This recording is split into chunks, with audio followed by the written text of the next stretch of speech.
Hello, this is a guy who likes fanfiction and is too lazy to read, so here is Avengers, Infinite Wars in audio form. Check the description for the links to the author. Avengers Infinite Wars Chapter 41, Band of Brothers Volume 1, Shinies. It was strange in the beginning. Gaining consciousness and learning of your purpose. Being a soldier is all I ever knew. All we ever knew.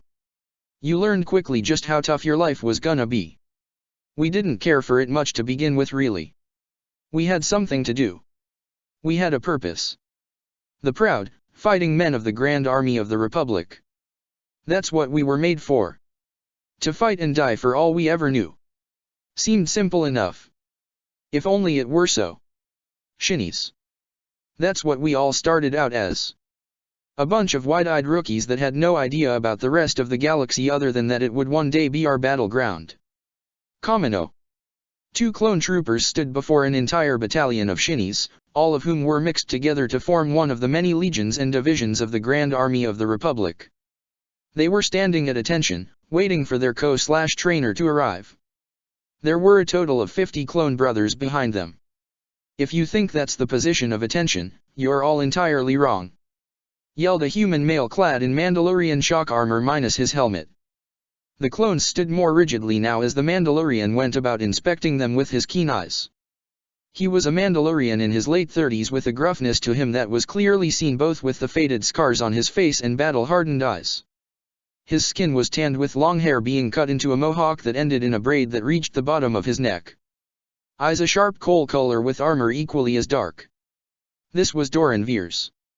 One of the 100 members of the QEVAL-DAR chosen by the legendary Mandalorian bounty hunter Jango Fett in training the clone army of the Republic.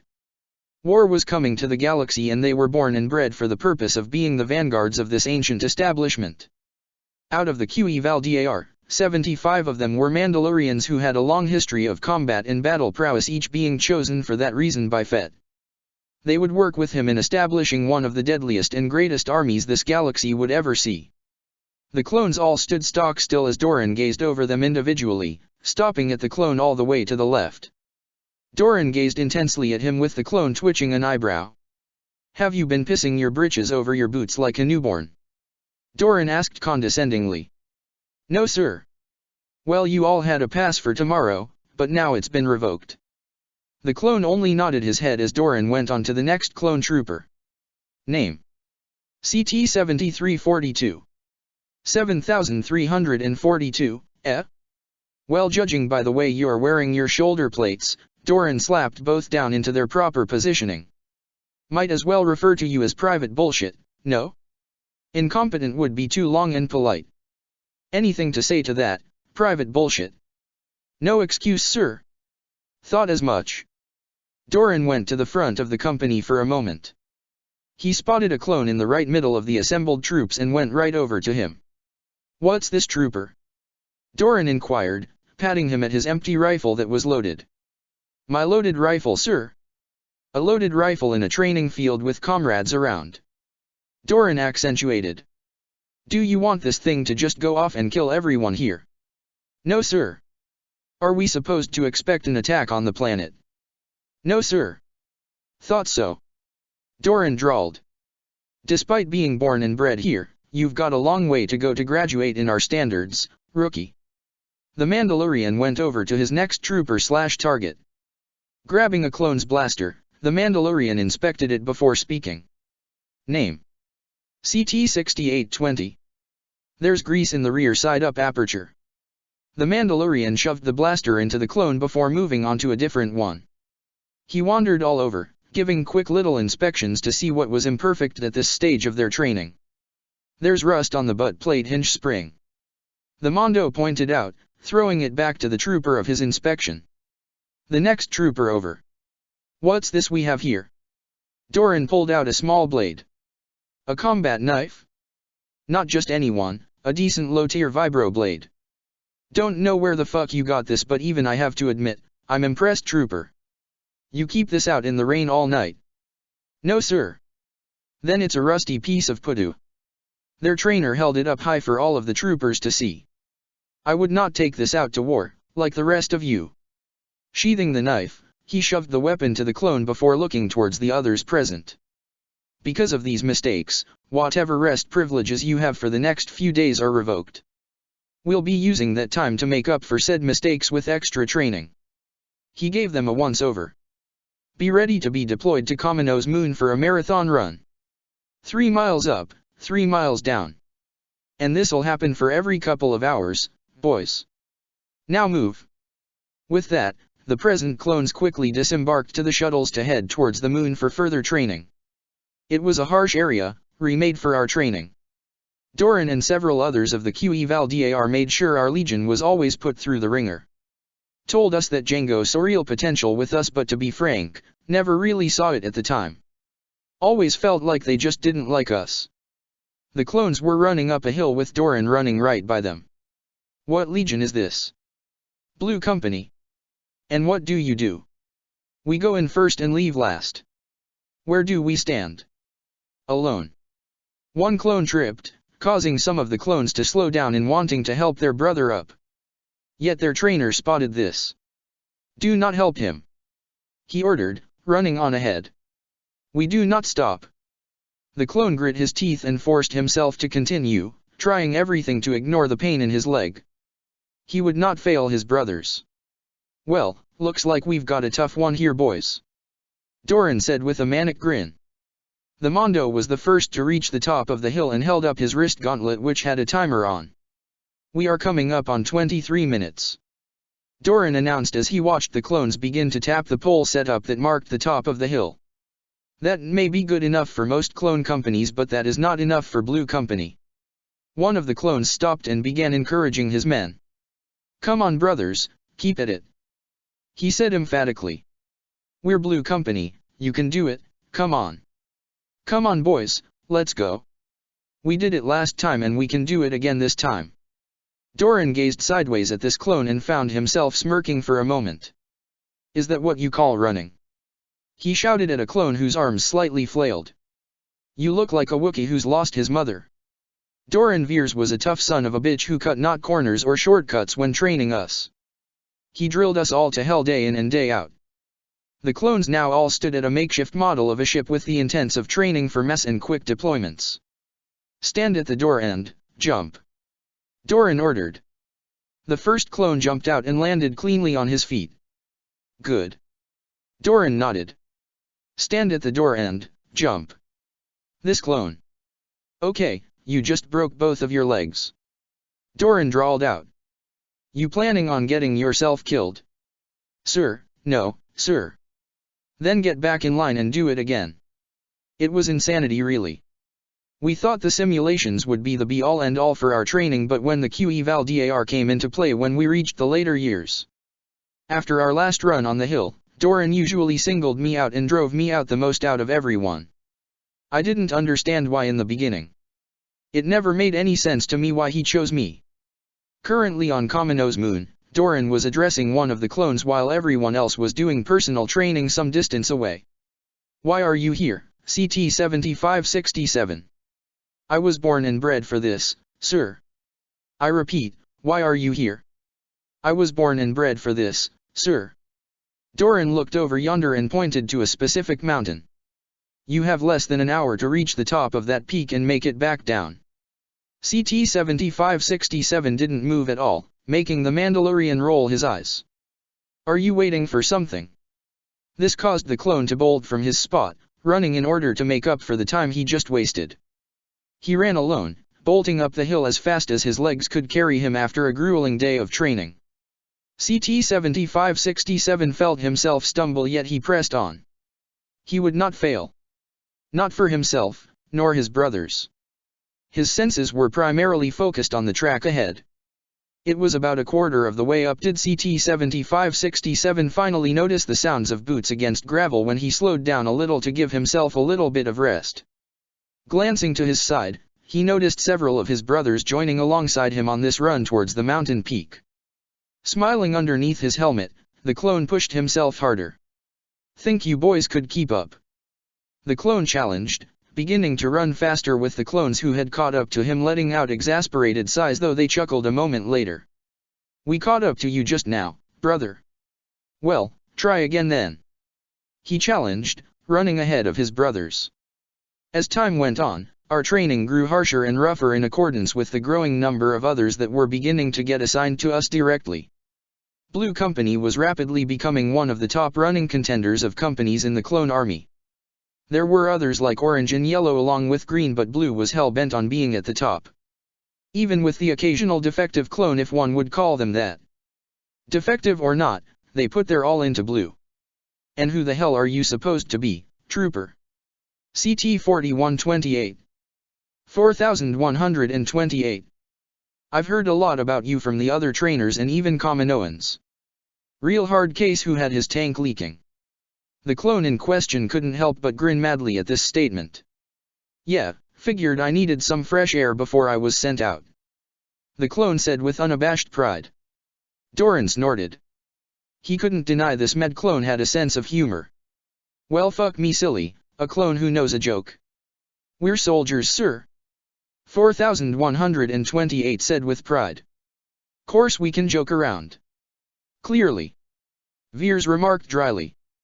You've got a lot of catching up to do in this company if you want to stand shoulder to shoulder with the others, rookie. The clone's grin only widened.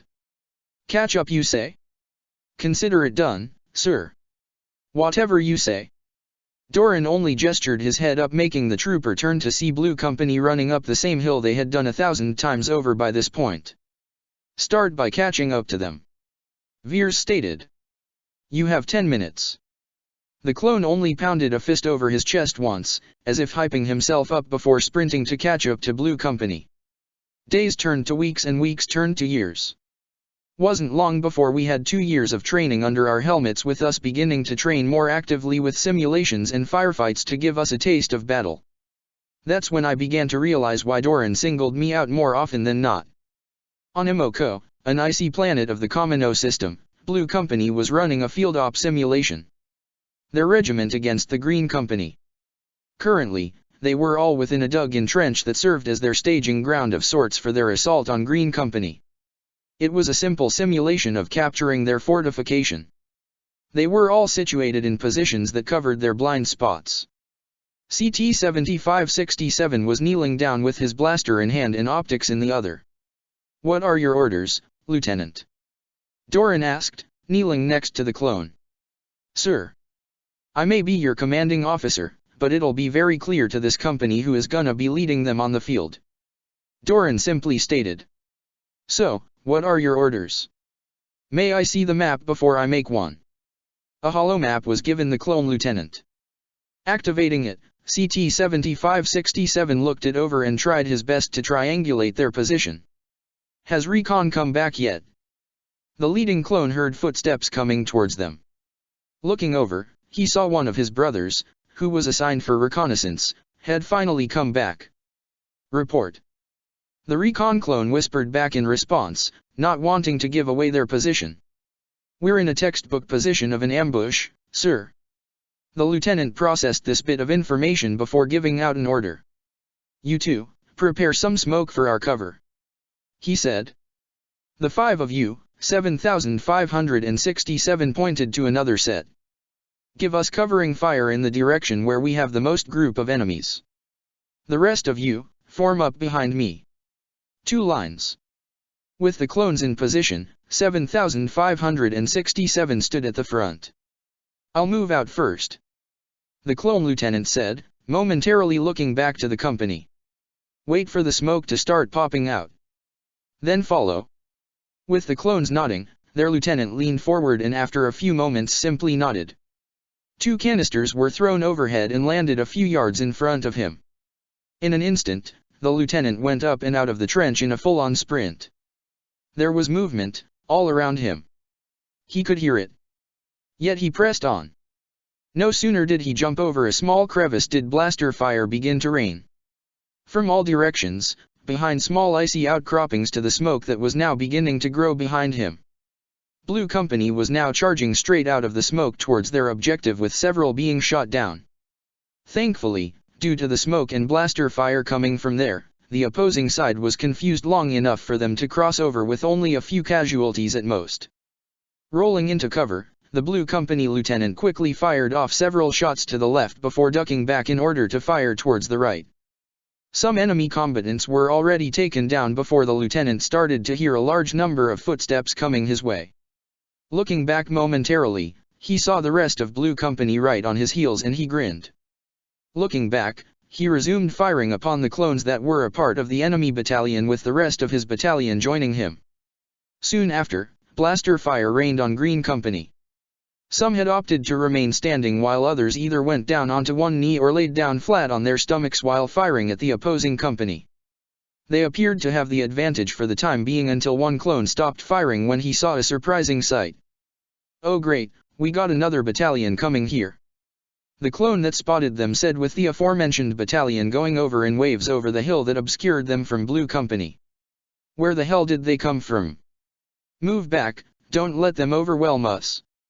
7567 ordered, with the company beginning to move back into more secure positions. Why didn't we know another regiment was taking part in this? In war, there will always be unexpected, surprising variables which one needs to quickly account for and assess at a moment's notice. Lectured their trainer. Be sure to remember that next time. The training day concluded with a Blue Company victory, though at the cost of half the team. They weren't dead, of course, but CT 7567 sat alone within the barracks of the clone army, hands resting on his knees with his head bent down. "What's on your mind, trooper?" 7567 looked up to see Doran Veers standing before him with an expectant look. "Sir, something is bothering you, clearly," Doran said, as it was obvious to him. "Tell me. Is it today's training?" The clone flinched momentarily before his figure slumped a bit. "Just wasn't happy with the result, is all," the clone stated with a somber tone. "Oh? And why is that?" "Last I checked, you succeeded in your objective," the Mandalorian stated, casually looking over his gauntlet. "So, what's really bothering you?" He did not respond at first, choosing instead to keep it to himself. But when he noticed the trainer had no intentions of leaving, the clone lieutenant knew he wouldn't leave until he spoke. "I'm just disappointed in myself, really," he admitted aloud. "I lost half the company today. Even if it was training. Should have been better prepared." Doran only bobbed his head from side to side as if both agreeing and disagreeing with him. "It was just a training simulation, Lieutenant," he said blandly.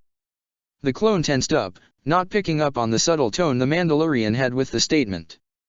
"I know, but still, if it was real Not every victory comes without consequences and fallouts. You best learn that for the future." Doran cut him off.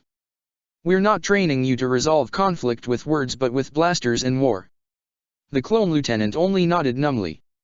"It was a training simulation, LT," Doran reminded him.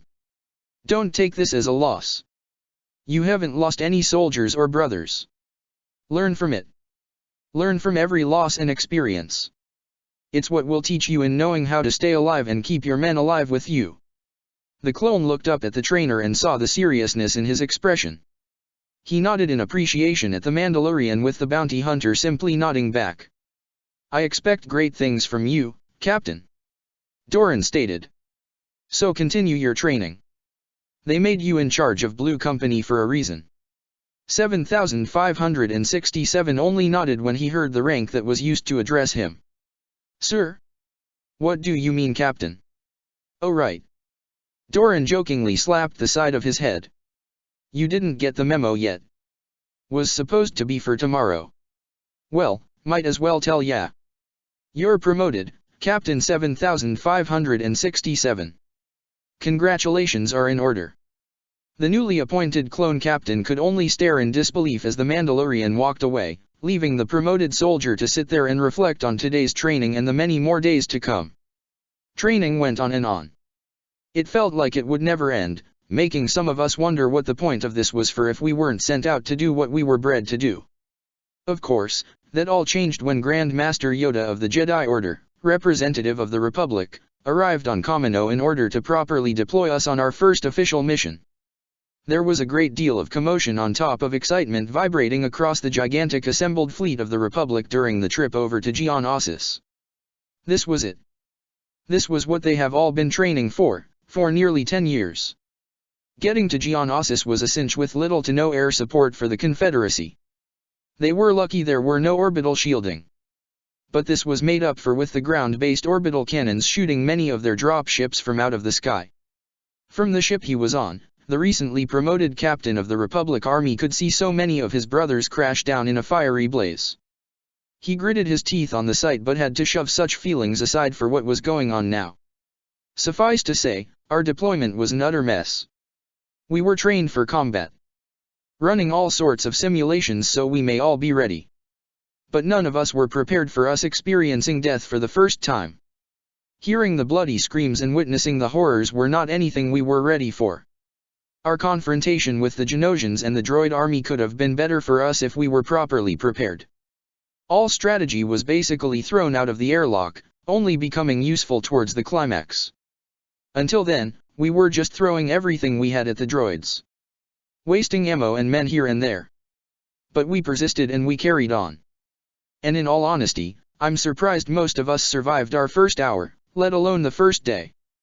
LAAT gunships were landing in droves, constantly deploying either troops or tanks upon the battlefield. It was a near-endless swarm of both clones and droids as both sides were just literally throwing their forces against one another to see which side would win. The plan was nothing short of a simple headlong charge straight into the enemy forces. Clones were dropping all around him even though they were advancing. The main objective was to target the droid factories and Genosian core ships in the distance where all the droids kept flocking out of. Move, move! The clone captain roared aloud as multiple men in white armor charged forward with blasters up and firing at the seemingly endless wave of droids ahead of them. He ran forward, grasping a clone brother who had been injured and was trying to find a means of getting him to a safe area, if he could find one. Getting next to an AT-TE, the clone captain and private in his arm took a moment to lean against one of its legs as it hadn't moved. Looking around desperately, the clone private on his arm began shouting for the attention of other clones when a blaster bolt struck him in the chest. He collapsed to the ground dead, his arm still gripped on his captain that dragged him down. The captain stared at his now dead comrade, hand resting on his chest before shaking his head and refocusing his attention on the battle. All around him, clones were shouting while firing at the droid army. "Medic, we need a medic over here. They're flanking us. Watch those wrist rockets."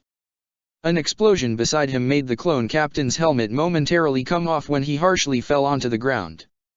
Ringing soon met his ears as everything else became inaudible. Looking around, the captain saw the chaos around him. On one placement, a shiny was freaking out as he was trying to stay in cover.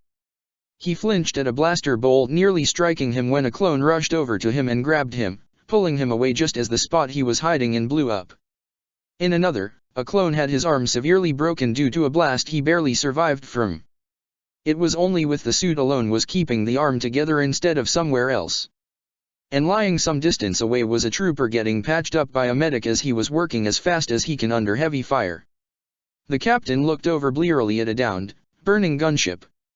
From the gunship, burning clones were escaping with some desperately rolling around in the sandy ground of the planet. Others merely began rapidly trying to get their armor off them as they burned. CT-7567 gazed upward and spotted his helmet. He shakily grasped it and lifted it off the ground with sand mixed with some of his blood falling out of it. Placing it back on, he barely registered how sticky and sandy the helmet was inside as he gazed at the clone head bobbing up and down in front of him. He could still barely hear anything, yet the rumbling of explosions and passing blaster bolts were becoming clearer. Seeing a few clones looking towards him, the captain realized they were trying to talk to him. Banging on his helmet a few times, he was finally able to get the radio to work again. "Hell are we supposed to do now, sir?" "Captain." A clone with a blue arrow over his visor shouted, waving at him. "Captain, over here. Sergeant 1119. Get the men moving out of here." 7567 ordered. "Where is our rallying point?" "Anywhere, but here." "But sir dash. If we stay here longer, we are all dead men. So keep pushing forward." 7567 barked out. "We're the ones that need to punch a hole for the others to make it through." The clone captain raised his DC-17 blaster rifle and charged forward. "You heard the captain. Clone Sergeant 1119 yelled out. Get on my ass and follow us. The clone captain ran forward, blasting away at the oncoming droids. Out of the corner of his eyes, 7567 saw the long line of clones from other parts of the battlefield moving up the line against the droid army. Gunships flew overhead, firing at anything and everything that was droid or associated with it. Up ahead, he saw a down AT-TE with a bunch of clones using it as cover. Around them were several craters with other clones utilizing it as makeshift cover. The captain gestured for his company to take cover right now as he ran over to the group of clones behind the AT-TE. Who are you guys? He asked straight away. 504th, Medical Division. A clone answered, grasping communication equipment. Medical Division? What the criffin hell are you doing out here? Try to set up field operations. The captain would have looked at him in disbelief had it not been for the situation at hand. Get rid of that crap. 7567 ordered. Grab yourselves some weapons and prepare to follow me. Over at what appeared to be a rocky outcropping, he saw a bunch more clones with one crying out in pain while grasping his leg. It was one of his own from Blue Company. Hold on, Corporal. 7567 rushed over to him. Captain. The corporal clone grasped his arm. I'm hit. I'm hit low, God. Medic. Sir. Another clone from behind called to him. 3rd Tank Battalions. We need to clear these obstacles for our walkers. What obstacles? The ones we're blowing away? Stop wasting time here and move. They'll get around it, it's an open field. Grasping his clone corporal's arm, 7567 began to pull him towards the medical clones not far off from him. Come on Corporal, let's get you the hell out of here. He was dragging his brother across the barren land with blaster bolts and explosives going off all around him. The corporal, while in pain, was doing his best to alleviate some of his weight by using his good leg in pushing himself off the ground. Kaboom! Captain 7567 fell to the ground with his hands over his helmet for a brief moment before quickly standing back up. He turned to grab his corporal only to see that half of his body was gone. He fell onto his elbow with his eyes wide before shaking himself out of his stupor and running to return to his company. Soon as he got to the front, he motioned his arm with the troopers following after him. Running up towards a large ridge, 7567 leaped into cover as he was met with several other brothers of his. Looking back, he saw one brother dragging another across the battlefield before an explosion went off, sending both flying. By the looks of it when it briefly settled, both were dead. Who's in command here? You are, sir. The captain soon looked around and took note of the present numbers. Is this all that we have? There's bound to be more of us, Captain. We keep flowing in. 7567 looked around, gritting his teeth. They may be flowing in, but right now that flow was way back there, not here. Not where they were needed most. This isn't enough. This isn't enough. We're running low on weapons and ammo, sir.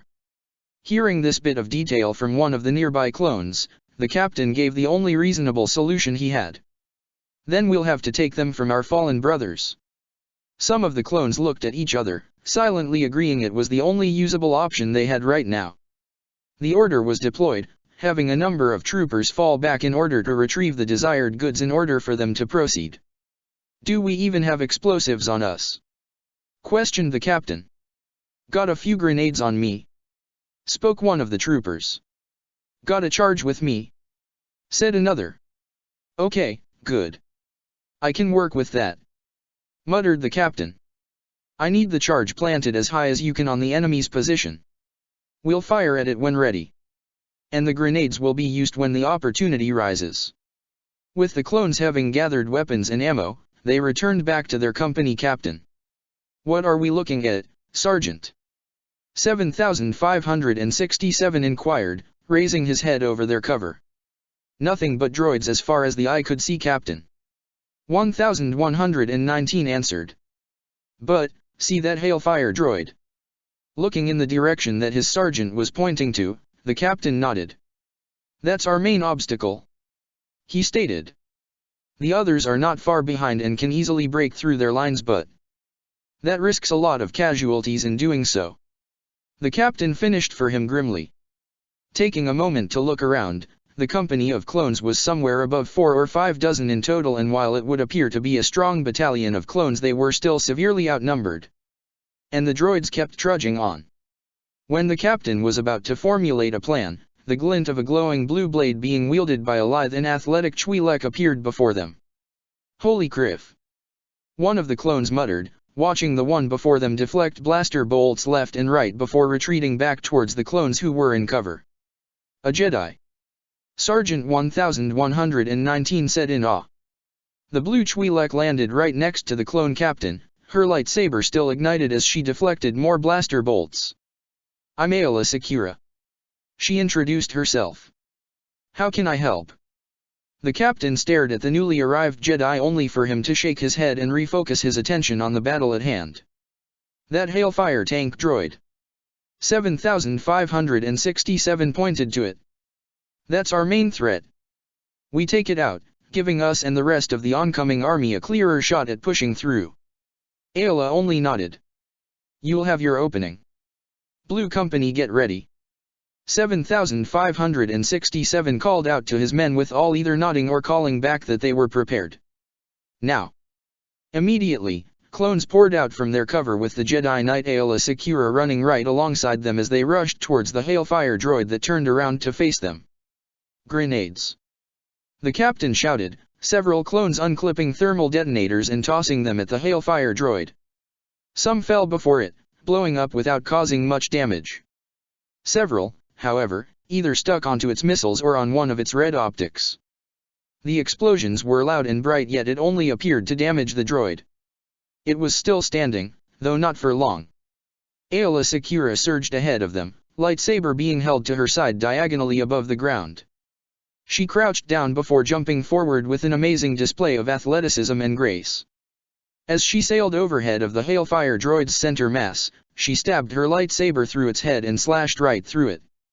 Landing behind it, she glanced over her shoulder to see it blow up entirely, with clones roaring in approval. "We have our entryway," the captain yelled out, waving at any and all clones close to him. "We're in business, through here." "Sir, spider walkers," a clone shouted, pointing up to the large four-legged circular spider droid that was walking its way in their direction. Gritting his teeth, the captain was about to call out for rocket launchers when the spider walkers promptly blew up. Blinking, the confusion turned to cheers at the sight of LAAT gunships flying past them, with the gunships unleashing their torpedoes and fire against the droid army. "Push forward!" 7567 yelled, running forward at full speed with a storm of blaster bolts coming in from in front and behind him. The clones all kept coming on, matching the endless wave of the droid army. "We're exposed out here, Captain," a clone called out to him. He looked around rapidly, spotting what they needed right about now. Leaning against a slab of rock, Captain 7567 tried to look beyond his spot to check the current position of the droids along with their numbers. But every time he did so, he would duck back, avoiding blaster fire aimed right at him. Thinking of what to do, he gazed at his present company and quickly took note of some stuff in particular. "Hand me your vibroblade." The one clone nearby complied with the order, never questioning. With the weapon on hand, he used the pommel to smash into the visor of a wayward trooper helmet. Retrieving the biggest piece of glass, he fashioned it together with some sealing tape from one of his pouches. Once made, the clone captain slowly moved his makeshift hand mirror away from the rock slab and was barely able to make out the droids on top of the ridge. Got 5 droids situated on top. Tilting his impromptu mirror downward, he was able to spot something else. "If we can get a sniper over to that impact crater, it'll be a good firing position to take care of them. Problem is, we need some good defense for that to happen," spoke one of the clones. "Reason why we'll need to be the support." The captain eyed his brothers. "Who's the best sniper here?" Seeing a hand raised, the leading clone gave his next orders. "Grab some cover closer to that impact crater and give that firing squad hell. 2 of you, assist your brother with backup in case things don't go exactly as planned. The rest of you will assist me in covering fire." The assembled clones accepted the orders. Getting ready in position, the captain signaled for them to spring into action. The majority of them quickly got out of cover and fired upon the droids from the high vantage point. As the enemy focused on them, the sniper with his backup ran off to get closer to the impact crater. Sliding into the best cover they could get, the sniper took aim, took his time and fired. The first shot grazed the covering, but the next landed its mark, leaving a hole into the droid's head. The sniper repeated his action as he took care of the next droid, which caused it to tumble and expose more of its covering to the rest of the Republic forces. "We've got our next vantage," 7567 cried out. "Move, move." The clones couldn't have moved fast enough, running from their held-up positions and advanced further. It wouldn't be much longer before the droids from the high vantage point were no longer there as the Republic forces went to take the vantage position. The troopers all halted in their tracks for a moment at the cacophony of explosions, metal meeting ground and wind billowing from the far center of the Separatists' side of the battle. Suddenly, without warning, the entire battlefield became entirely enshrouded in what could only be described as a sandstorm. "What the hell just happened?" the clone sergeant shouted out in confusion. "Anyone have a visual?" 7567 shouted over the commotion. "Sir," a random clone called out to him. "Our guns just shot down a separatist starship." No sooner had they heard this declaration, the sound of another clone trooper's voice was heard through their comms. "The droid army is in full retreat, brothers," the clone on the comms said victoriously. "Pour it on them and leave nothing for the scrap heap." The resounding roar of victory was heard through all the clone ranks as they began simply standing up and out of any cover that was available to them and marched forward. Even with the dust making it difficult to see, they all knew where the enemy was. The battle raged on to the point it all became a blur to 7567. The last thing he recalled were the gunships coming in to pick them up. "We made it through the opening stage of the war with insurmountable losses, but we prevailed. We won the day. The Grand Army of the Republic, the brothers and Jedi that survived that war came out battle-hardened and ready for whatever the war had to throw at us." CT-7567 stood before the newly formed clone legion known as the 501st. It had been some time since Geonosis, with him having just returned from Kamino after an extensive training regimen, that he had been singled out for among many other clone officers that would receive ARC trooper training. It was there that he had met and became close brothers with CC-2224, now known as Cody. Under the tutelage of one ARC trooper called Alpha 17, he had earned his name. As well the famed Mandalorian J-guise upon his helmet that signified one who had excelled in battle and showed exceptional bravery for himself and comrades around him. As the clone captain stood and waited within the large shipyard of Coruscant, he took a moment to reflect upon the Battle of Geonosis and the time that had passed since then. For 10 years, he and his clone brethren were bred and trained for this. To be the sword and shield of the Republic for when the time would come that they would be called upon into battle. Strange really. Since Geonosis, there had not been as many battles as one would have expected. There were some planets already entrenched in war, yet those were far and few between. Both sides were marshalling and scrambling their forces as desperately as they could. The Republic more so than the Separatists, considering how much more prepared and really aware it seems they were of their army in comparison to the Republic's. Right now, the 501st was currently waiting for the Jedi General they were assigned to. All they knew was the name, Anakin Skywalker, as he was recently promoted from Padawan to Knight, hence his rising rank from Commander to General. 7567 heard from other squadrons on their impressions on their own commanding Jedi officers. Some liked their commanders and generals, others haven't. But they had to follow orders and suck it up with their duty to the Republic. The clone captain, however, hoped that despite the growing reputation of Skywalker, things would be alright working under him.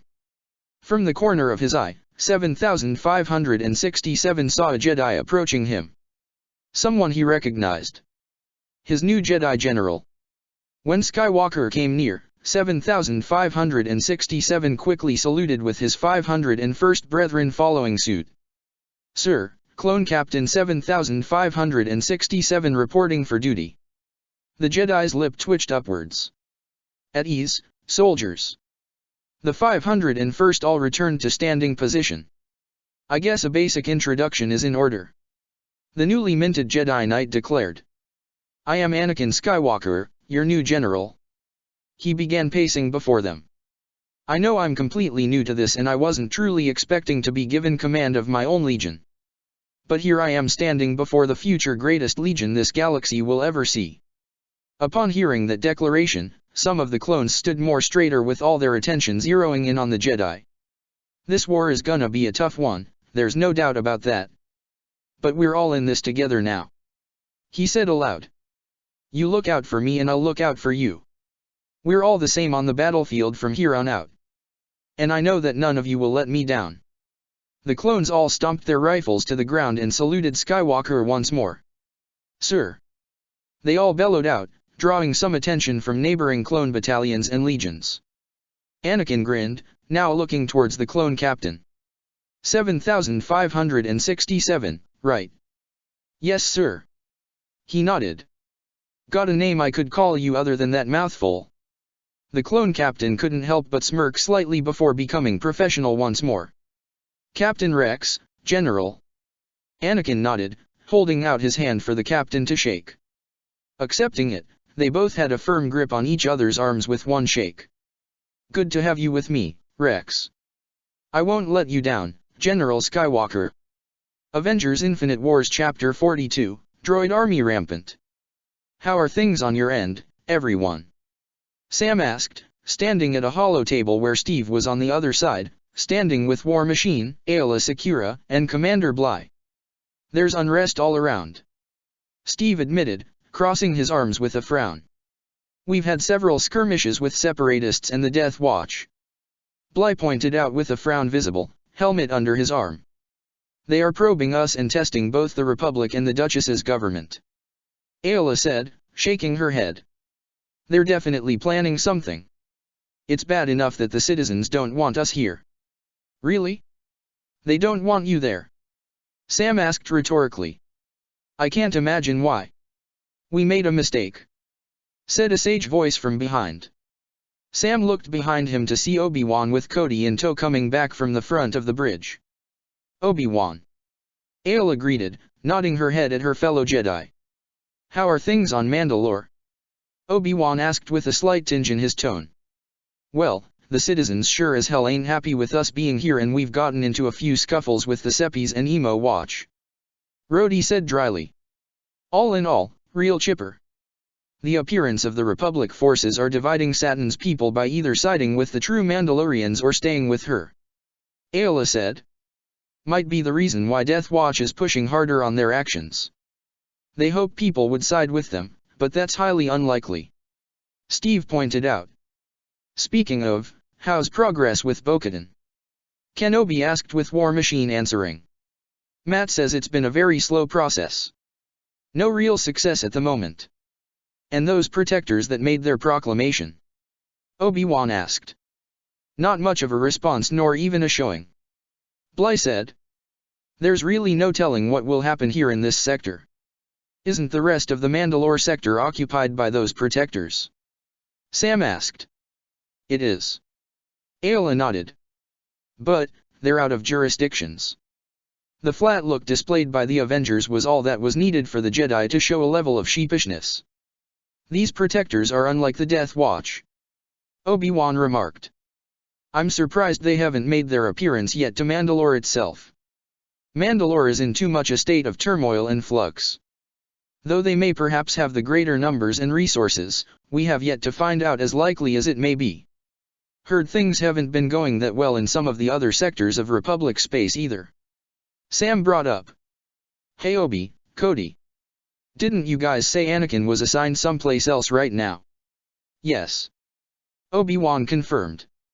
He was sent out to Tatooine where there was a powerful separatist fleet that engaged Jedi Master Feroda and the 369th Battalion. Seems like we're being stretched thin everywhere. Steve remarked, crossing his arms. Indeed they are. Aayla remarked. Master Feroda has mentioned that he had intercepted several fleets attempting to gain a foothold in Hutt space, on top of them outsourcing and selling droid battalions to any willing buyers. They're getting bolder. Cody noted with a grim tone. With how stretched thin we are, To think they'd attack territory like that. Scott and Hope chimed in that they had finished repelling a separatist fleet with Master Koth. Their second one.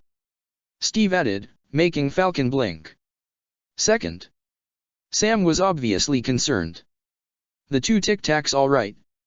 Scott, Hope and Master Koth have reportedly been replaced in their position by Masters Plo Koon and Kit Fisto with Quicksilver accompanying them. Obi-Wan stated.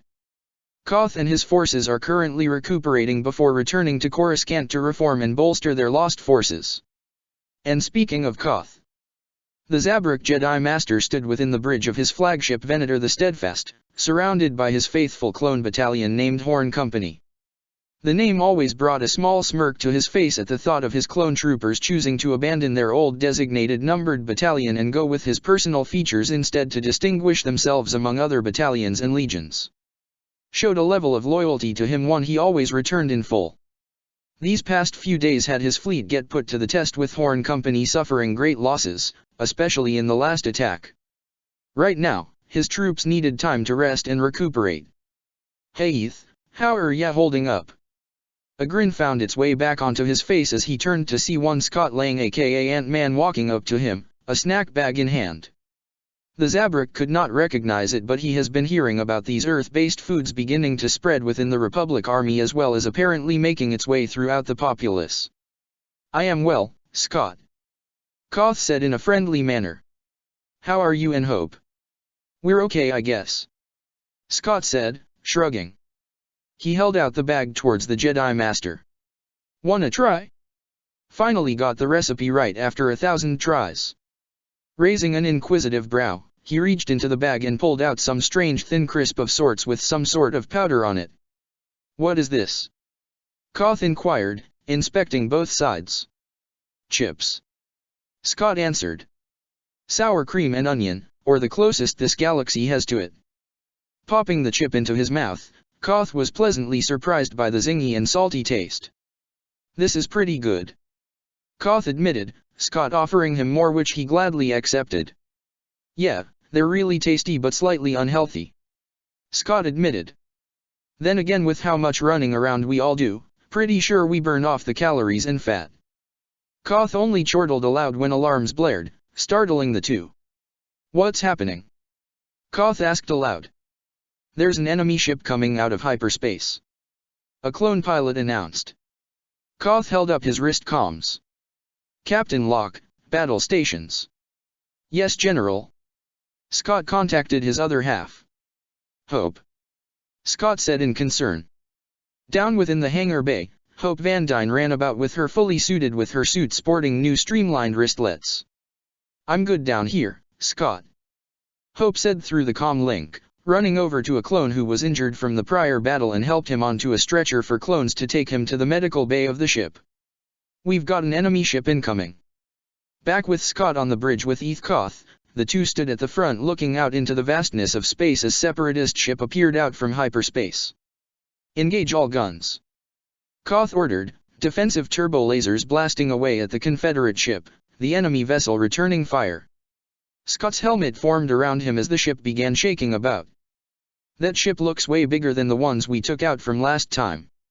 Ant-Man said nervously. Koth had to agree with the statement, looking down at one of the clone pilots. Send out a distress beacon immediately. Koth ordered. We're heavily outgunned and outnumbered. The clone nodded, Koth contacting his captain once more. Locke, what's your status? Horn Company is armed and ready. Captain Locke declared. Sir. A clone spoke up, gaining the Jedi's attention. The enemy ship is closing in for a boarding party. Boarding. Koth immediately recognized these tactics. There's only one who would openly do such a thing. General Grievous. Hearing that, Ant-Man turned to depart from the bridge. I'm heading down there. Scott said to Koth, yet it appears that Hope had overheard the statement. Negative, Scott. She said sharply. If it is Grievous boarding, he's gonna make a beeline for the bridge and for Koth from what we've heard about him. Stay there and help back up Heath. I'll stay here with the clones and keep them company. Scott wanted to object, yet the ship violently jolted, looking out the window to see the separatist ship was now right next to the Venator. Here we go. Koth said. Down below, Hope stood with Horn Company facing a door where the droids would use to enter the ship. Get ready, men. Captain Locke said aloud, multiple blasters pointed at the door. Wasp's eyes narrowed behind her visor, her wings sprouting out from her back as she shrunk down and flew towards the door. Just as it opened, multiple super battle droids came marching through with the machines firing at the clones. Several were taken down yet a moment later. The first dozen supers were dispatched by small bolts aimed at their head with the door closing a moment later. A small figure zipped up to the front of the clones before Wasp appeared in front of them. Is everyone alright? Wasp asked with some clones only letting out relieved sighs. We could have lost more, Miss Van Dyne. Locke said appreciatively. They heard the sound of burning metal. The clones and Lone Avenger turned to see a red glowing blade protruding out from the hinges of the door. It was slowly cutting its way around the door. Fall back. Locke ordered. I'll hold them off. Wasp said in complete seriousness, halting some of the clones. You heard me. Hope said sharply, momentarily retracting her helmet to give off a look of complete seriousness. Go and regroup. We're not fully prepared for this attack. The least you could do is fall back to a more defensible position. Just as Hope had finished saying this, the door fell over to reveal a Mary Allen woman garbed in black with a red lightsaber in hand. Her yellow eyes immediately fell upon Hope with an intense glare of recognition burning through them. You! She snarled out viciously. Oh great, it's her. Hope muttered to herself, recognizing the Mary Allen before her to be one of the acolytes of Duca that she had encountered a while back with Natasha. Shezo Niva. I haven't forgotten Kato Neomoidia, you little gnat. Shezo all but snarled. Hope on the other hand. Gnat? Really? That's your best insult. Wasp goaded, getting into a stance. Shezo only growled, calling back to the droids behind her. Get the clones. She's mine. And what makes you think tha? Wasp suddenly found herself sailing through the air, completely caught off guard by the invisible push that sent her skidding down on the ground. She looked up in time to see the Sith acolyte jumping at her, lightsaber raised over her head. In an instant, Wasp shrunk down just as Shezo's lightsaber sliced into the spot where she once lay. Looking around with the intent to kill, she briefly heard the buzzing of wings when she felt a sharp miniature kick to her gut. Having the wind knocked out of her, Shezo grunted with an arm around her stomach only to be punted by a small superhero to the chin. Falling to the ground, Shezo now held her jaw when there was a metallic footstep from behind and rushing of air with a soft tink above her head. She looked up to see General Grievous retracting his fist back to his side. The droid general was looking down at her with his yellow-slitted eyes with annoyance. What are you doing, you fool? Grievous' metallic voice rasped. Do you not realize we are in the middle of a mission? There is an Avenger here. Shezo hissed, rising to her feet. Yes, I am aware. Grievous said impatiently.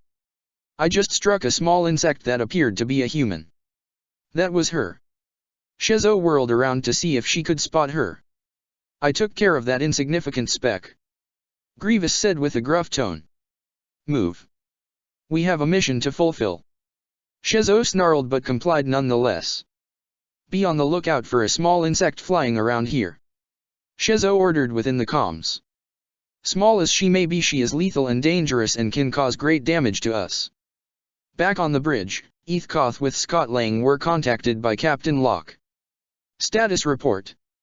Koth inquired. On Locke's end, the clone captain was in the middle of a firefight. He was backing away while firing repeatedly at the oncoming wave of droids. There's too many of them. Locke cried out, gritting his teeth in anger and frustration.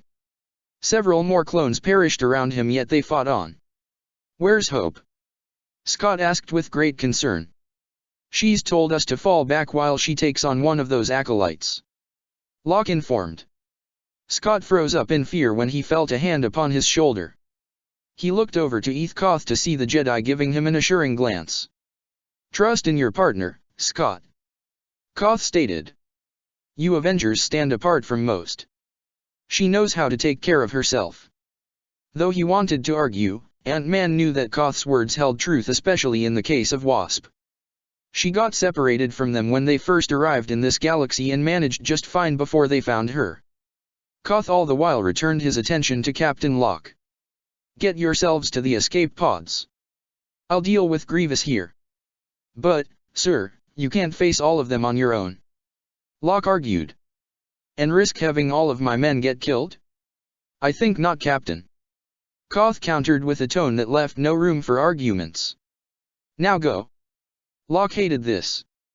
He wanted to go and help his general, but Eth was clear. "Get all the men out of here. All troopers, head to the evacuations pods immediately," Locke ordered. "Ms. Van Dyne, where are you?" Wasp flew towards the bridge of the ship, avoiding blaster fire directed at her. These commando droids were proving to be living up to their names as they made sure to constantly have a barrage of bolts in her direction. Right now she needs to reunite with Scott and Koth and get the hell out of this ship. However, she stopped in midair as she heard clones shouting in panic. Turning back, she saw clones fleeing with several of them being injured, being pursued by droids, both super and commandos. Gritting her teeth, she flew straight at them and fired her stingers. She got them right in the optics and joints, her stingers being upgraded since arriving in this galaxy to take out their usual metal foes. All the while, Koth and Ant-Man awaited the oncoming attack on the bridge, with the clones within the room all pointing their weapons at the door. They heard the metallic sounds of footsteps on the other door, with the clones tensing up while Koth opted to ignite his lightsaber. Scott's helmet formed around his head, with his thumb hovering over the button to shrink him down. A blue lightsaber impaled the door from the other side and slowly began to carve its way through the metal, making a circle large enough to breach the room. The room was tense and silent. Blasters all trailed in the direction of the door. Upon reaching a full circle, there were a few moments of metallic tapping heard upon the other side, which made Scott squirm whilst Koth held firm.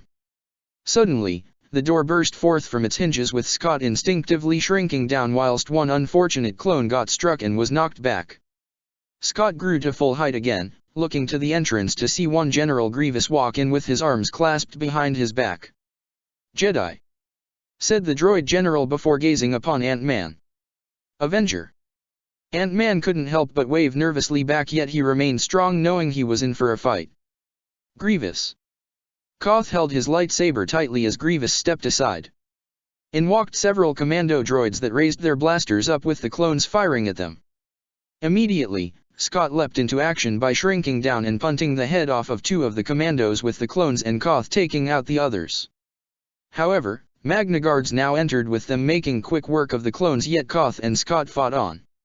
It wasn't until Grievous' hand shot out and grabbed a jumping Ant-Man and threw him to the ground. Though Scott's body took the impact of the fall, he inadvertently had the growth button strike the floor. Now back to his full size again, Scott had several Magna Guards surround him and point their electrified staves at him. Koth had been disarmed, with Magna Guards grabbing his arms, with one behind him wrapping an arm around his neck. The Jedi Master watched as Grievous jumped onto the hollow table, form shadowed, which accentuated his slitted yellow eyes. "Koth, isn't it? I've been looking forward to meeting you," Grievous said with a maniacal laugh. "Your reputation precedes you, General," Koth said calmly. "The reputation of a coward and a murderer." "Murderer?" Grievous rose to his full height, grabbing two of his lightsabers. "Is it murder to rid the galaxy of you Jedi filth?" "Well, that would just label it as genocide," inputted the Avenger. "General Grievous." The droid general looked back to see Shezo Neva walk in, with the acolyte immediately looking down at the Avenger. She sneered at him and kicked his head. He was glad for his helmet, but still kinda hurt. "What is it?" Grievous asked impatiently. "It's the other Avenger," Shezo said. "She's gone. None of the other droids can't seem to find her. You let her escape. In case you've forgotten, she could shrink down and make herself difficult to see." Shezo shot back. "And yet, I had succeeded in catching one with the same set of abilities," Grievous countered. Shezo's face twitched in anger, yet she knew there would be no point in trying to argue with the bloodlusted general, with her only waving at the Magna Guards. The droids electrocuted both Avenger and Jedi into unconsciousness. All the while, from a discreet area within the bridge, one Hope Van Dyne watched from behind a vent as Koth and Scott were carried off by their captors. Gritting her teeth, Wasp opted to stay out of sight as she followed after the separatist forces that now had 2 valuable hostages in tow. She held up her Avengers ID card and pressed on the emergency signal, quickly following Grievous and Shezo into their ship. Scene cut. Steve Rogers stood within the bridge of Ayla's flagship with the aforementioned Jedi by his side along with Commander Bly. The trio surrounded the hollow table of the ship with them attending an emergency meeting called upon by the Jedi Council. On the other end, multiple other Jedi, clone, and several members of the Avengers were present. At the Jedi Temple itself, Anakin had returned from his campaign at Tatooine as well as Obi-Wan from Mandalore. Falcon, Widow, and Spider-Man stood with the Jedi as they were observing a message sent to them by none other than General Grievous. And within his grasp were Master Koth and Scott, who appeared to be quite battered. So this is what the emergency broadcast from Hope was about. Steve internally mused with a grim expression as he gazed upon Scott, who looked as though he had been beaten several times now. Greetings, Jedi. It would seem, once again, one of your order has lost his way. And even better, a leading member of your Jedi Council with one of your Avenger allies. Spoke the cyborg general while holding up Koth and grinding his foot against the back of Scott. Listen to me, Jedi, I do not care about your politics. I do not care about your republic. I only live to see you die. Once throwing Master Koth down beside Scott, a pair of Magna Guards appeared and thrusted their staves into their backs. They groaned in pain from the received shocks. But death will not come so easily for Master Koth. I will make him suffer endlessly because I know that is more painful for you all. As for your Avenger. Grievous reached down and grabbed Scott by the neck, hoisting him up. The former convict reached up to grasp at the general's hand in a vain attempt at releasing him. Whilst I would love nothing more than to kill him right here and right now, his capabilities and technology would do wonders for the separatist cause. He will live up to a point. Scott was then tossed down to the ground again. Until his use is fulfilled. The transmission ended with conversation picking up from all lines. He's a monster. How do we save them? How'd he even capture them? Yoda only hummed aloud, looking at Ahsoka Tano, Barisifi, and Peter Parker, who were present in the room. Around them were several Jedi younglings, all of which were clearly frightened by the display of torture by the droid general. Away with the younglings. Much there is to discuss. Yoda instructed. Getting the message, the 3 teens ushered the younglings out of the room and made the attempt to distract them from what they just witnessed. There was a clear sense of dread looming over the assembled crowd. Sick bastard. Sam commented with a growl. The hell are we gonna do about him? That's easy. Anakin piped up. It's time somebody finally put an end to that monster. On that, agreed we are. Yoda stated. How to find him, the question remains. On one end with Plo Koon and Kit Fisto, Commander Wulfa approached his Jedi general and began whispering into his ear while the rest continued their conversation. After engaging Grievous, we lost contact with Master Koth. He could be anywhere. Kenobi said. Cap. Anakin looked at Steve. You guys have your own means of communicating. You mentioned your ID cards and TAP helping you out to get across galactic communications. We've been having a bit of trouble on that part. Widow said in place of Steve. Sometimes, whenever a ship that's not recognized as friendly entire hyperspeed, it takes a while for us to get a pin on the card. Anakin frowned, crossing his arms in frustration when Master Plo spoke up. Commander Wulfa has found a message in the holo transmission. Play back the message. The message was played once more, going through the motions until focusing on the part where Koth and Scott were being electrocuted. It paused before playing back again 2 more times. Look. Anakin pointed to Koth. Hand signals. True to Anakin's word, Koth was showing a series of hand gestures which made everyone gaze upon it more intently. Peering in closer to the holo message, Obi-Wan inspected the hand gestures coming from Master Koth. I admit my skills are rusty, but... Say look at my system, Sector J19. 080529. Say look at my...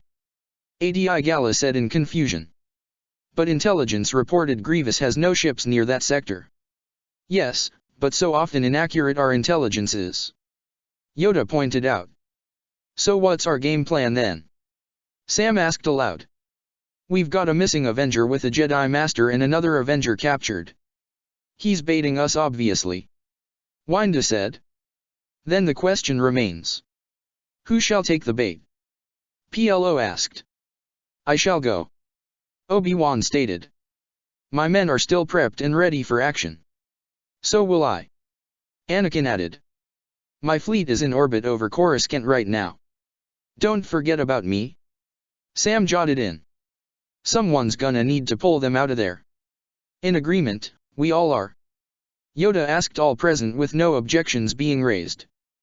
Then go. Go with the Force. We will not fail, Master Yoda. Kenobi promised.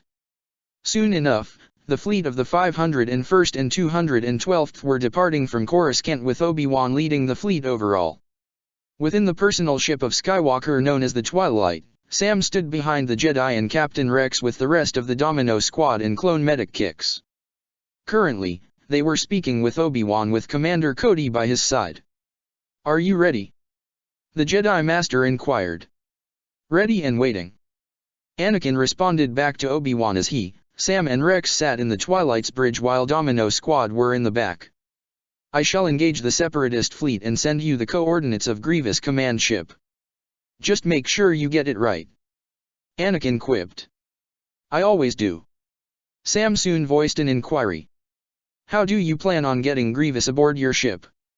Not to worry. The good general and I have a history. I'm sure he'll want to even the score face to face. Meanwhile, we'll jump in undetected and board the command ship. Leaving the rescue of Koth, Scott, and Hope to us. Sam said confidently. Hopefully by the end of this mission, we will save them and capture General Grievous. Ending the transmission, many Republic cruisers jumped into hyperspace with the Twilight hanging back for an untold amount of time. Scene cut. Scott Lang was kept within a separate holding cell inside the primary ship of General Grievous with the Sith acolyte Shezo Niva before him. He had been stripped of his suit, leaving him in only his briefs, which was a rather compromising position to say the least. The Miri Allen barely kept her eyes off of him, with him looking back unflinchingly though making a face. So are you just gonna stare at me like that all day? He asked. If so, would you kindly stop that? And why would I? She said with a smirk. 'Cause then I'd have to start charging. What's the currency here again? Credits, right? 5 credits a minute. Shezo only chortled with a menacing smirk on her face as she gave him a dark look which sent a slight shiver down his spine. She was eyeing him like he was a piece of meat. Seriously, stop that. It's creepy. Scott grunted out. Great, now I know how women feel being looked on. Shezo only stood from her seat and walked over to the captured Avenger. She placed a finger upon his chest and trailed it from his pec to his back as she began walking around him. Consider it a compliment. A fine man such as yourself should be flattered.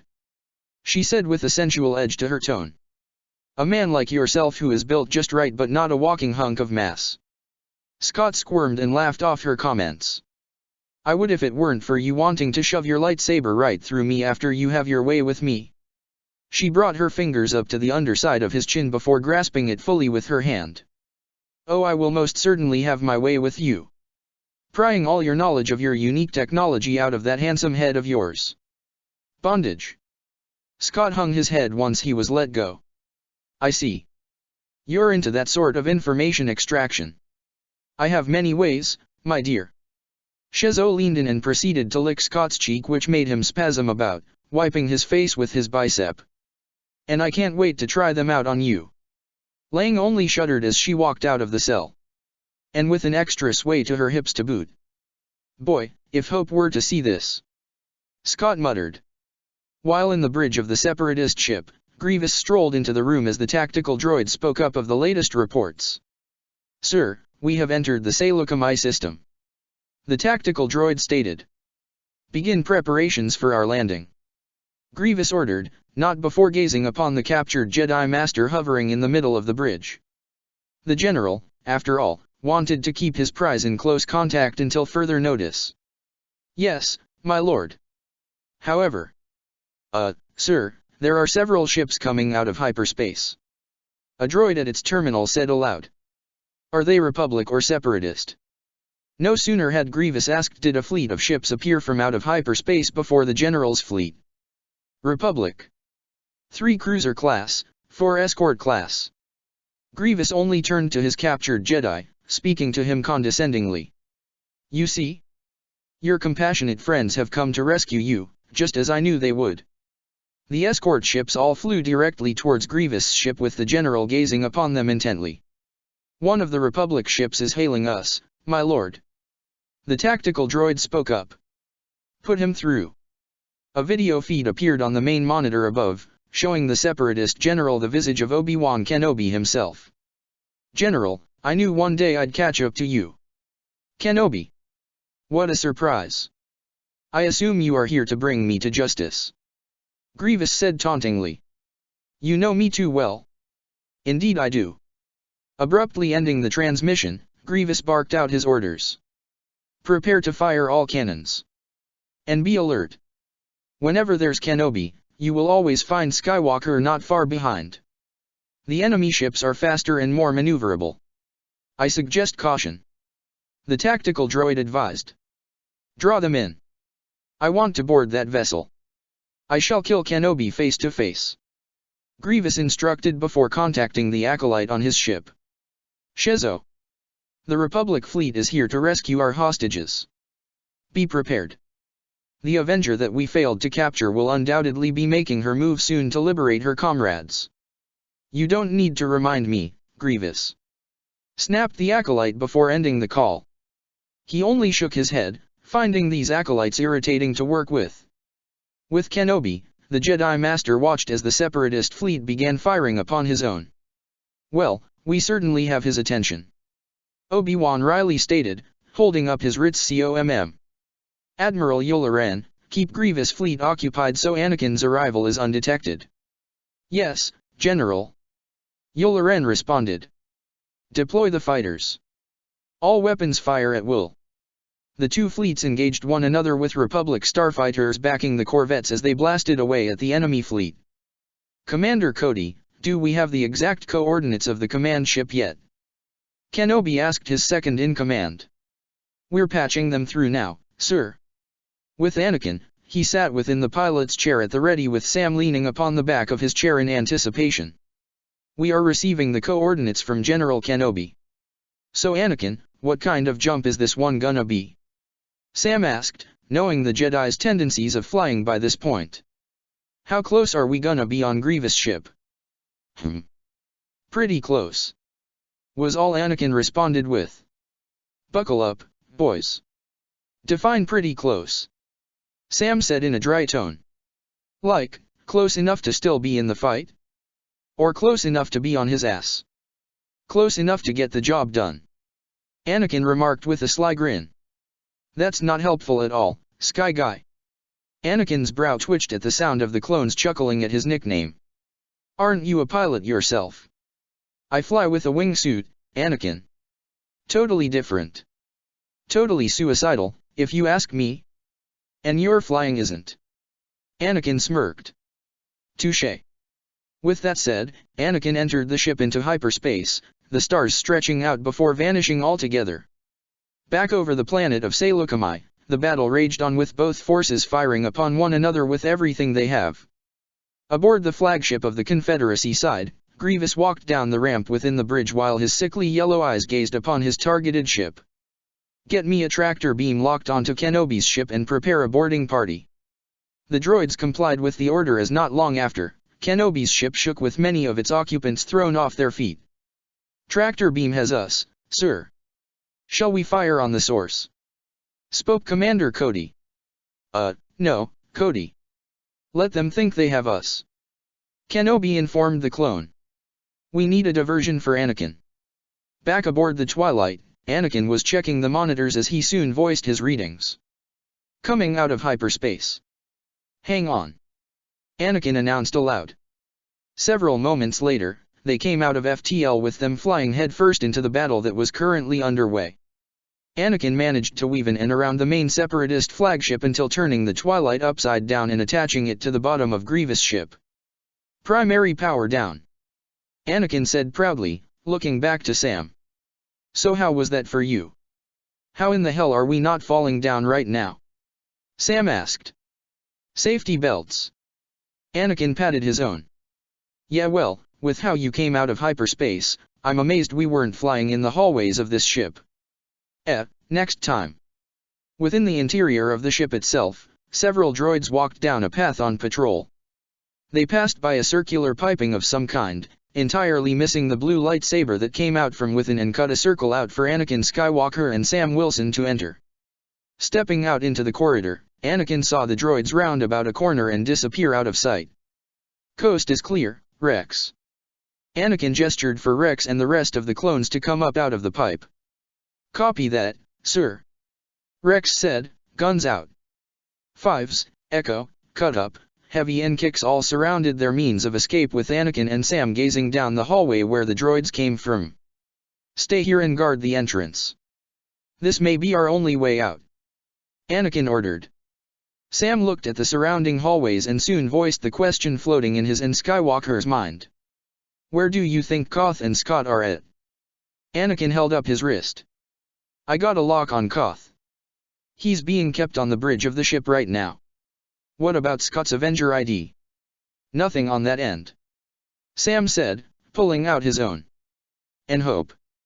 As if the universe wanted to answer the question, something small flew into the current hallway before zipping straight towards the Republic rescue team. Sam. Hope said aloud in absolute relief as she grew to full size in front of them. Hope. Sam exclaimed, the two Avengers quickly embracing. Anakin. Rex, Domino. Hope saw the others, expression beaming.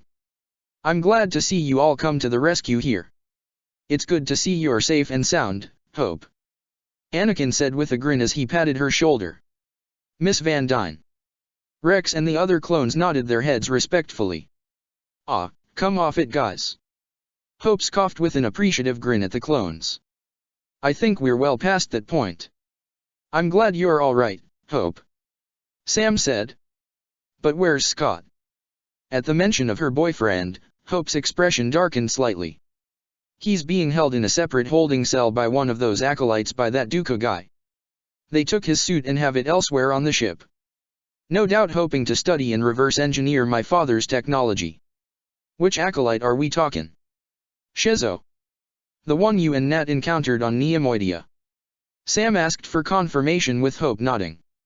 An entire army of droids and seppies with your abilities. Anakin muttered, not liking the idea at all. I know where the suit is being kept as well. Hope said. Then we're gonna need 3 teams. Anakin declared, looking to Rex. Captains, take 2 men with you to retrieve that suit. We can't have that falling into enemy hands. Echo, Cut Up, you're with me? Rex said. Heavy, 5s, keep our exit safe. Kix, go with Lieutenant Wilson. Yes sir. Where to, Miss Va Hope? Rex corrected himself. She walked up to the captain, holding up her ID card before tapping Rex's RIT comms. There, the location has been locked in. Hope stated with Rex nodding in appreciation. Hope. Sam spoke up. You go with Anakin and get Koth back here. I'll get Scott out from his cell. Hope blinked at that statement.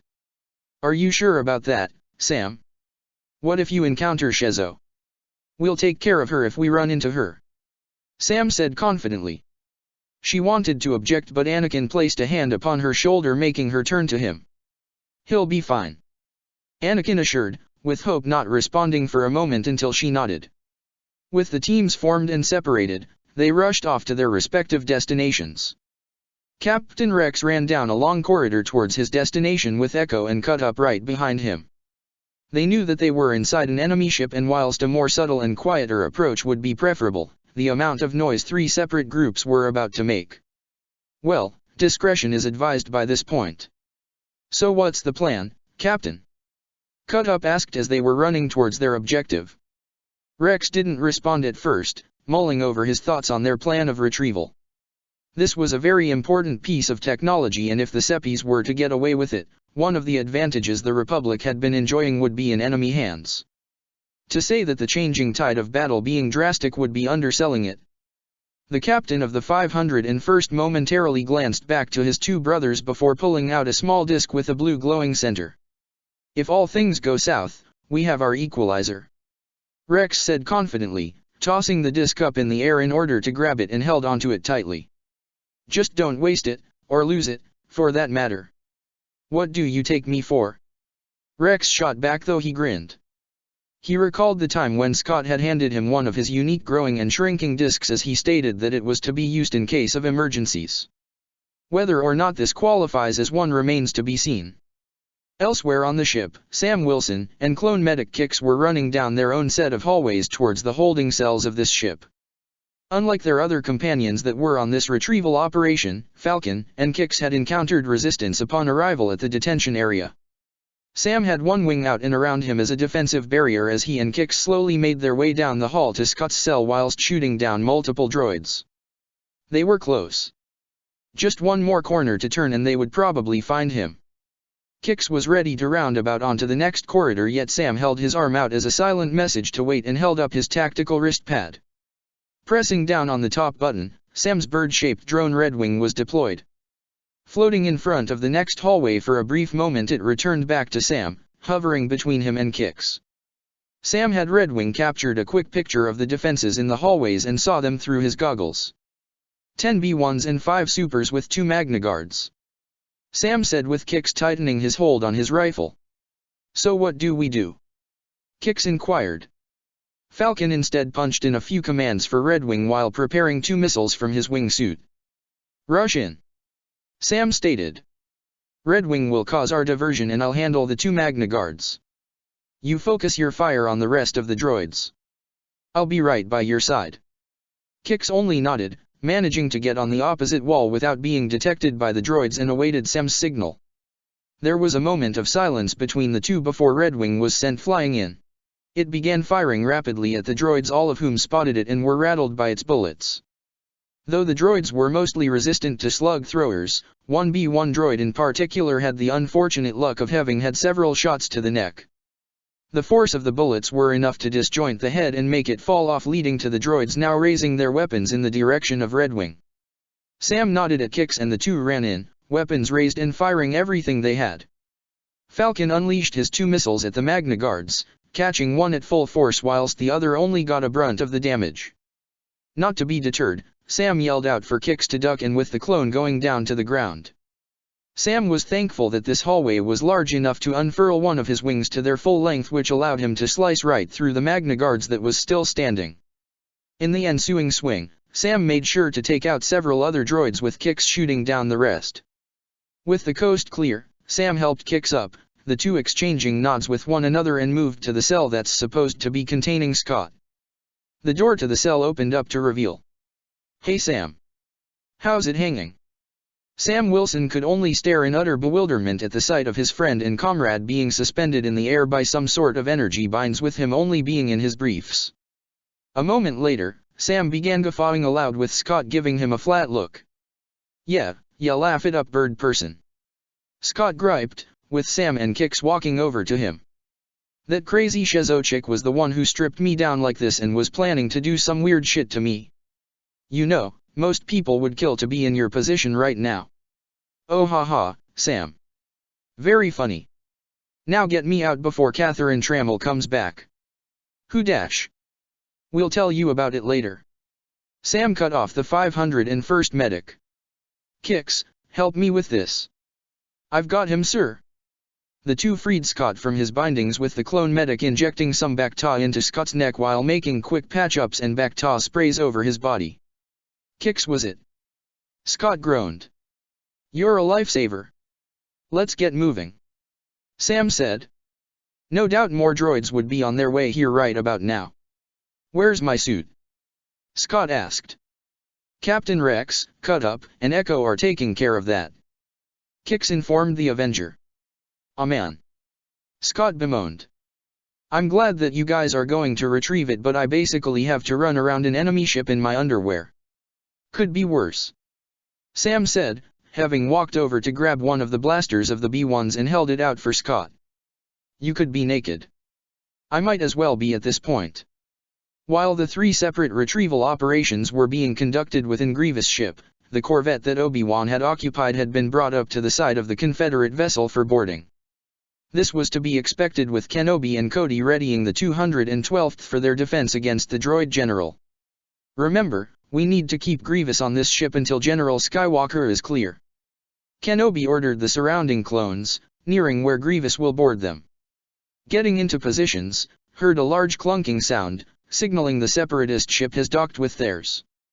It wasn't long after when 4 lightsaber points appeared on the wall as they moved in a circular motion. In a moment's notice, the newly cut piece of steel was pushed forward. "Look out!" cried out one of the clones as they all dived out of the way from getting hit.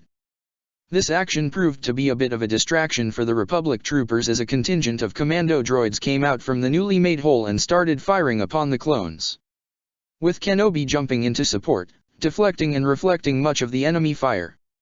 As this occurred, several Magna Guards entered the ship with Grievous following right behind them. Spotting the infamous Jedi General further down the hallway, Grievous pulled out a pair of lightsabers and activated them. "Kenobi!" came the cyborg's gruntal growl. Inside of the Separatist ship, Anakin and Hope were running towards the bridge as they hadn't come across any droids just yet. "How we doing?" Hope asked the Jedi, who held up his wristcom to keep track of Koth's location. "We are close." Rounding the corner, the pair came across a half-dozen droids coming their way. Without hesitation, they whipped out their respective weapons and went to work. Back on the Republic ship, Kenobi was surrounded by the Magna Guards as he was currently staring down the Separatist general. "So, Kenobi, is everything going as planned?" "That depends on your point of view, General." Several Magna Guards lashed out with their electro staffs, prompting the Jedi to twirl around and block the strikes before retaliating in his own manner. When one droid thrusted its weapon, Kenobi avoided the blow as it struck another droid square in the chest. As it spasmed from the ongoing currents running through its system, Obi-Wan cleaved through it. "You wouldn't come here without a plan, and you wouldn't come alone," Grievous pointed out. "Tell me, do you think Skywalker has rescued Master Koth yet? Or that Avenger comrade of yours?" On the bridge of the Separatist ship, the tactical droid was observing the fight occurring outside. It was at a stalemate of sorts, with neither force gaining any real ground, as it were. The Cis forces were doing everything they can to take down the Republic forces. Said party could have ended this bout sooner, given the numbers they have. Yet chose not to, given the current circumstances on who exactly was being kept on this ship. One such person was not far away from the tactical droid. Another was elsewhere in the prison block. The doors leading into the bridge parted ways as several pieces of dismembered droids slid across the floor before stopping right behind the tactical droid. Turning around, it saw General Skywalker of the Jedi Order and Wasp of the Avengers entering the area. "Surprise," Anakin said aloud. "Not exactly." Upon the tactical droid speaking this, about a dozen commando droids leaped up from the lower floor and landed around the 2 Republic fighters with their weapons trained right at them. "Well, at least they aren't destroyer droids," Anakin remarked. "Yes, at least they aren't that," said a female voice that made Wasp tense up.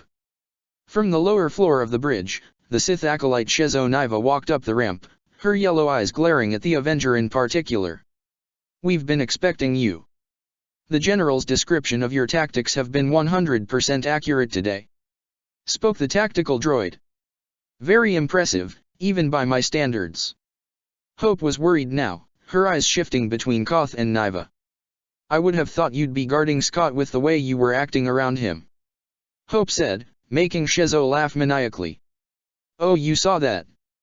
Shezo said with a taunting, coy look. "And what? You didn't like my hands all over your boyfriend?" Wasp's emotions flared, with her expression becoming murderous now, with all semblances of fear being disregarded. "You know, I take it back." Wasp stepped forward, eyes set solely upon the acolyte. "I'm glad you're here. I was hoping I'd run into you personally and punt your head straight off your shoulders for putting your hands on my man." Anakin stared at Hope momentarily, being very taken aback by this aggressive version of Hope and even feeling him sweat nervously. "I'd like to see you try," Shezo said challengingly, igniting her lightsaber. Meanwhile, Captain Rex, Cut Up and Echo were currently blasting away at several droids within the supply room of the ship. It wasn't heavily guarded, most of the droids being B-1s, with the trio of clones being able to dispatch the droids with relative ease. The clankers brought the suit here? Cut Up asked aloud after the last of the droids were taken care of. Why? Probably thought the suit wouldn't be as important. Echo said with a shrug. That doesn't seem right. Cut Up countered. We've seen how crazy the Avengers' tech and abilities are. Figured they'd keep it in a more secure location. Then we'll take the stroke of luck we'll have. Rex said, opening a crate which indeed contained the supersuit of one Scott Lang. Got it. Quickly grabbing it, Rex folded the suit up as neatly as he could and tucked it under his arm. Let's move. Rex said with Echo and Cut Up simply nodding silently and following after their captain. General Skywalker. Rex said through the comms. Lieutenant Wilson. Our objective is complete. En route back to the Twilight. Good to hear, Rex. Sam replied. Got Scott and we're on our way back as well. Any news from the General? Rex asked. Nothing so far. Rex only shook his head. He'd like to think that his general was alright, but knowing him, he was in the middle of an intense fight or a comedic one depending on your point of view in rescuing Koth. He just hoped that they could continue this mission without Grievous discovering their presence aboard his ship. And speaking of Grievous, blocking, parrying, and avoiding the strikes from both electrostaffs and opposing lightsabers, Kenobi was having a bit of difficulty. He was trying to find the means of gaining better ground against his opponents. Your plans have come to ruination, Jedi. Grievous taunted. I hear a lot of talking, General. Kenobi rebutted, blocking more strikes from the Magna Guards. But in the final accounting, what does all the talk get you? A futile quest for power, a mutilated body, and your place as Dooku's errand boy. I'm no errand boy. And I am not in this war for Dooku's politics. I am the leader of the most powerful droid army the galaxy has ever seen. An army with no loyalty, no spirit, just programming. Corrected the Jedi as he saw the opportunity. With a sweep of his legs, he uprooted a Magna Guards off its feet and caused it to tumble. Before it could hit the ground, Obi-Wan cleaved it in half before grasping its electrostaff with his other hand. Not losing any momentum, he swung around and stabbed the Separatist weapon into the last Magna Guards, short-circuiting it and leaving it out of commission. What have you to show for all your power? Questioned the Jedi. What do you have to gain? Grievous gave his answer shortly after separating his two arms to make four, which grasped two additional lightsabers before igniting them. The future. A future where there are no Jedi. The cyborg general rushed forward with his lightsabers spinning in his grasp. Kenobi quickly blocked a few strikes with his lightsaber and brought up the electro staff to halt the coming blow. It only worked for a little bit as the preferred weapon was destroyed.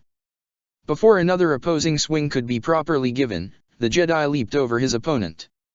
The moment he landed, his back was kicked, causing Kenobi to tumble onto the ground. The story of Obi-Wan Kenobi ends here. While the Jedi Master shook his head to get his bearing back, Anakin and Hope remained surrounded by commando droids and one acolyte who had her lightsaber ready. In that time, the tactical droid had violently electrocuted Koth several times to deter any movements from the two. Anakin moved forward only for Koth to get shocked again. One more step and your friend will die. The tactical droid said with a mechanical laugh as a means of gloating. Frowning, Anakin threw his hand out and force-pulled the droid close to him. What the Jedi did not expect was for Shezhou to use her own force push, accelerating the droid to collide into Anakin. In an instant, Wasp fired at the two closest commandos with her upgraded stingers and shrunk down. The tactical droid that was flung at Anakin was sliced in half upon his recovery, moving to eliminate the other droids. Shezhou moved forward, her eyes on the small speck that was the Wasp, and began swinging her lightsaber in several sweeping arcs. Hope weaved around each swing, narrowly avoiding the crimson blade. The last horizontal swing Shezhou missed made Hope disengage her wings and fall to the ground. She quickly grew to full size once more and landed a swift uppercut to the acolyte's jaw. Though she fell to the ground, Shezhou managed to sit back up and unleashed a force push that sent Hope flying back. Thankfully, Wasp reflexively shrank back down, with her remaining in the air and flying towards Shizo, only to be intercepted by a commando droid that had managed to set its sights on her. She evaded the droid's sword, with Shizo joining in a moment later. She was now moving around two blades that were intent on killing her, moving in between both at the same time. Since the commando droid was closer, Wasp flew right up to its head and fired both her stingers, which blew two separate holes into the mechanical humanoid's face. It fell a moment later, unmoving. VVVVTZZZZZ.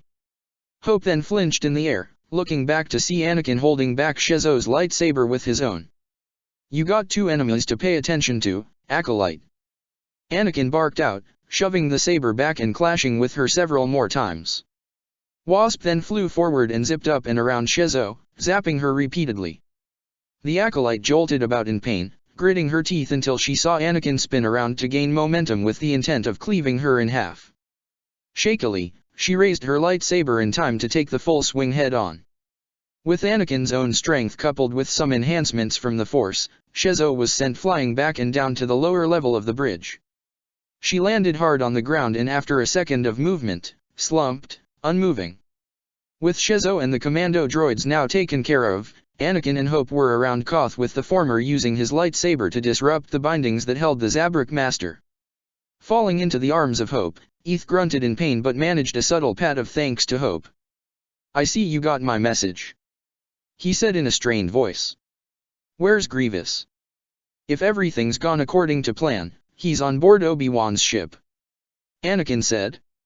"He's been captured?" Koth asked hopefully. "If we can cut off his escape, there's a good chance of that," Anakin declared. "And what of Scott?" "Sam got him," Hope said. "Now let's get you out of here." Hope and Anakin both slung an arm around their shoulder and began to depart from the bridge. What they failed to realize was the form of one Sith acolyte beginning to move. A moment later, yellow eyes opened with a sinister intention in mind. With this portion of the mission accomplished for the most part, the last aspect of it was dealing with Grievous. Suffice to say, Obi-Wan was still facing a bit of a snag with how determined the general seemed to be in killing him. Bringing down his lightsabers, Grievous almost cleaved Obi-Wan into several pieces. But the Jedi used the Force to help propel his body away from the killing blow. Landing some feet away, Kenobi had no proper time to get a little breather as he had to jump out of the way from an incoming attack. The opposing lightsabers slashed through many nearby equipment as Obi-Wan put in a lot of effort in staying alive against the Jedi killer. Clashing their weapons together, Obi-Wan was forced to bend backward, mustering much of his strength so Grievous won't gain any more ground in his personal space. "Your friends shall die, Kenobi, and you shall soon follow. You'd be a fool if you actually believe that," Obi-Wan said, re-engaging his enemy with renewed vigor. Trading the occasional blow and blocking before parrying each swing, the two combatants kept going at it. As he spun around to avoid yet another powered thrust, Obi-Wan saw the prone body of the Magna Guard some feet away.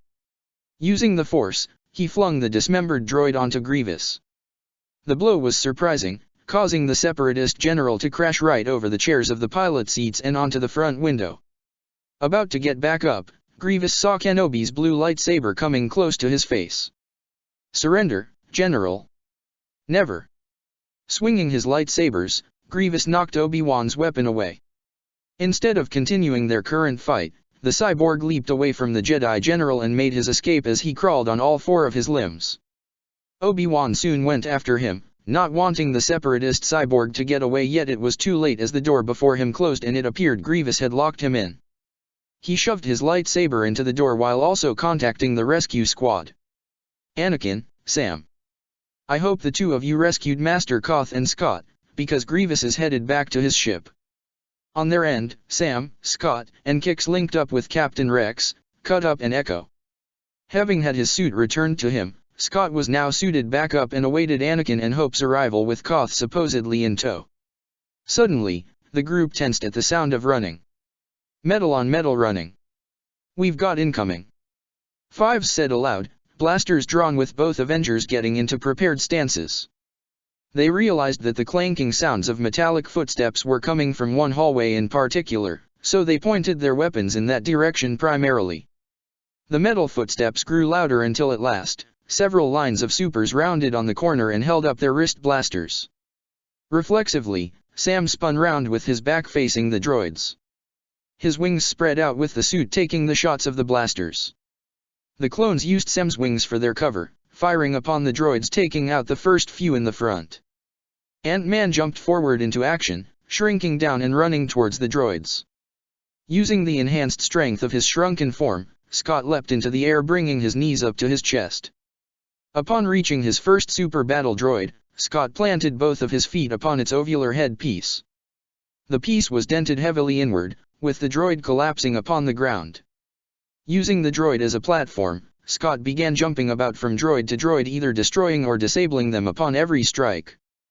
The chaos he sowed in between the droid lines were capitalized by Sam and the clones with the former recalling his wings. All 6 men stood together and unleashed a torrent of non-stop blaster fire that destroyed the rest of the droids.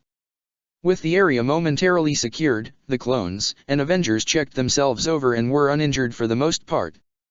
Save for Scott who promptly grew back to normal size and slumped against the wall, sliding down to the floor while breathing heavily. "Scott, you all right?" Sam went over to him, Kix and the other clones surrounding him. Ant-Man's helmet retracted, revealing a tired Scott laying with a sheen of sweat upon his forehead. I am good." Scott waved off, wiping away some of his sweat. "Guess I shouldn't have jumped into the fire like that after that shock therapy, huh? Jesus man." Sam along with Kix helped him to his feet. "Let's get you to the ship." Upon hearing that, Scott shook his head and shoved them away. "Hell no," Scott said vehemently. "I ain't leavin' till Koth and Hope are back." He gave the clones a wry grin. "Don't have to worry about Anakin. Pretty sure he'll force himself back no matter what." "Scott." Sam's voice was more firm this time. "Look, I know you could still fight, but for how long till you can't? Would you ever leave Cap behind?" Scott's question certainly silenced Falcon, the ex-convict looking to the clones. "Or would any of you leave your brothers, General, or Ahsoka behind?" He was met with silence that made him grin shakily. "Thought so," Scott remarked. "I'll be fine, guys. If you say so," Sam said, unsure but deciding on dropping the matter for the moment. He'll let Hope chew him out. "Anakin, Hope, what's your status?" Sam said, fingers over his earpiece. "We're waiting on you two and Koth." The response they got was the sound of Anakin Skywalker sounding a bit strained. Hearing this, Rex quickly spoke up. "General, is everything all right?" Over with Anakin, Hope and Koth, the hero with no fear was currently dueling with a very determined acolyte who had apparently recovered quickly. "Having a bit of trouble on my end," Anakin grunted, holding back a vertical strike. Hope was behind him with her supporting Koth as they tried to get back to the ship as fast as they could. "Just let me pass, Jedi," Shezzo said with a manic gleam in her eye. "You are not the one I wish to kill." "Yeah, sorry but can't really allow that," Anakin quipped back, pushing her away and clashing with her several more times. "See, Hope has become a friend of mine and I rather value my friends and would rather see them live a full life than have it cut short by some knockoff Sith wannabe." Shezzo only grinned, striking Anakin's saber with her own with a powerful force-enhanced swing. Anakin grit his teeth, stumbling back slightly, which was the opportunity Shezzo was looking for as she kicked the Jedi in the stomach. He fell to the floor, keeping his lightsaber up, yet it was for naught as Shezzo ran by him towards Hope and Koth. "Hope!" Anakin called out to her. She looked behind her with Koth blearily doing the same and was about to use her stingers just as Shezzo jumped forward towards her. However, Shezzo seemingly halted in midair, struggling to move. Hope looked past the Mirialan acolyte to see Anakin with his arm outstretched, using the force to keep Shezzo in place. Taking the chance Anakin had given her, she fired a disc at Shezzo's chest which latched onto her and electrocuted her. "Come on!" Hope called out to Anakin. "We gotta keep moving." Anakin's brow twitched. Right, it's not like I didn't just save you after getting knocked down at all." "Oh please," Koth here was tortured. Hope shot back, making Anakin jolt in realization. Right. Sorry." "No worries," Koth said with a pained smile. "We'll call it even when I get a nice bed to rest on."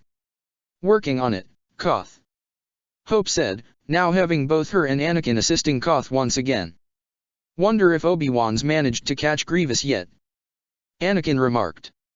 Within Obi-Wan's ship, currently, the rest of the clones were still dealing with a small contingent of droids that remained within the corridors.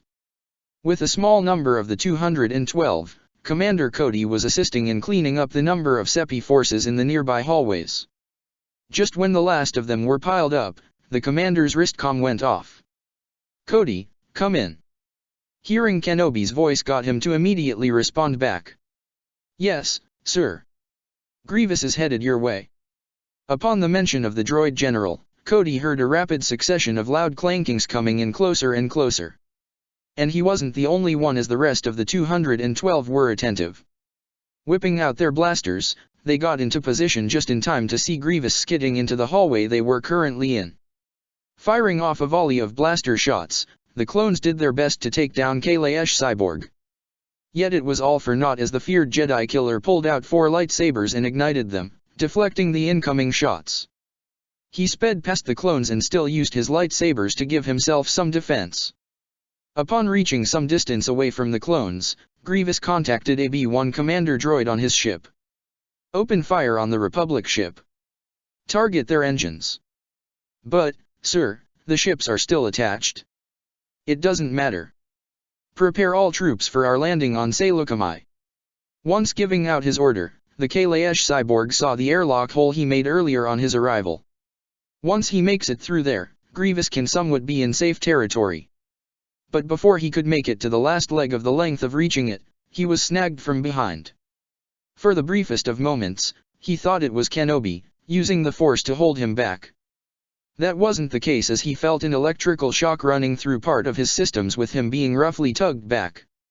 Stumbling, the feared Jedi killer took a brief glance behind and saw the 212 clones were tugging on a grappling line with all their might to keep him in place. It wasn't long before a number of 212 clones broke off from the rest, charged forward and dogpiled on the cyborg general. He roared in fury, whirling around to throw off the clones before using a lightsaber to cut the grappling line. Once freed, the Separatist ran back to the airlock. Nearing his destination, the Republic ship violently shook as the space vessel was sustaining a lot of damage. Leaning against the wall for support, Grievous looked to the side and made eye contact with Kenobi. Glaring at his rival, he was briefly tempted to continue their fight, but chose not to, as he needed to get off the ship immediately. Running through the airlock, Grievous could already tell Kenobi and the 212 clones were giving chase, as they didn't want to lose track of him. Making it halfway through the docking tube, the Republic ship shook violently once more. With the tube still connected, it affected it as well, as everyone inside fell onto the floor, especially Grievous, due to the connected ship losing its stabilizers. As the tube tilted downward, Grievous skidded down. When he turned onto his back, he saw Kenobi holding up his lightsaber ready to cut him down once close enough. He would have died then and there if it weren't for him igniting his own lightsabers to block the killing blow. Quickly rising to his feet, Grievous fought back against the Jedi General before the connection tube started shaking once again. In the brief moment of distraction, the Kalaesh cyborg kicked Kenobi away before crawling on all fours and making it to his ship. Standing up on the other side of the docking tube, Grievous glared at the Jedi. Until we meet again, Kenobi. Once done gloating, Grievous ran away as he searched for the nearest escape craft for him to use to get into hyperspace or onto Saleucami's surface. It was when the Kalaesh cyborg left, the docking tube started breaking away and snapping its connection with the Republic ship. Kenobi and many 212 clones quickly grasped onto any possible surface they had nearby as the tube opened up to the cold vastness of space. Some clones weren't able to get a good grip as they were sucked out and would drift along and suffer a grueling demise. Not wanting him and the others to perish, Cody whirled out his grappling gun and fired towards the airlock into the Separatist ship. Once connected with a firm hold, everyone remaining in the docking tube grasped onto the line and climbed their way out. Once the last of them made it out, Cody shut the airlock so everyone can finally get a brief moment of reprieve. Kenobi was the first to recover and onto his feet. Hurry! We can still catch him. General! Cody halted Obi-Wan's coming action. The others are no doubt finished with their mission. If we go after Grievous now, we'll be trapped on the ship with nowhere else to go. Knowing the clone commander was right, Kenobi decided to abandon his intention of pursuing the feared Jedi killer. Then we best get moving, Kenobi said on to the remaining 212 clones. I believe there's a hangar bay nearby. We can take one of the gunships and get out of here. Hopefully with no more casualties. With the new orders given, the group rushed towards their new destination in mind. Rounding about a hallway, Anakin, Hope and Koth were greeted by the sight of Sam, Scott, and the clones of the 501st all rushing over to assist them.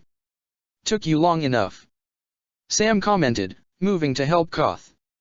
We were being chased by a psychotic Sith lady. Cut us some slack, Anakin shot back. Like her. Fives pointed behind them nervously. Everyone turned behind them to the hallway Hope and Anakin had just come from to see none other than Shezzo standing there. Oh my god, will you just leave us alone already? Hope barked out in irritation now. Shezzo only snarled, holding her lightsaber up beside her face. You'll just have to kill me if you wish for me to stop. Sam stepped forward, weapons pointed at her. Don't tempt us. The Sith acolyte ignored the aviator Avenger, instead keeping her eyes on Hope. It seems you don't understand the lengths in which I will go in order to get to you, Shezzo stated, pointing her saber at Hope. Hope found herself growling in anger now. I would so like to have a restraining order placed on her, if that's not too much trouble, Scott muttered out. Perhaps we can get Matt and some senators to help move that along, Anakin jotted in. Shezzo suddenly cackled loudly, unnerving the group before her as she stared at Hope before looking back to the clones. With a grin, she threw her hand out and with the force pulled them towards her. The clones all collided with the Avengers and Jedi in front of them, sending them all stumbling down to the ground. With Hope landing right before Shezzo. She cried out as the acolyte stepped on her hand, preventing her from instinctively shrinking. The Avenger looked up in time to see Niva with her lightsaber over her head, crazed smile in place. Say goodbye Avengoof. What Hope did not expect was Koth tackling Shezzo with all his might, some of his horns digging into the Miri Allen's chin and face. Shezzo cried out in pain, shoving Koth's face away as she reached up to her own face. You Jedi filth. Shezzo snarled murderously, seizing Koth by the throat via the force and without hesitating, plunged her saber right through the Jedi Master chest. The corridor froze, with the clones, Soul Jedi and 3 Avengers staring in shock at what they had just witnessed. Koth! Scott yelled out, rushing to him. Nu! Wasp cried out, glaring daggers at Shezzo. You fucking bitch! Wasp immediately shrank down, flying straight at Shezzo at full speed and delivered a flying drop kick to the acolyte's gut which sent her careening back. Though she was now injured heavily, Shezzo still had the wherewithal to throw out another force push just in front of her. Though it was broad, the push was enough to disrupt Wasp's flight path. Scrambling to her feet, Shezzo ran as fast as she was able to with Wasp ready to pursue when Scott called out to her. Hope, stop. She turned back with her expression falling at the sight of Koth's body being held up by Scott. Flying over to them, she turned back to her normal size with her helmet retracting back to reveal tears forming out of the corner of her eyes. Hang in there we'll get you to dash. She was cut off by Koth grasping her hand and giving her a calming smile. Worry not nor weep for my death, Hope. Koth said softly. Though our time together may have been brief, we fought together and won together. In that time, I saw how important you, Scott and all the Avengers will be to the galaxy. The Jedi are lucky to have you as friends.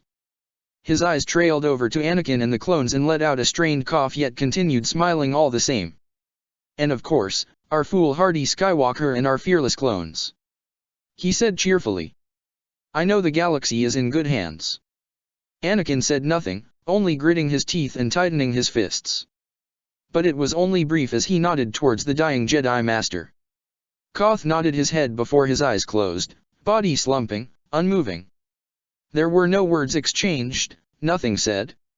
Only the group staring down at the body of Koth. Scott and Hope shared a look with each other, mournful and filled with remorse. Come on. We need to get back to the Twilight, Sam said before grasping onto Koth's arms. Can I get some help here? Some of the present clones were quick to respond to Sam's request as they helped carry the recently deceased. Even Anakin joined in, using the Force to help out on the burden. It felt like a long time for the group, even though it was only a matter of minutes, for them all to get back into the twilight. When everyone was ready and secure, the Republic ship detached itself from the Separatist vessel. Piloting their way back to one of the Republic ships, Anakin had to contact Kenobi on recent events. It wasn't long before his former master answered. "What is it, Anakin?" "I just received word from Admiral Yularen that several crafts from Grievous' ship detached and ended up on Saleucami's surface." "Master Kenobi." Anakin spoke with a somber tone. "We got Scott and Hope out of Grievous' ship." "That's good to hear, Anakin." Obi-Wan said with approval, though it was a second later that he took note of how his former Padawan's tone. And how there was one other individual excluded from his report. "What happened to Master Koth?" "Dead," Anakin said with a bitter tone. "The Sith acolyte Shezo Niva was on the ship. She killed him just as we were about to make it out of there." "I see," Kenobi muttered out. "I'm sorry to hear of this. He was a good friend." "That he was," Anakin simply said. "We have him with us if you're wondering. Can't just leave him back there. Then at least we can give him a proper burial when we return to Coruscant."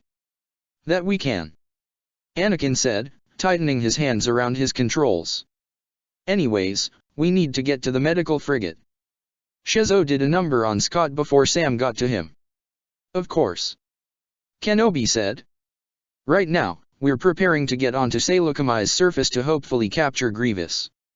The rescue team landed within one of the Venators of the Republic fleet, medical staff awaiting their arrival. Once they landed, the back ramp opened with Scott being helped down by Kix and Hope. "We got him." Several clone medics took Scott into their own hands, having a stretcher ready for him as they carried him away with Hope remaining by his side. "We took a big risk rescuing Scott and Koth," Sam stated, crossing his arms with his head down in defeat. "This is a war," Kenobi reminded with a grim tone. "These types of days will happen whether we like it or not." I know," Sam waved off. He felt a shoulder on his shoulder, looking to Anakin, who gave him an understanding look. "It's hard to accept losses like this," said Skywalker. Nodding his head in appreciation, Falcon looked back to Obi-Wan. "You said that Yularen saw a few ships headed down to the planet, right?" Sam asked with Kenobi nodding. "Yes, several tanks and landing parties have been prepared." "Then count me in to join with ya." "Me too." "No, Anakin," Obi-Wan rejected. "You're going to be needed up here to direct the space battle. Sam and I will pursue Grievous. There could be a number of sites to choose from," Anakin said. "Are you sure you want to handle this by yourselves?" "We'll manage, Anakin," Obi-Wan stated with a small smile. "We'll get him," Sam said with a determined expression. "We'll do it for Koth and all the Jedi and clones Grievous has killed." "Then good luck to ya, Falcon." "We'll need it, Sky Guy." "I'll allow that, just this once," Anakin said, walking away as Sam and Obi-Wan turned to the AT-E tanks that were being prepared. "Let's get that metallic bastard." "Not how I would say it, but yes, let's." Avengers Infinite Wars Chapter 43, Deserter. Saleucami. An outer rim world that not many had even brought up in the conversation of the war reaching the planet. Then again, there's a lot of false assumptions going around. General Grievous had lured the Republic here after the capture of the late Eth Koth and Avengers Ant-Man and the Wasp. They were pursued here, engaging in a fierce naval battle which transitioned into Anakin, Sam, Rex, and Domino Squad infiltrating Grievous' ship to rescue their comrades. Unfortunately, successful as they were initially, the crazed acolyte of Shezo Niva snatched a devastating victory from the Republic with her murdering of Koth. Now, after that unfortunate tragedy, both Obi-Wan Kenobi and Sam Wilson were determined to capture the Separatists' insane droid general and bring him into justice. Much as they would enjoy having Shezo in a cell as well, Grievous was still the priority now above all else. Currently, several Venators and Acclimators were descending down to the planet's surface while one droid general exited his escape pod. Around him was a retinue of B-1 battle droids. We must find a way off this planet before they find us," spoke the cyborg general. He then looked overhead and saw a Republic cruiser flying through the air. "Kenobi. We need to hurry and find an escape pod." Landing their cruiser a good number of miles away from Grievous' party, a ramp was drawn out and releasing many smaller Republic vehicles. They flooded out with the clone forces having to set things up while the rest got ready to search for the Separatist leader. Multiple AT-ATs, and speeders were deployed out with Obi-Wan and Sam leading the troops. "Instead of scattering our troops looking for all the escape pods, we shall head towards the wreckage of the landing transport first." "Of course, General," Rex said. "Cody, divvy up the men," Kenobi said, turning to his second-in-command. "There must be at least one escape pod. Send a secondary party to search for it." "Yes, sir." Sam rolled his shoulders as the troops began their march. "If you don't mind me guys, I'm gonna do some recon of my own." "By all means." Kenobi gestured forward, Sam running forward thrusting his elbows out then his arms out wide with his wings popping out his suit. Taking to the air, Sam flew above the troops, going forth while deploying Red Wing for a secondary set of eyes. Some of the clones looked up at him with a sense of awe and wanting. While they had jetpacks, there was just a slight cool factor with having literal wings. Mechanical as they may be, it was still pretty cool. "Is it wrong that I want one of my own?" Rex remarked questioningly. Kenobi just gave the clone captain an amused look as both he and the rest of the clones began their trek across the planet to find the wayward droid general. And speaking of the wayward general, the battle droids had scrounged out whatever supplies that were within the escape pod whilst General Grievous was thinking of what to do next. "Contact the fleet." Grievous barked out to a droid within the escape pod they crash-landed in. "Sir, our transmitter is destroyed," spoke a B-1 droid. "There is only one escape pod that survived. We must get there as quickly as possible. Let's hope the transmitter is still intact," said Grievous before barking out an order. "Now find me some transportation."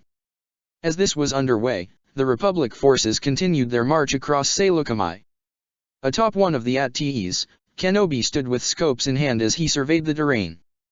He heard the occasional sound of thrusters above him, looking up to see Sam flying about in the air. "Sam, have you found anything up there?" Obi-Wan asked through their comms. Up in the air, Sam hovered in place for a moment as he waited for the return of Red Wing. The small bird-like drone flew over to its owner, settling itself back into the back of the wingsuit. "Nothing on my end," Sam announced. "Found an escape pod scrapped and destroyed. Lot of the terrain was wrecked. Pod must have had a bad landing." The Jedi Master hummed aloud to himself. "General Kenobi." Obi-Wan looked down from the AT-AT to see Captain Rex riding in on a speeder. "Sir, the cruiser returned to orbit," Rex reported in. "Any sign of Grievous?" The Jedi frowned momentarily, looking back through his scopes for a few moments until, "I believe we've found his ship," Kenobi announced. "Sam." "Yeah, I see it." All the while, riding on top of one of the indigenous wildlife on this planet, Grievous was overhearing many of the surrounding droids voicing their complaints. It was truly annoying. "Power low. Need to shut down. I can't go on. Sir, we need to get our power recharged." "Not this again. How could your power cells be so depleted?" Grievous asked with an aggravated tone. "You would not let us ride on one of those creatures with you, sir. If you would allow us to let us close for way." The B-1 droid was silenced with a swing of Grievous' lightsaber, bisecting the droid rather quickly. "Anyone else?" threatened the general. The droids didn't voice any more complaints as neither of them wanted to risk being destroyed. "That's what I thought," he said, deactivating his lightsaber. "Now let's find that pod." The droids resumed their trek with their temperamental general. Meanwhile, the Republic forces arrived at the crashed ship of Grievous trying to find anything of use. The clones were either lifting up or sifting through the debris of the ship, finding nothing but scrapped droids that were littered throughout the area. Atop the ship, Cody, Rex, Obi-Wan, and Sam were going about their own investigations atop the ship. "Thermal housing intakes are still warm," Cody announced from the area he was checking over. This couldn't have happened too long ago. The crew compartment's almost entirely destroyed. Rex said, walking up to the Jedi General. We'll split into teams. Rex, take Jesse, Hardcase, and Kix and search those wetlands. Obi-Wan instructed. Yes, sir. Rex said, looking back to Jesse, gesturing his head over to several speeders that were nearby. Cody, you, Kryze, Sam and I will pick it up from here. And, Rex, if you get a visual on Grievous, contact us before you engage. Kenobi added with Rex simply nodding. Needed to make sure of that little tidbit, huh? Sam asked. Rex is a smart man. Kenobi stated. But let's not forget who his general is. Hey, us Avengers are pretty reckless ourselves, you know. Sam said. And you're no saint yourself, Obi-Wan. Kenobi only gave him a wry look, though a small grin was present while Cody chuckled softly to himself. Waxer and Boyle, who were investigating the droid wreckage with Kryze, were kicking around scrapped droids with Boyle huffing in annoyance. How are we supposed to get anything out of these clankers? Boyle asked aloud with Kryze nodding in agreement as he lifted up the upper half of a B-1 droid. These droids are too gone to give us any good intel. Kryze announced, tossing it aside. There's gotta be something around here. Sam said, looking around. Ship's still intact, all things considered. Nothing so far, Lieutenant. Clone Trooper Kryze said apologetically. Waxer glanced over to an escape pod nearby with a cracked glass window and walked over to it. Peering inside the pod, he spotted a droid that was still full intact. Here's one. He announced, having the others gather around him. Sweet. Sam said, patting Waxer upon the shoulder. Nice work, man. Let's load the droid in the tank. Obi-Wan said, placing his hand upon the glass casing. With a quick application of the Force, the glass shattered and the hatch door fell open. We'll inspect it on the go. Over with Rex, he led his small squad of clones as they sped through the wetlands of Saleucami. Their formation was a loose diamond shape, Rex at the head, Jesse and Hardcase close behind on his sides with Kix at the back being the medic.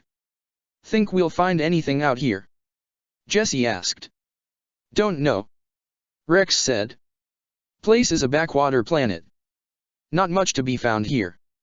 As they rode forward, the troops were unaware of the two commando droids up ahead hiding behind a small hill. One had a sniper rifle while the other utilized scopes, acting as a spotter. The one with the sniper rifle focused upon Rex with the scope's commando advising him on when to shoot. Once within range. DRRRR.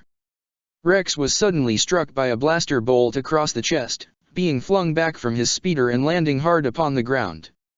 Protect the captain. Jesse quickly ordered with Kix veering about to return to their captain whilst Hardcase joined Jesse in pursuing the two droids that shot Rex. Though they sprinted as fast as their mechanical bodies were able to perform, Jesse and Hardcase were already upon the two shooting them down quickly. Stopping at the downed droids, Jesse saw what they were. Commando droids. He said grimly.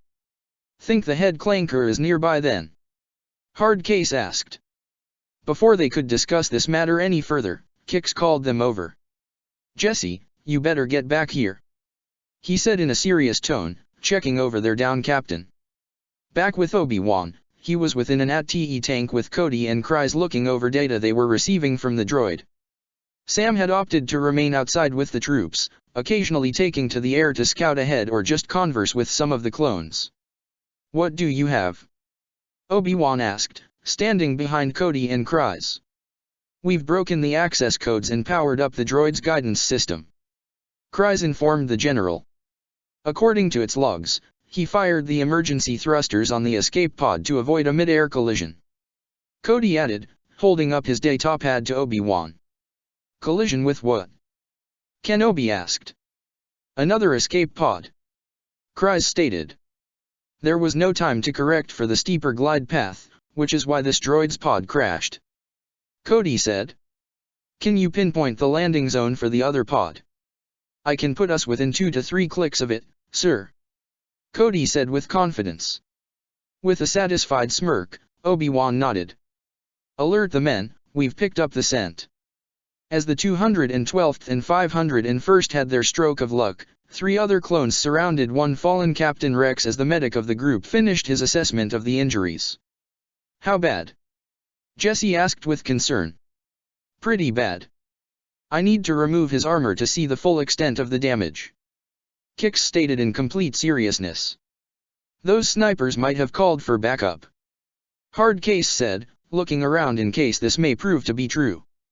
Unless we want to start getting picked off one by one, we should find better cover first. While nodding, Jesse looked up to see several quadrupedal native creatures nearby. They seem awfully close to us. Kix noted. Most animals would flee on sight. Jesse squinted at the creatures. Wait a minute. Those critters are domesticated. Sir. Hardcase said in confusion.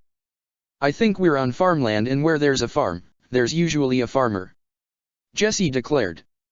Let's find his homestead. How do you know that? Hardcase asked. Simple, brother. Jesse remarked with a sly tone. Where you think with your blaster like heavy, I usually keep myself busy with finding things that may be useful for us. Oh, so the one time you read up on farming it turned out to be useful. Hardcase shot back jokingly. I'll have you know I've always been interested in farming. Jesse countered with a wag of his finger. Seems like a decent life after all this blows over. Pulling out a foldable stretcher, they placed Rex upon it and attached it to Kix's speeder before they trailed down in the direction where most of the quadrupedal animals seemed to be coming from. Lo and behold, crops were seen with a house and barn nearby. The moment they came to a stop, the front door to the home burst open to reveal a pink-skinned Twi'lek woman pointing a sniper rifle right at them. We don't want any trouble here, spoke the farmer. Easy with that weapon, ma'am, Jesse said. We're here as friends. When the clones removed their helmets, the farmer lingered on her gaze. State your business, she said, leveling her rifle at Jesse. Our captain's been hurt. We need dash. I'm no doctor. So just dash. We have a medic, ma'am, Jesse said placatingly. We just need a place to tend him overnight. Before the Twi'lek could respond. Mommy, who's dash? Get back inside, both of you, she said to 2 young children that came out from the house. Oh, Mom, both said with defeat, hanging their heads as they went back inside. Relenting, she gestured over to the barn with her rifle. Look, there are some benches out back in the barn. It's the best I can do. That'll be fine, ma'am. Thank you, Jesse said with a pleasant smile. They quickly got their captain into the barn, getting the top of his armor off of him. Setting him down on the bench, Kix went to work applying Bacta upon Rex's back and the area where he got struck. As he finished applying the patch over the wound, Rex came to. What happened? Rex asked groggily. Commando droids took a potshot that would have gone straight through your heart had it been 2 inches to the left, Hardcase stated, with Kix placing a hand on his shoulder to make sure Rex remained lying down. I can't move my arm, Rex said in worry. You have some nerve damage, Kix said. Understood, Rex groaned, rolling onto his side. Now patch me up and let's get on with it. Sir, you're in no condition. It will heal, but it'll take time, Kix said with a firm tone. We're getting underway, Kix. That's an order, Rex said in a voice that was strained. Sir, as the team medic when it comes to the health of the men, including you, I outrank everyone, Kix said plainly with a flat look. So I respectfully order you, sir, to get some dash.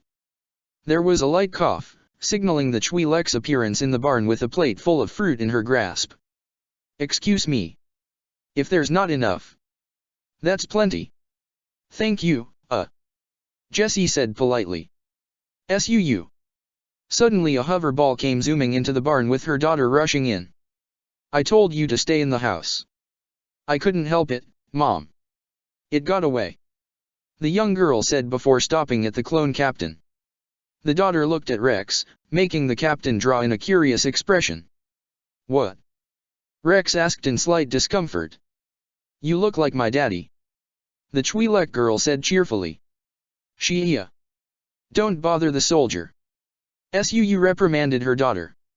Now get inside with your brother. Yes, Mom. Shia said with a small slouch in her form as she left the barn. My husband is away delivering our first harvest. Do you require anything else? Suu asked with a more kind tone in comparison to her earlier hostile introduction. No. Thank you, Suu. Jesse said with a nod. As Jesse placed the bowl of food next to Rex, taking some for himself, Kix and Hard Case, the medic of the group placed one of the captain's blaster pistols near his hand. Resume the search without me. Rex ordered. Jesse, you're in command. I'll be fine. The others nodded, leaving Suu's farm as Rex did his best to get a good night's sleep.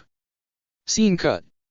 With the two moons shining down on Saleucami's surface, it gave the Republic forces plenty of light for their present search. Hey, Kenobi. Sam called out from the comms. I think I found our escape pod.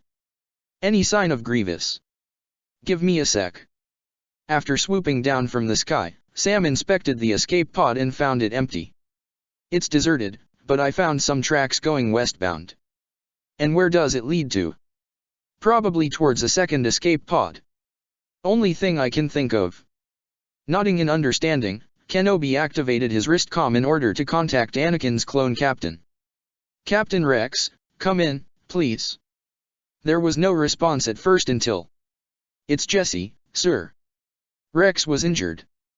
This made Kenobi pause in surprise and worry. Cody looked over to him, the two locking eyes before Kenobi addressed Jesse. What's his condition? He'll be fine, but we had to find him shelter for the night. Grievous is on the move. Obi-Wan informed the clone. We're headed to the west. Swing around and we can meet up at the final escape pod. We're going to need all the firepower we can muster. Roger that, sir. We're speeding towards you.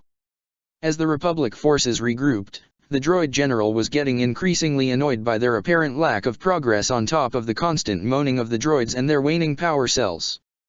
We should be there by now. Grievous said, clearly getting fed up with his situation.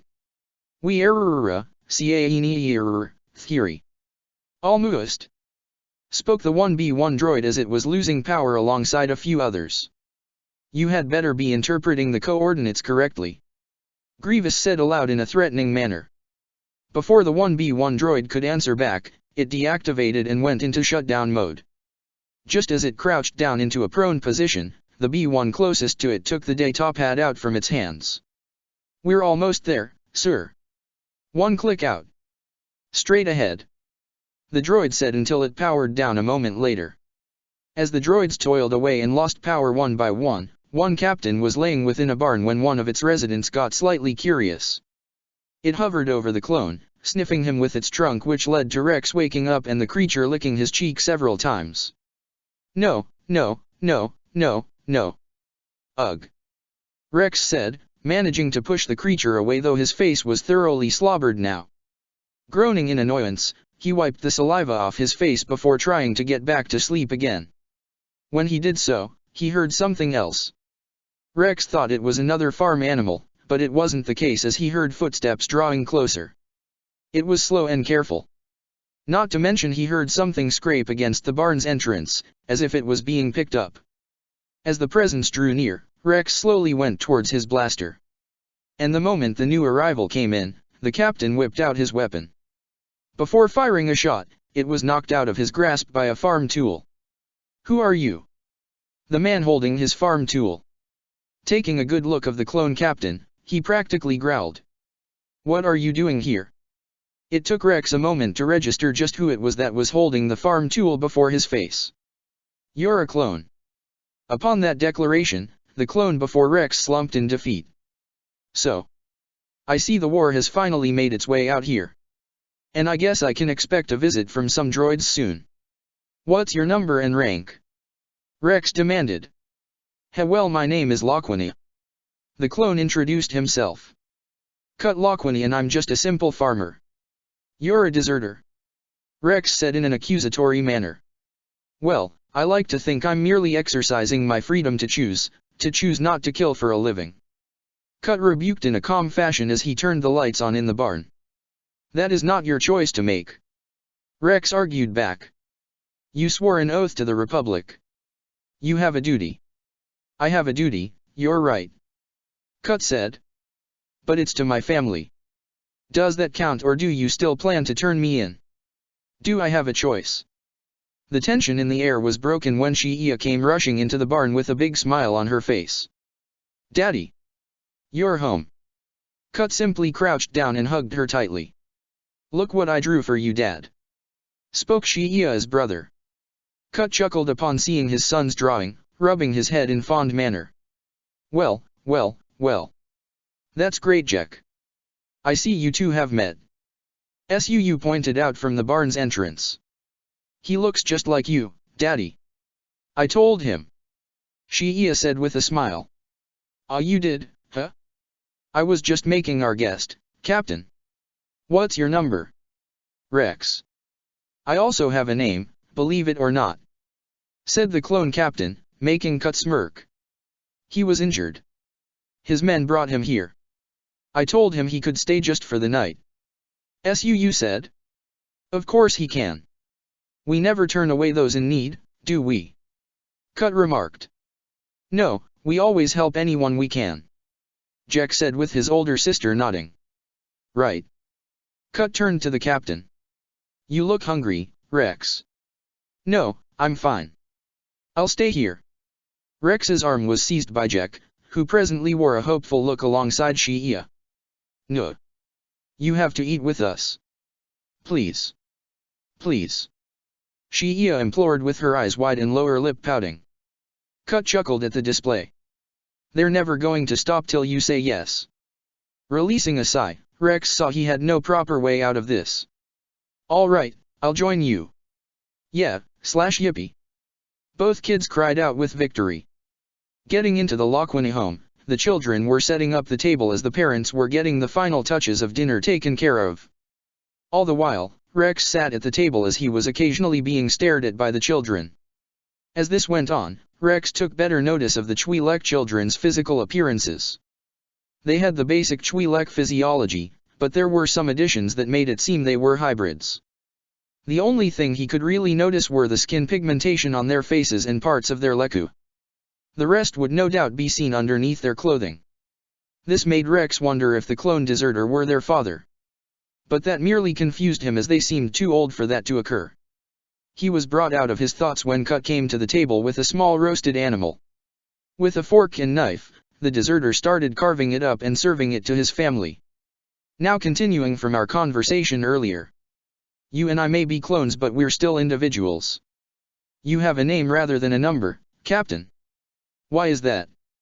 Cut asked, placing some food upon Rex's plate. Perhaps our leaders feel it's a more efficient way of distinguishing us. The captain rebuked. More efficient than a number? I doubt the Kaminoans think that way. Cut said with a knowing tone. Do any of the Jedi refer to you by number? Rex was about to argue that only he knew that frankly, he had yet to encounter a Jedi that doesn't refer to him other than his rank and name. It went on, unaware of Rex's internal dilemma. Still, a name has to make you feel unique, especially in an army where everyone looks like you and talks like you. Actually, I've never really thought about it. Rex shot back. Yes, you have. Cut waved off. How would you know? Because I'm as close to you as any life form can be. Cut said up close to the clone captain before pulling away. I've seen how you look at my family, our home. Rex's gaze lingered onto the children. Come on, Rex. You've thought about what your life could look like if you were to also leave the army, choose the life you want. What if I am choosing the life I want? Rex said, more adamantly now. What if I'm staying in the army because it's meaningful to me? And how is it meaningful? Cut questioned. Because I'm part of the most pivotal moment in the history of the Republic. If we fail, then our children and their children could be forced to live under an evil I can't well imagine. Rex hammered in with his belief. If you were to have children, of course, but that would be against the rules, wouldn't it? Cut pointed out. Isn't that what somebody programmed you to believe, Captain? No, Cut. It's simply what I believe. It doesn't matter if it's my children or other people's children. Does that meet with your approval? Rex said bitterly. Perfectly. To each his own. That's what I always say. Cut said, grinning at the captain's slightly frustrated mood. What does that mean, Daddy?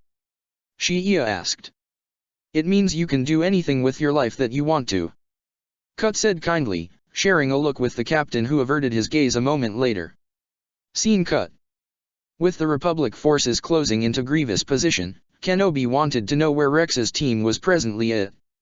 How are you doing, Jesse? Obi-Wan said into his wrist comm. Closing in, sir. We have a visual. Very well. We'll meet you in the middle. Over by the Separatist escape pod, Grievous was quite pleased in seeing it. He really wanted to get off this backwater planet and get back to Separatist space. Hopping off of the animal he rode for hours, Grievous addressed one of the B-1 droids. Is your transmitter working? I don't know. I haven't used it yet. This earned the droid a smack across the head, making it fall onto the ground. All right. I'll check it out. Stupid battle droids. Growled out the general before looking towards the one droid which entered the pod earlier. Send out a distress signal towards the rest of our fleet. We need to get a shuttle down here immediately. Roger, Roger. But I must inform you, sir, there are multiple life forms approaching from the east and west. This alerted the Separatist general, making him call out to his present forces. Battle positions. It didn't take much time for the Republic at RTS, AT-TES, and speeders to arrive on the scene. They started firing upon Grievous' position with practically everything they had in order to capture the cyborg general. The battle droids were quick to respond back, especially one of them pulling out a rocket launcher and firing around at an AT-TE. Seeing the projectile coming towards him, he leaped off the transport and landed on the ground before igniting his lightsaber. He charged forward with several other clone troopers alongside him. One trooper quickly moved to the side when he saw a rocket coming towards him. He was almost hit but called out to an AT-TE in order to shoot down the enemy projectile. Tank 2. Port side. The barrel of the main gun turned with its occupant taking a quick aim. The clone fired off a round and destroyed the projectile before it got close enough. Great shot. With the blaster fire filling the air, Grievous could only growl out an order. Turn on those commando droids in the escape pod immediately. He then voiced the burning question on his mind. And where is that ship? Scene cut. In a corner of the Loquani home, its patriarch and his guest were presently playing a game of Dejeric. Good move. Very good move. Cut commented on Rex's recent play against him. So what was it? What made me decide to leave the Corps? Cut leaned back in his seat and recounted his tale. Shortly after the Battle of Geonosis, our troop transport got caught between two Separatist gunships. They fired at us with everything they had. We crashed. Most of us were either dead or severely injured. So when they started working their way through the wounded, killing us off, I knew there was no hope. I ran. It still haunts me. I'm sorry. It's the day I felt my life didn't have any meaning. Everyone I cared about, my team, was gone. I was just another expendable clone waiting for my turn to be slaughtered in a war that made no sense to me. Can you understand that, Rex? Rex merely sighed and looked at the deserter solemnly. I've been in countless battles and lost many brothers. They were my family. My home. Shia soon came up to her father with her brother not far behind her. Daddy, we finished our chores. Can we go outside and play? Please. Jack pleaded alongside his sibling. Cut smiled. Okay, only for a few minutes. Shia smiled. Thank you, Daddy. Come on, Jack. And keep the house in view. Ordered their father. We will. Jack said back. You have wonderful children. Rex said as he saw the Twi'lek kids run out of the house. Cut saw the look in Rex's gaze and remembered the same one from earlier. They aren't mine if you're wondering. I merely adopted them when I married their mother. Rex released a small chuckle. Yeah, I was thinking about that. Nearly gave me a headache. Cut nodded as they continued their game. So, what do you know about those Avengers? Rex blinked. I beg your pardon. You know who I'm talking about. Who are they? How do you even know about them? Rex asked. This is a backwater planet. I may not be in the army anymore, but that doesn't mean I keep myself out of the loop. Cut stated. I make sure to have at least a semblance of the goings-on in the rest of the galaxy. And for the past few months, these Avengers have been on the HoloNet day in and day out. Rex was silent, not responding at first, prompting Cut to ask. So who exactly are they? Rex mulled over the question in his mind, thinking hard on the group of individuals that quite frankly have fundamentally changed a great deal of many lives in a short amount of time. They're unique to say the least. Rex started out. Actually, unique would be underselling it. These guys are some of the craziest, possibly most powerful individuals I have ever seen. Really? Cut leaned in, intrigued by this. Powerful in what way? Powerful where they can give any Jedi they fight a run for their money.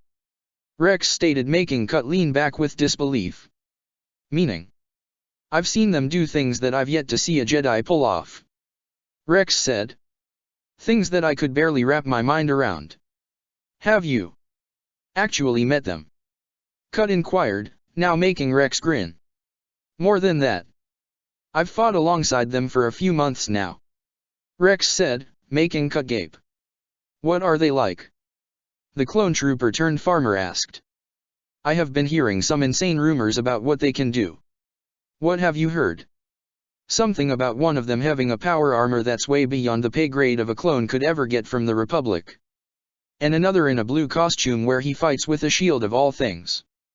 Cut listed down, making Rex chortle. Well, that's Colonel Rhodes and Captain Rogers you're talking about. Rex said. And they're both one-man armies by themselves. Most of those Jedi are really after what I've seen them do. Rex proceeded to regale Loquina with the astonishing feats that he had borne witness to these past few months. Captain Rogers' skill in combat and leadership qualities while utilizing his shield in almost reality-defining manners. Sam Wilson with his wingsuit, quippy mouth, and creative flight-based combat style. Colonel James Rhodes with his overwhelming firepower with his suit. Natasha Romanoff with her athletic/assassin-based fighting prowess. Then came the more crazier powers that Cut couldn't quite wrap his mind around. Pietro's super speed, the shrinking and gigantification of Scott and Hope, and Peter's astonishing dexterity and web swinging, and Matt Murdock's blindness not hindering his capacity to fight in any way. In fact, his senses are enhanced to the point of unreal with the amount of precision and accuracy they allow for him to gauge scenarios and environments. And from what they told me recently, there's 3 more out there somewhere in the galaxy. Wow. Cut murmured. Where are they even from? They told me their planet is called Earth. With that, Cut couldn't help but snort aloud. They're from a planet called Dirt. Rex chuckled. They kinda had similar reactions when they told me and General Skywalker after everything they've been through here. Captain Rogers told us their planet has a lot more people like them. Some are known and some are just waiting to pop up. Sounds crazy. It is crazy. Rex said. You should hear half the stuff they talk about. You seem close to them. Cut noted, making Rex pause in thought. Was he close to them? He'd like to think so, considering how much they have endured together this past year. They certainly treated him with great respect and friendliness. Hell, ever since they had become directly involved in the war, the number of clone casualties have plummeted. While in battles like Geonosis, casualties were high, the Avengers working with the Jedi and the clones have allowed for more survivors and less deaths. They had saved the lives of clones on numerous occasions now. I think, even though they're not with the Republic, I can consider them as friends. Really? Rex took another moment before nodding. Yeah, we're friends. We're comrades. Cut hummed in thought. Then, what do you think their opinion would be of me? Now that was certainly not a question he was expecting. What would they think about Cut Loquina? A clone trooper who chose to walk away from a life of war to a life of, well, peace. I I'm not sure really. Rex admitted. He thought of people like Steve, Natasha, Sam, and Peter. They, like the rest of the Avengers, got along well with all the clones for the most part. They were kind, cordial and very friendly. They have been introducing their planet's version of entertainment, food, culture, and they kept stating how what they had on them thus far was only the tip of the iceberg. I think, Rex said after several moments of silence, they would respect your choice in the end. Really? Cut was rather surprised by the response. Rex nodded. Yes. I figure one or two may not agree with you leaving your duty but finding a new one, they'd accept it. Cut leaned forward in his seat, thinking carefully on Rex's words as they played more of their game of Dejeric.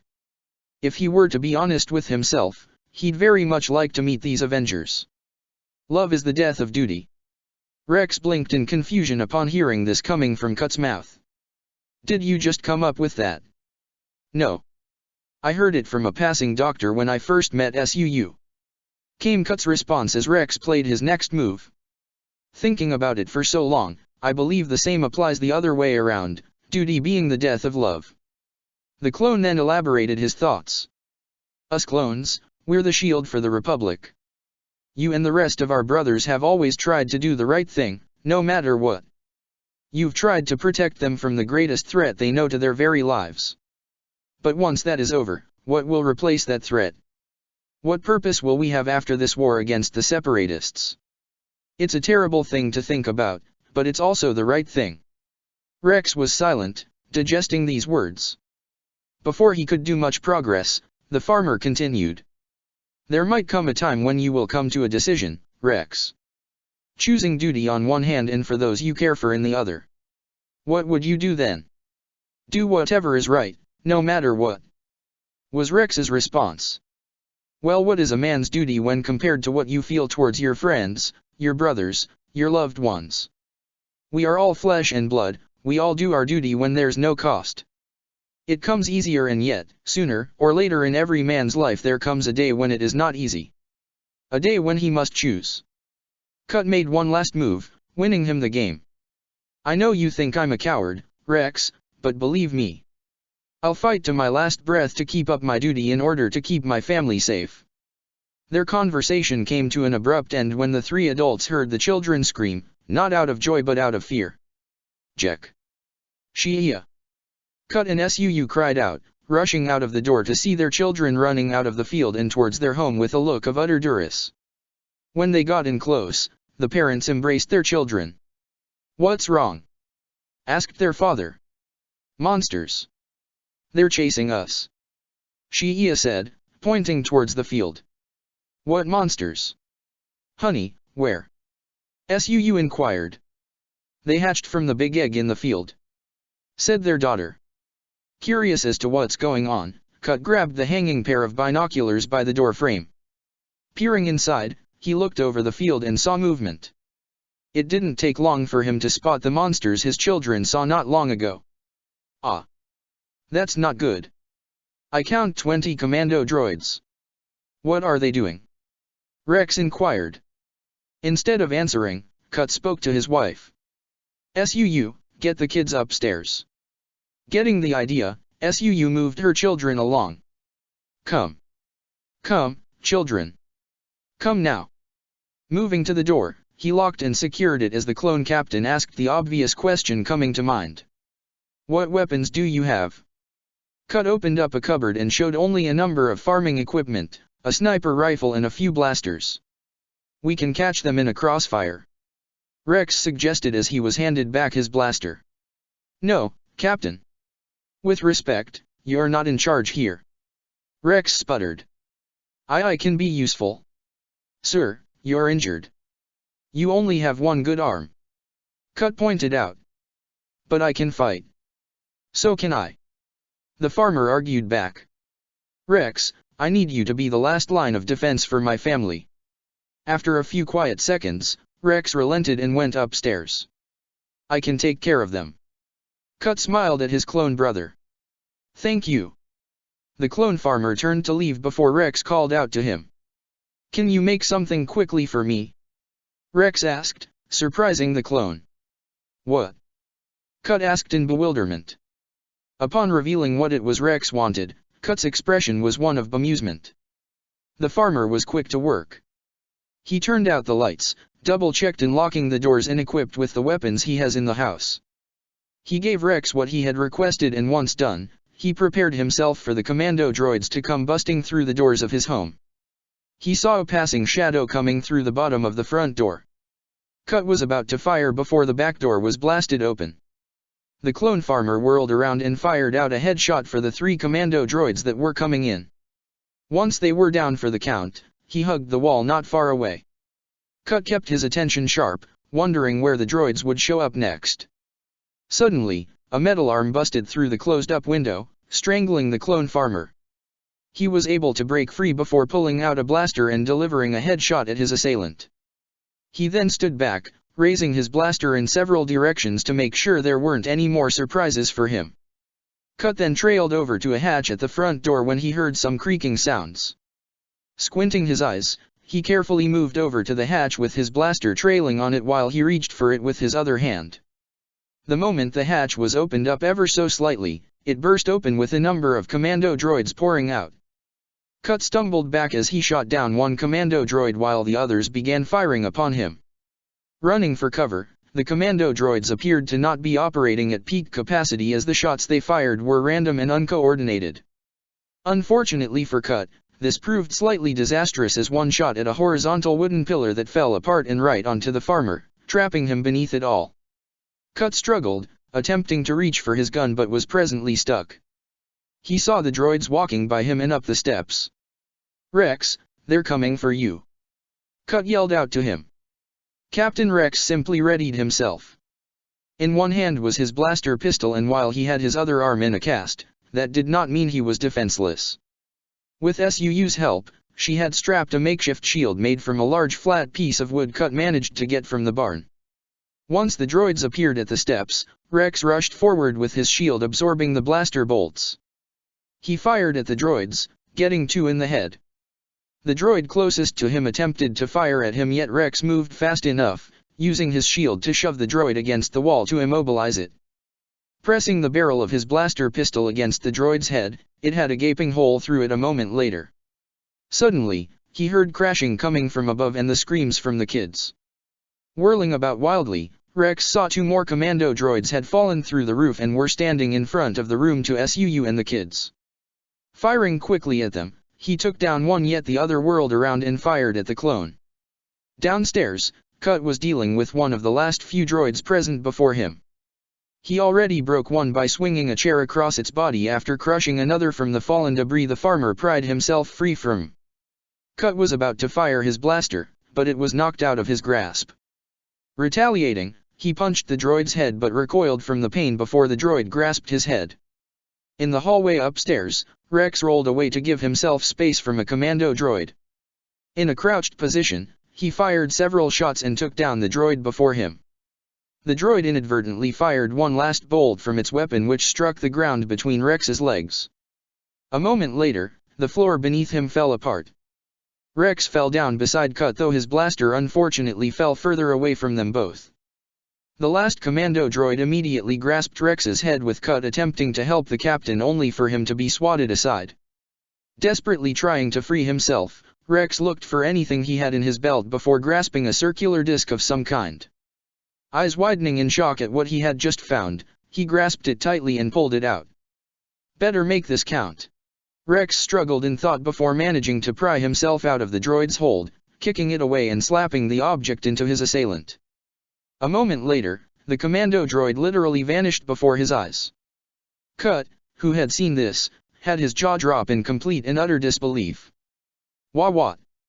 Cut muttered. Rex massaged his neck and looked down, with the captain blinking a moment later.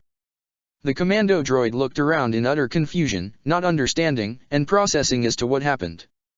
But before anything else could be done, the droid was crushed under Rex's boot. Exhaling in exhaustion, Rex slumped down to the floor. Rex." Cut spoke up, face still marred in stunned shock. "What was that just now?" "A gift from a friend." "Some friend you have?" Rex merely chuckled, rubbing his sore neck. You've got no idea. Daddy? Daddy! Jack called out from the hole in the ceiling with his mother and sister behind him. Cut looked up and smiled at his family. I'm okay. It's over. Scene cut. As the battle waged on, Grievous cut down a nearby clone trooper. When looking around to hopefully spot Kenobi, his gaze caught onto the Separatist transport shuttle which flew overhead. Finally. General Grievous, sir. We see you below us. Are you ready to depart? Spoke a battle droid over his comms. Cutting down a few B-1 droids, Kenobi saw the Separatist ship that recently arrived on the scene. Already knowing where this was going, he gave out an order. Concentrate your fire on that ship. The AT-TE moved its cannon and opened fire upon the Separatist transport. The shots had missed, but they might get another chance as it was coming back around. From another side of the battlefield, Jesse, Kix, and Hardcase were zooming in on their speeder bikes. Firing off several rounds from his speeder bike, Jesse noticed the transport and spoke to Kenobi over the comms. Sir, that ship's coming around for another landing attempt. Hearing this, Kenobi gave out an order to the clones manning the AT-TE. Keep firing. Don't let that ship land. Then the unfortunate happened. The guns are overheated. Cried out a clone trooper. Always something. Kenobi muttered out before charging forward. Cody, Sam, Jesse, cover me. The Avenger and clones complied as they fired at the surrounding B-1 and commando droids. Grievous was distracted in blocking the enemy blaster fire that he didn't notice the Jedi General coming towards him. But a call from one of his droids alerted him. General, behind you. Grievous whirled around, just in time to block and hold back Kenobi with his lightsaber. Pushing the Jedi away, the Separatist cyborg lurched forward and swung his lightsabers at his opponent. Both whirled around each other, trying to get the upper hand in their bout. At one point in their confrontation, Grievous unclipped his cloak and threw it at Kenobi, hoping to temporarily cloud his vision. It barely worked as Kenobi sliced through the black/red fabric before blocking an incoming swing from the enemy. Within the Separatist shuttle, another occupant scoffed at the battle transpiring below. Lower the ramp. The droid pilots complied with the order, lowering the ramp while midair. The other occupant stepped forward and stood upon the edge of the ramp. She spotted a piece of debris nearby several droids that were going to be taken down in a few moments. And they would undoubtedly corner the droid general. Calling out with the force, she lifted up several debris and flung it in the direction of the clones. There were cries of shock and surprise, and up in the air, Sam looked about wildly until an unseen force shoved him through the air, making him spin about for a moment. The droid general didn't need much to put together just who it was that was assisting him. I had this covered, Shezo. Sure, whatever you say, Grievous. Spoke the Sith acolyte. Now come on. We gotta go. The cyborg didn't respond back to her as she used the force to leap into the air, land on the escape pod and leaped once more to get back into the shuttle. Forget trying to land. Grievous ordered the pilot droids, climbing up the escape pod. Reaching the top, he fired off a grappling line, which soon attached onto the hull of the Separatist shuttle. Fire the engines. The Separatist ship lurched forward, quickly snagging Grievous and pulling him into the air. The clones fired upon the Separatist general, who merely batted the shots away with his lightsaber. So long, Republic scum. Sam went to fly after them. Coming in close, he fired his weapons at the ship. Yet he was thrown off course as he whirled around in the air once again. Stabilizing, he saw Shezo smirking and waving as Grievous climbed into the ship before the ramp closed up. Before he could go after them again, the enemy ship zoomed off farther away than he could possibly manage to reach them. I really hate that bitch. Sam growled aloud, fist clenched tightly with rage. Back on the ground, Kenobi saw what occurred and shook his head with a migraine growing. Are you all right, sir? Cody asked from behind the Jedi General. No. We're right back where we started. Obi-Wan said with open frustration. Call the cruisers. See if they can stop that ship. Right away, sir. And tell them to send someone to pick us up. Kenobi went back down to the ground with Sam joining him. This day hasn't been the best, has it? Sam asked glumly. The Jedi Master sighed, placing a friendly hand upon Sam's shoulder. No, I can safely say it has not. Obi-Wan said. The night came and went, with the sun of Saleucami rising. With Captain Rex, the clone departed from Cut's home some time ago with a simple phrase of his condition possibly hindering his memory from meeting Cut. He had reunited with General Kenobi and the rest of his brothers and soon after, all departed from the planet to return back to Coruscant. Scene cut. It had been several days since they came back to Coruscant. During that time, Koth was given the proper Jedi funeral with the entire Jedi Council in attendance as well as hundreds of other Jedi be they present physically or via holo-transmission. It was a day of mourning. Scott, Hope and Koth's company of clones all especially hit hard by the loss. Koth had essentially sacrificed himself in the end to protect Hope, Scott and his men. A noble end to a noble Jedi. Currently, Captain Rex was seated in a small lounge area that he had found himself in with Domino Squad, Anakin, Ahsoka, and the Avengers. Their topic of discussion? A certain farmer he had met on Saleucami. I couldn't turn Cut in. It is my duty to do so, but I just couldn't. Rex said, slightly slouched in his seat. And what did you do? Steve Rogers asked. Asides from you this, nothing. Lied that I didn't see him or just slept through what happened at the farm. Rex admitted aloud. Really? Anakin asked in slight surprise. Yeah. Rex nodded. I knew what I had to do. But seeing what Cut had done and his conviction. Rhodey said, leaving the statement intentionally unfinished. Rex understood what he had meant with a nod.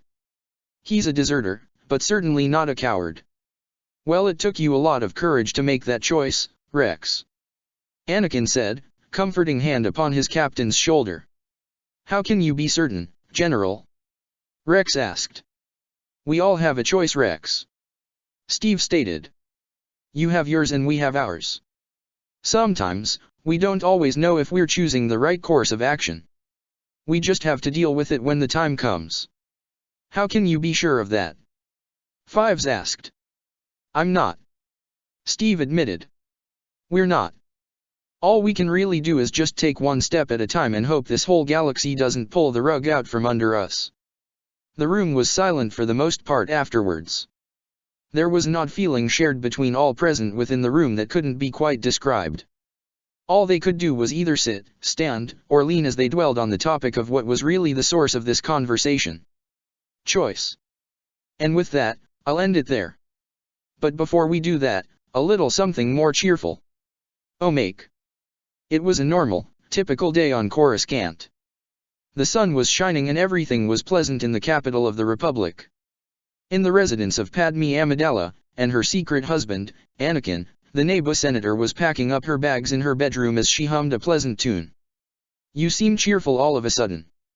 Anakin said from the doorway. Did something good happen at the Senate? Sadly, no. Then, you lost me?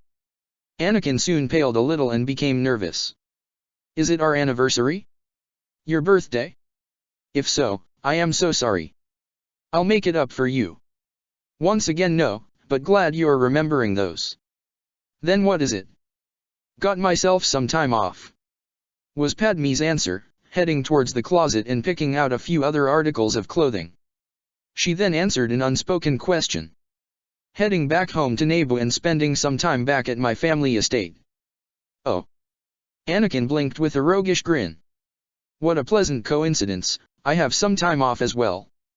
And I invited the Avengers, your Padawan, and a good number of people to tag along. I'm sorry, what? Padme giggled at her husband's response.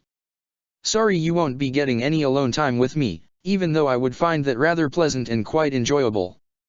Anakin made a slight face. What's this even for? Padme was beginning to pick out clothing with C-3PO assisting her in packing her bags.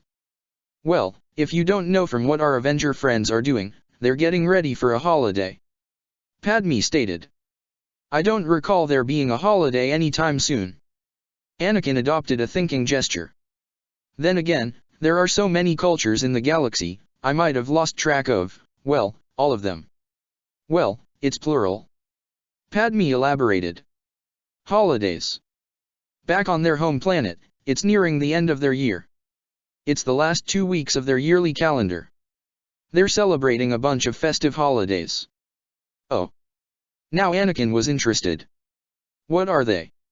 C-3PO was the one to answer. I believe Mr. Rogers spoke of one called Hanukkah. Hanukkah? Yes, something about lighting candles one day at a time. A celebration of one of the religions of their home world. 3PO then told of the other holidays. They also have Christmas, Kwanzaa, New Year's Eve, their last day of their yearly calendar, and New Year's Day, hence the start of the new year. And you're doing this because, since they are rather homesick and not being able to be there anytime soon, I thought it would be nice to celebrate some of those holidays at my estate. Padme said to her husband. What are they even about? Anakin asked, going over to his wife. Though each one is different to a degree, from the basis of how they described it, the whole concept is about gift-giving and spending time with loved ones. Gift-giving, huh? Anakin mused. That, actually sounds like fun. It does, doesn't it? Padme said with a bright smile. I figure it would be a wonderful time. I believe Peter mentioned something about a cultural exchange. Anakin laughed aloud. Might as well be. After a day or two of packing, a multitude of individuals were on a luxury line cruiser en route to the beautiful scenic world of Naboo. After leaving the cruiser, they made a direct flight to Padme's family estate where they would spend the Christmas holidays together before heading back to their respective places of residency. I don't even know where to begin in thanking you for all this, Padme. Natasha said, pulling the senator in for a hug. Padme laughed happily, hugging her friend back. I think after everything you've all done for us, a taste of home is something you all could go for.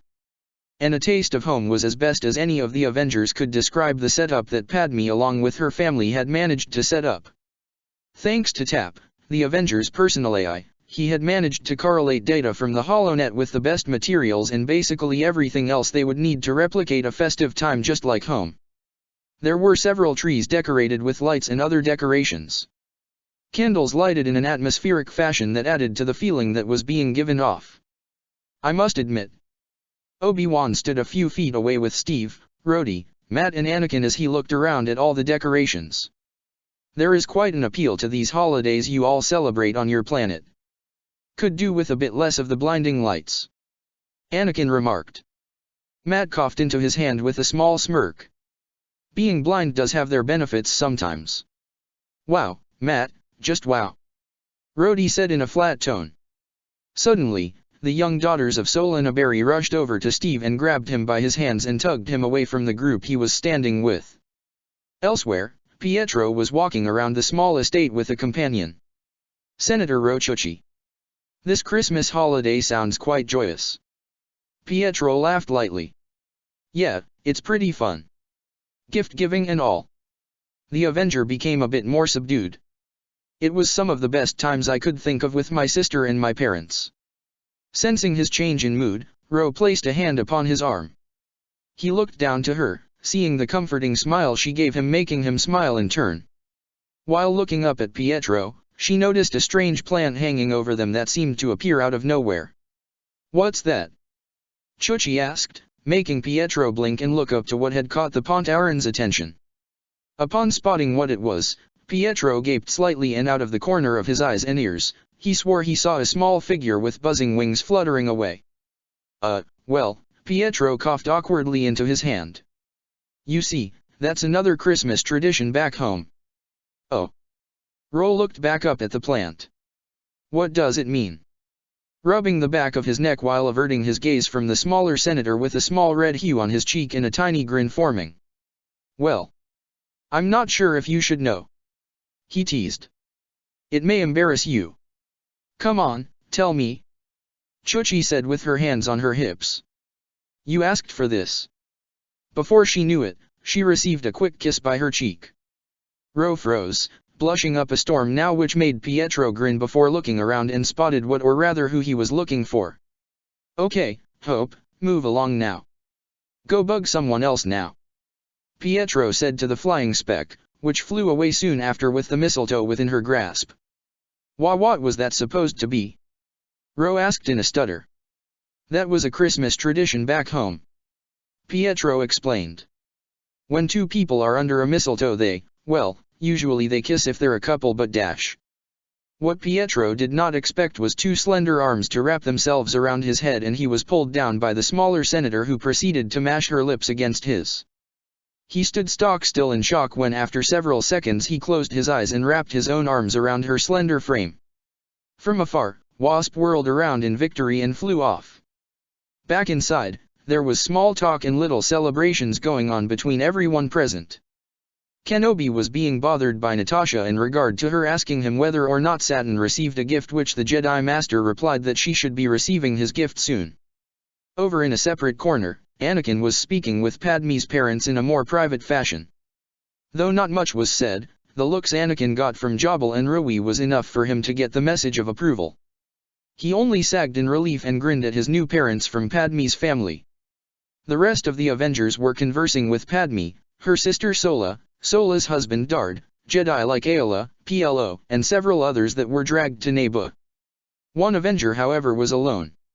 Scott Lang stood outside, looking up at Naboo's moon before glancing down to a picture in his hand.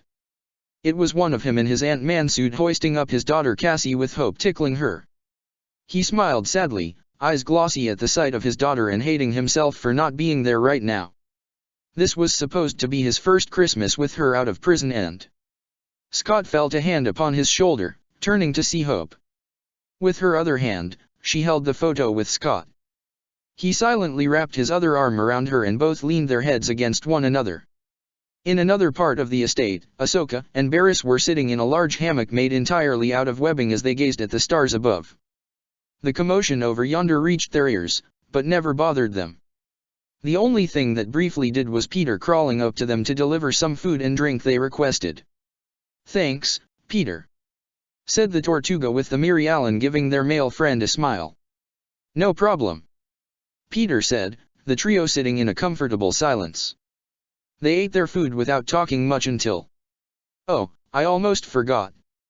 Peter reached into his pockets and pulled out 2 wrapped packages. "What's this?" Barriss asked in surprise. "Little something that took me a while to make, but I got it down thanks to Scott," Peter explained. They both tentatively took the gifts out of his hands and hesitated momentarily. "Peter, you do know that as Jedi we can't really possess certain things," Ahsoka said after a moment. "I know, but I just wanted to be nice and..." Peter mumbled the next few parts to himself, which the 2 Padawans had a hard time hearing.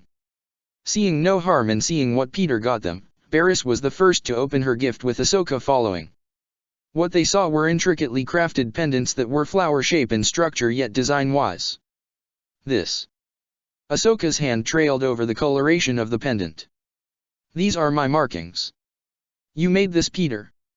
Barriss asked with slight astonishment, gazing at the patterns upon her own pendant which were identical to her facial markings. "Took me a while to get them right," Peter admitted.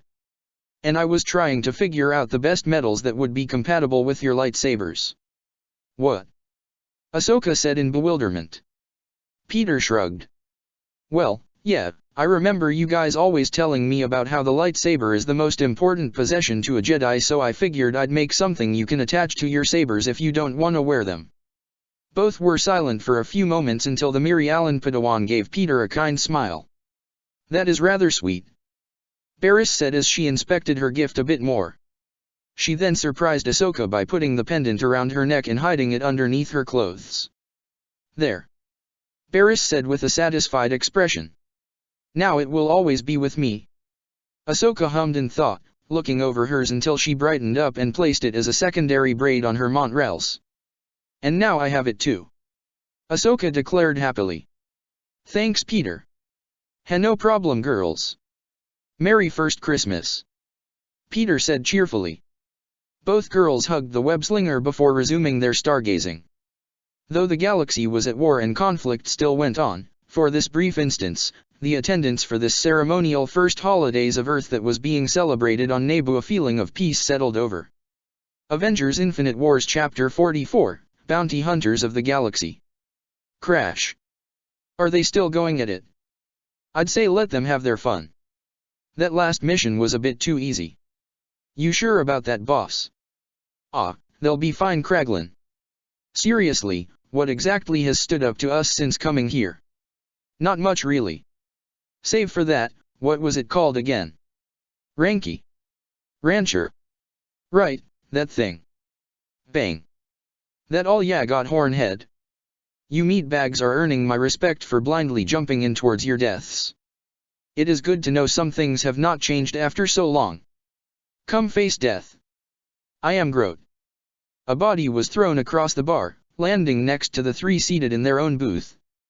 Gotta admit, glad to see Groot doing something other than playing that annoying game. A man in a maroon trench coat remarked, playing with said game in his hands right now. Is that game even any good, Quill? It's not too bad. Peter Quill, leader of the Guardians of the Galaxy, said with a shrug. It just makes you want to reach the high score for bragging rights. Can I give it a whirl? Kraglin obfantary asked. Peter grunted with a beeping sound indicating his loss. Knock yourself out. I know I'll get this back sooner or later. Beside the two, Gamera, daughter of the Med Titan, observed the barroom brawl with a blank expression. This was sadly what her form of entertainment is for some time now. All she ever really done throughout her life, ever since being taken in by Thanos, was fight, kill and train. Even watching others kill and fight each other performed the same merit. It was all she could ever really enjoy, with nothing else pleasing her. Yet she couldn't help but listen to Quill's Earth music more and more now for the past few months as she watched Drax the Destroyer throw what was a Quarren through the roof. And besides, much as she pretends not to show it, she does care for these band of idiots. Even their newest member is starting to grow on her. He makes it known how much he reveres her skills and abilities, often lamenting his droid limitations in not being able to perform those abilities. She watched as Rocket was atop a human, punching him in a guiding fashion until HK-47 was close enough to uppercut the man into unconsciousness. Groot currently had an Ithorian ensnared and was thrashing him around, knocking him into others. Gamera's eyes shifted over to a portion of the bar that was relatively unscathed for the most part. There were a few patrons that were either ignoring the commotion or yelling at it encouragingly with credits in hands as the fight went on. Looking past them, Gamera's eyes narrowed slightly as she gazed upon the other Guardian not involved in the brawl. Mantis sat within another booth with a curious and intrigued look upon her face as she traded conversations with an armored individual who had his helmet off. If memory serves her correctly, Quill mentioned Mantis speaking with someone of similar armor set. This must be that Fenshisa Mantis spoke of that she had met a while back. From what they had learned of within this galaxy, Fen is part of this group called the Mandalorians. A warrior culture, it seemed. Wonder what he was doing here? He didn't seem to pose a threat or have any ill intentions towards Mantis. And he better not. Mantis was the most impressionable of the Guardians. Her relationship with Drax is a dead giveaway considering how much she takes literally from the knife-wielding madman. Gamera. The Zahobarian blinked, looking over to Peter and Kraglin. What? You all right there? Kraglin asked. Been looking over there with Mantis for a bit now. Just keeping an eye on her is all. Gamera said, leaning back into her seat. Not a lot of people we have to trust here. Yeah, especially after that piece of crap Hut wanted to screw us over. Peter grumbled. Peter then grabbed his drink and leaned back as the Ithorian Groot had as a battering ram was finally thrown. Seems they're done right about now. Kraglin noted. Peter and Gamera looked over to see Drax punch another merc out the bar and HK-47 bash his metallic hand upon the head of another. Rocket was laughing with Groot grinning in triumph, the former of the two going over to the bar and tossing credits that he had stolen in the middle of the fight. A few moments later drinks were out, more credits were passed around and business as usual returned to the bar. Who's paying for the cleanup this time? Quill asked. I got it, boss. Kraglin spoke up. It's my turn anyway. They soon returned to their drinks as the bar returned to normal for the most part. Rocket, Groot, and Drax were toasting while HK poured oil on himself. Sure, that's normal for him. Gamera briefly glanced over to Mantis and her Mandalorian friend who appeared to be speaking with someone else. She saw him holding a transmitter with a small projection of another armored Mandalorian when May I pardon you fine folks for some of your time? The booth's occupants looked over and saw a being of short stature, with thick legs and four-fingered hands. He had an elongated head with a reptilian face, which Peter reminded him of a tortoise back on Earth, with the beady eyes shown underneath the goggles. And the being's skin was of a light orange pigmentation. If the Guardians remembered correctly, the being who approached them was a Felucian. They had seen this species wandering about within Mos Eisley not too long ago. Maybe, depends on what you want to talk to us about, Quill said in a conversational tone. I've been hearing about your group. The Felucian spoke in a nervous manner. You call yourselves the G-Guardians of the Galaxy, correct? For the most part. Kraglin replied. Then please, I beg for your aid. The Felucian said in a desperate tone. I don't know who else to turn to. I don't know if my friend managed to find anybody else here. Gamera shared a look with the other two before turning back to the man before them. What's your job? She asked. Pirates. The Felucian replied quickly. Pirates have been harassing my village for a while now. Pirates. Quill repeated. That doesn't sound too bad. If we don't give the pirates a portion of our crop, they will destroy our homes, with us in them. Okay, that sounds pretty bad. Quill admitted. And what are your crops? Gamera inquired. It goes by a few names, Nisilim, Silim, and Nisilin. I think I might have heard of them. Kraglin said, rubbing his scruff. Aren't they really potent healing herbs? Might be the only export the natives have for their businesses, given it's very valuable in this galaxy. Silim farming is actually a meager trade. But without our herbs to sell, we will have no money for food, fuel, or equipment. I can see your dilemma. Gamera said kindly. Yet you have enough to pay for mercenaries. One needs to haggle a reasonable price for compensation, something far better than the pirates.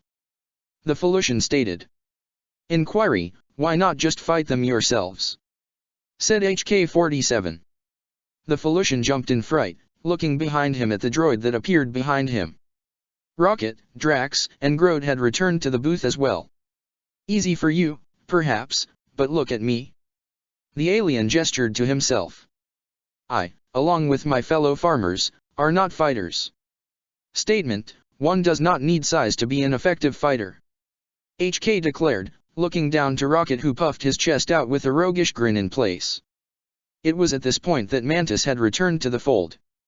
Hey everyone, what are we doing? She asked politely.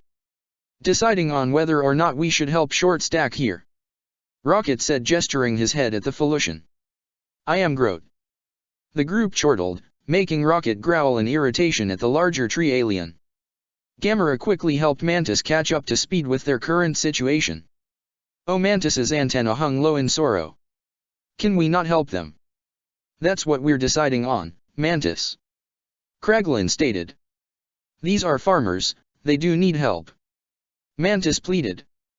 Believe me, Mantis, I would like nothing more, but didn't we already take on another job? Quill pointed out. We can't go at half strength. Pretty sure the protectors wouldn't appreciate us bailing on them. Maybe not all of us can go with the Mandos. Gamera stated. Excuse me. Quill looked at her. There's already enough of us here that greatly alter things for our next gig. Or not doing much impact at all, given the amount of Mandos there are. Gamera pointed out. So what? Split up?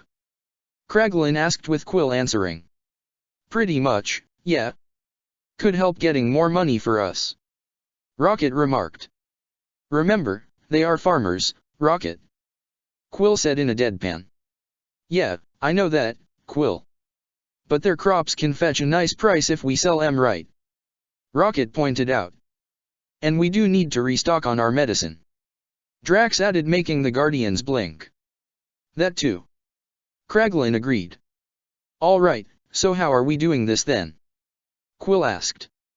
Statement, I would not mind assisting these smaller creatures in displaying my meatbag killing capabilities. HK-47 said, making the Felucian look up at the droid nervously. Guess that means I'm coming too. Peter said in a dry tone. Someone's gotta keep you from going overboard. I shall be going with the Mandalorians, Drax declared. I wish to observe their warrior ways. I am Groot. No, no. Rocket pointed at Groot. If you're gonna go with the Protectors, then that means no video games. I am Groot, Groot said in an affronted manner. Then start acting like it. Rocket shot back. That game is nothing but gunk on your mind. Groot only huffed in irritation. I'll go with the Mandos, boss, Kraglin said to Peter, with the GOTG leader nodding in approval. So Rocket, HK, and I are gonna go with the farmer here, Peter said. Gamera. I'll go with you, Gamera said to him. Make sure we keep these two in line. Disappointed tone, Master Gamera, do you not trust in my capabilities? HK said, synthetic tone displaying heartbreak. Heartbreak that Gamera did not fall for. It's not your skills I'm worried about, HK, and you know it. Disgruntled sigh, curses, I can't get past anything with you, Gamera. Keep up the flattery, Gamera said, standing up out of her seat. Maybe it'll work one day. Let's get ready, everyone. The Guardians of the Galaxy split off into their two teams, Kraglin, Drax, Mantis and Groot going over to fend Shisa, who was waiting for them at the main entrance of the bar. It was strange when one considers the chance encounter Mantis had with the Mandalorian to eventually turn into several occasions of run-ins on other planets that started to develop into a working relationship with these group of warriors called the Protectors. This here would be their fifth job they had done together. The other four followed the Felucian out the back. You have your own means of transport? The Felucian asked. Yeah, this way. Scene cut. The Benator exited hyperspace, flying toward the planet of Felucia. Since coming to this galaxy, they had learned that this place did not have the universal neural teleportation network that connected a majority of the universe. Instead, they had something called hyperspace here as their source of FTL. So they needed to get one for their ships, the Quadrant, and the several M-ships they have within the larger ship. Thankfully, with a pair like Kraglin and Rocket on the team along with HK-47 to point them in the right direction, the Quadrant, Benator, and all the other M-ships were properly fitted with hyperdrives. They drew closer to the planet when they noticed some sort of satellite in orbit around the planet. What's that? Quill asked, squinting at the strange object. Their client and planet native gasped aloud. Oh no! I completely forgot. That's a separatist defense probe. Meaning? Rocket looked to the Felucian with an expectant look. If it does not recognize you as an ally, it may deploy starfighters in response against you. Relieved statement, I thought it may have had sensible defensive measures. HK-47 responded, remaining in his seat. This certainly threw off their client as he watched them get a bit more comfortable in their seats just as the strange probe up ahead deployed 5 vulture droids. Just 5. Peter scoffed with an amused grin. They clearly haven't heard of our run-in with those gold-skinned sovereign douchebags. Remember, we are in a whole other galaxy. So these seps wouldn't know em. Gamera pointed out. Good. Rocket's grin was manic.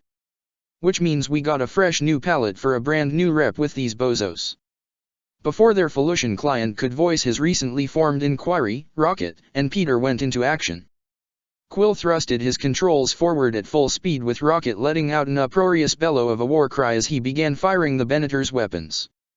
In an instant, 2 of the vulture droids were shot down while the other 3 scrambled around the ship before redirecting themselves in pursuit.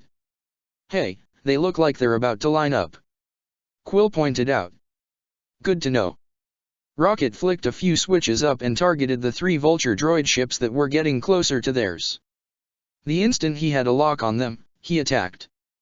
The guns on the sides of their ship fired, shooting several rounds that punched through the vulture droids. The enhanced raccoon laughed seeing the spectacle. Ha! Too easy. Hey, don't hog all of them for yourself. Bite me, Quill. Oh, for the love of do not do this again, you two. I already had to deal with that once and you remember how that turned out. Relax, Gamera. Rocket scoffed. It's just us shooting the shit. Gamera looked to Quill with him confirming it with a so-and-so expression. Frowning slightly, she leaned back into her seat while they descended down to the planet's surface. With directions given to them by their client, the Guardians arrived at the edge of a village with the Benator touching down upon the ground. "Here we are." The client rushed out of the ship and ran towards the village. The 4 Guardians exited the ship and walked through the front of the gate of the village, taking note of the village huts with one particularly large building. As they entered the village, one thing stood out to them. "This place looks deserted," Quill stated, looking around. "I don't think so," Gamera said, glancing at the pink, spud-like plants. "The crops seem to be ready to be harvested. Not to mention the equipment is all lying about." "Then where is everyone?" Rocket asked aloud, going over to one of the crops and poking it with a finger. "Hope our client remembers to tell us what's going on beforehand," Quill remarked. "Hate to see if the pirates already came by and did their work. If they did, we would have seen a one-sided skirmish, let alone bodies," Gamera said, crossing her arms. "Well, there ain't no bodies," Rocket said, inspecting a farming tool. "Just this crap." Query, "Then where are the villagers?" HK-47 said. "And where'd Murray's go?" Gamera added, looking around the village once again. "If there's anything I remember about farmers and the greatest movie of all time, Footloose, always check the barn," Quill said knowingly. They walked up to the largest building, which was now identified as the barn, going over to a control panel. With a quick push of a button, the barn door opened up to reveal. "That's not a ship for a farmer," Gamera said straight away. "No."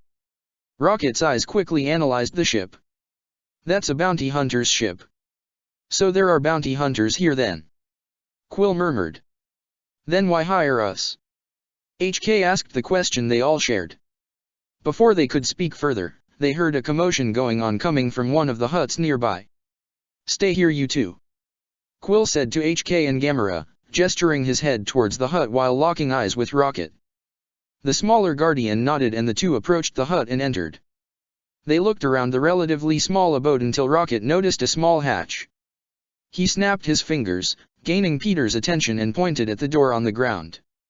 Pulling out one of his quad blasters, Star-Lord hovered above the hatch just as Rocket grasped the handle. They both paused for a moment until Rocket threw the hatch open, with Quill holding up his weapon with Rocket quickly pulling out his own. Taking a moment, they realized that those hiding inside were Felucians. "Found them," Quill muttered, quickly stowing away his weapon. "Some of them at least." Rocket took a moment to gauge at the 3 Felucians inside their hiding space. "Damn, they're really terrified." Quill frowned, crouching down to them with his hands raised. "Hey, it's all right. We're not here to hurt you." Click. "Kindly drop your weapons."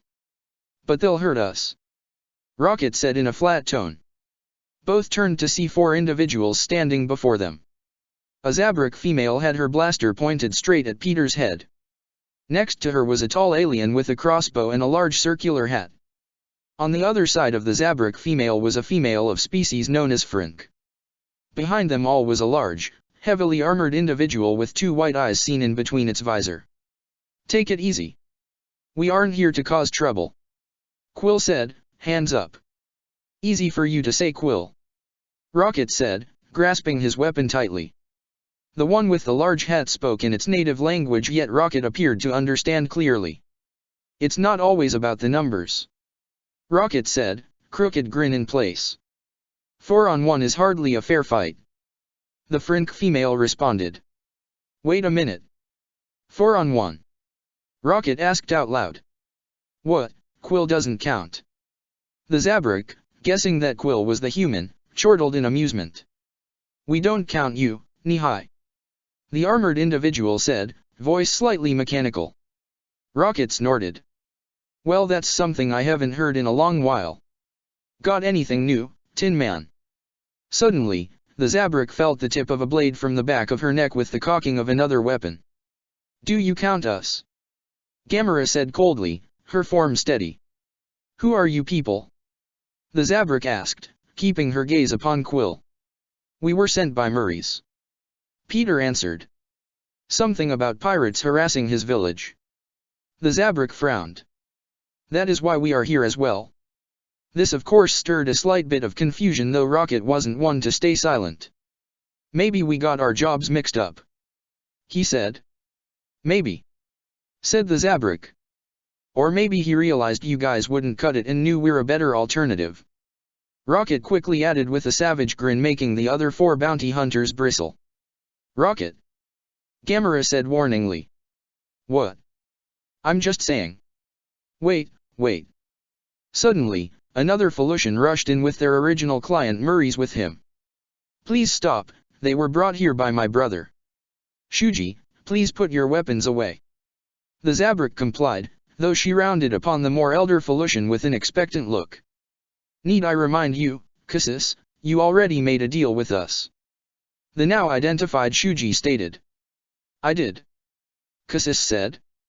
But I had also sent out Murray's in case we were able to recruit more. Murray's has already told me that a deal has been worked out with these individuals that would not affect your pay in any way, shape or form. Slowly, the weapons from both sides were lowered. All right then. Shuji crossed her arms, looking to Quill. And who are you all supposed to be anyway? Peter looked at Gamera for a moment, then back at Shuji, shrugging his shoulders. We're the Guardians of the Galaxy. The bounty hunters shared a collective blink. What now? Introductions were shortly made once things settled down. The collective of the 8 hired mercs were now seated within a more spacious dining room inside Cassis' own home. Shuji, the Zabrak, was the leader of this band of bounty hunters. With her was Mbokyezo, Rumi Paramitha the Frank and Serapis, the walking armored guy. The Guardians of the Galaxy. Shuji said, an unimpressed look, opposite to Peter and Gamera. Well, it wasn't our idea. Peter admitted. Oh yeah, I forgot it was that prick Ronan who gave us that name. Rocket said, appearing to work on something within his gun. So what? What is your group exactly then? Rumi inquired. Statement, we are a collective of highly efficient killers that lean upon the more noble side of morality. HK-47 responded with Rocket openly guffawing. Shit, that's one way of putting it. Rocket and HK received an annoyed look from Gamera, with Quill trying hard to stifle his own laughs. HK did have a point in that regard when one considers all of their history collectively with all the messed up things they've done. Can we get down to business please? Gamera said, brokering a tone that held no room for arguments. Cassis. Gamera began. What exactly are we dealing with these pirates that Murray's mentioned? Cassis glanced down, expression showing he was deep in thought. We've been dealing with these pirates for only a short time, Cassis said with a grim tone. But in that time, they have taken half our crops and more, leaving us with practically nothing in terms of trade and resources. We need the Silum as our primary means of getting currency, tools, and food. With these pirates, we will starve and suffer so long as they remain here. Cassis then regarded the large group before him. But now, with the 8 of you here, there's a chance for us to drive those ghastly pirates off. Mumbled something under his breath, making Gamera look to him. What was that, Peter? She asked. Nothing. Waved off the human guardian. Kurosawa would be annoyed by the even number. Everyone else stared at utter bewilderment at the human, with HK speaking up. Comment, don't mind Master Quill. I have come to realize he says a lot of things from his home planet that, what was that phrase? Fly over our heads? Yes, that. You get used to it. Speaking of numbers, gotta admit, how the hell can you afford 8 of us? Shuji questioned the Felucian. You have all given us a much better deal than those pirates. Cassis said plainly. At least we can get a deal with you. Murray's spoke up. The pirates basically threaten us, and that's their version of a deal. Rocket hummed aloud in thought. What did they offer you? An agreeable pay. Shuji said. You. A small cut of the Silum. What's a small cut? Rumi inquired. Some seeds. Gamera said. Seeds? The mech bounty hunter said in complete surprise. You'd be surprised on how much you could grow with them. Rocket said with a small grin. This wasn't far from the truth, there is. After some discussion with their client, they came down to obtaining nothing but a large container of the psyllium seeds. With some little tender love and care aka Grote's plant manipulation, they would be able to grow a large amount of psyllium on their own. From there, they harvest the seeds from the grown batch, rinse, and repeat the process over and over again. Granted, it'll be a long process before they make a profit, but it's a start. Imbo then spoke with his native tongue, making Shuji look at him. "We're not farmers, Imbo," Shuji said in a dry tone. "And we've already made a deal. I'd rather not break it." Still, Rumi eyed the four guardians. "Why just seeds? It would take time to grow something like that." Sly statement, "We have our ways. We're a bit of a patient bunch." Quill snorted a little on Rocket's statement. Moving on. Star-Lord faced the head of the village. "What's our numbers like? How many of these pirates do you usually see?" "A few dozen at a time," Cassis said. "And in total?" "Several dozen. Possibly even more." Cassis's expression then turned anxious. "But last time, they did not come just as they were. They got new muscle?"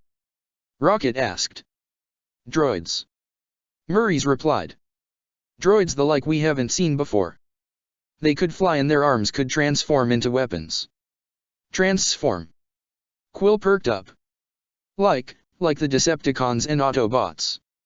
Gamera rubbed the bridge of her nose, exhaling a sigh of frustration. "That'd actually be pretty cool," Rocket admitted, actually knowing what Peter was alluding to for once. "The droids," Shuji said, tone serious. "Describe them. What are they like?" "They looked different," Cassis said, frowning a bit as he recalled these new droids. "When the war came to Felucia, we saw a number of droids from the Separatists. But the ones the pirate brought, they were strange." "Strange, how?" "They were not like any droid I had ever seen," Cassis stated. "The way they move and operate, it's highly unusual. I just can't properly describe it." "Probably new models," Rocket muttered out. "Pirates would have hijacked a ship carrying them to who knows where and repurposed them. Would be the more sensible idea for added muscle these days. I've seen some of those separatist droids before and they're not usually made with the best materials," Murray's brought up. "They're cheap and mass-produced. These were top of the line from how they were designed. Not even bounty hunting droids are that well made." This of course was a rather interesting detail, with the bounty hunters and guardians exchanging looks with each other when pirates. The 8 hired guns jolted upwards at the sound of a child from outside yelling that the pirates were coming. Weapons drawn and at the ready, everyone rushed outside just in time to see a young Felucian child rushing right towards them. "The pirates are back," the kid said, pointing back from the direction he ran from. Star-Lord squinted, pressing on his earpiece behind his right ear. A moment later, his helmet formed around his head, which certainly caught the attention of the bounty hunters. They had never seen something like that before. However, they'd have to ask him about that another time as they heard the sound of speeder bikes drawing near. Racing down the hill, the assembled group saw the pirates entering the village perimeter. They halted their speeder bikes just a few feet away from them. And it didn't take long for the bounty hunters to see the pirates were composed of nothing but Wiki. As they drew closer, HK however picked up on something in the air and looked up, something that did not go unnoticed by Gamera. She looked up to see 2 metallic forms in the air, flying over the Wiki pirates. Landing down in between the two groups were a pair of droids, no doubt the ones Cassis mentioned earlier. They were humanoid in build, with their plating being a dull silver in color. From the sides of their heads were spiky prongs acting like ears. And the lights coming off from certain limbs and their heads were glowing an eerie red color. When gazing upon them, Peter had a chill running down his spine. He almost thought they were legitimate T-800s from the Terminator film he saw as a kid. "That's far enough," said Shuji, brandishing her blaster. "I speak for the people of this village. State your name and business." "My name is my own business," said one of the Wiki pirates. "Wait. Is your name really that?" "My own business." Quill practically snorted. "Wow, your parents must not have been creative there when naming you. Can't be any worse than Taserface." Rocket commented. The pirate, dubbed my own business, practically growled at the insult. It didn't help when the fellow pirates beside him snickered. We are here to take back what's ours. Query, does it have your name on it, meatbag? Said HK-47, voice condescending. How about I put my name on you, droid? The pirate growled irritably. Cheerful, I'd like to see you try, meatbag. You best get out of our way. We're here to take what's ours. There is nothing here that's yours, unless you're here to buy it. Shuji stated in a firm tone. Buy it. A voice laughed out loud. Guardians. I can't believe you came all this way to see me. This drew in the present Guardians to focus their attention to a man walking in from the back. When he came up to the front, they saw an all too familiar Wiki male with a Kaukian monkey lizard perched on his shoulder. Hondo? The hell are you doing here? Rocket questioned. The female Zabrak looked back and stared at the Guardians. You know each other? Hondo smiled brightly. Of course we do. Tell them how far back we go, Quill. Not all that far, I'm afraid. Peter drawled out. Ha. And here I thought we were friends. If you're truly interested in being friends, Hondo, I highly suggest you stop threatening these farmers. Gamera said firmly. Hondo gasped in a mocking manner. Oh. Please tell me you have not been listening to these bounty-hunting scum. Scum. What does that make us? Rocket questioned. Statement, acquaintances, if we're being polite. I wouldn't even put it that far.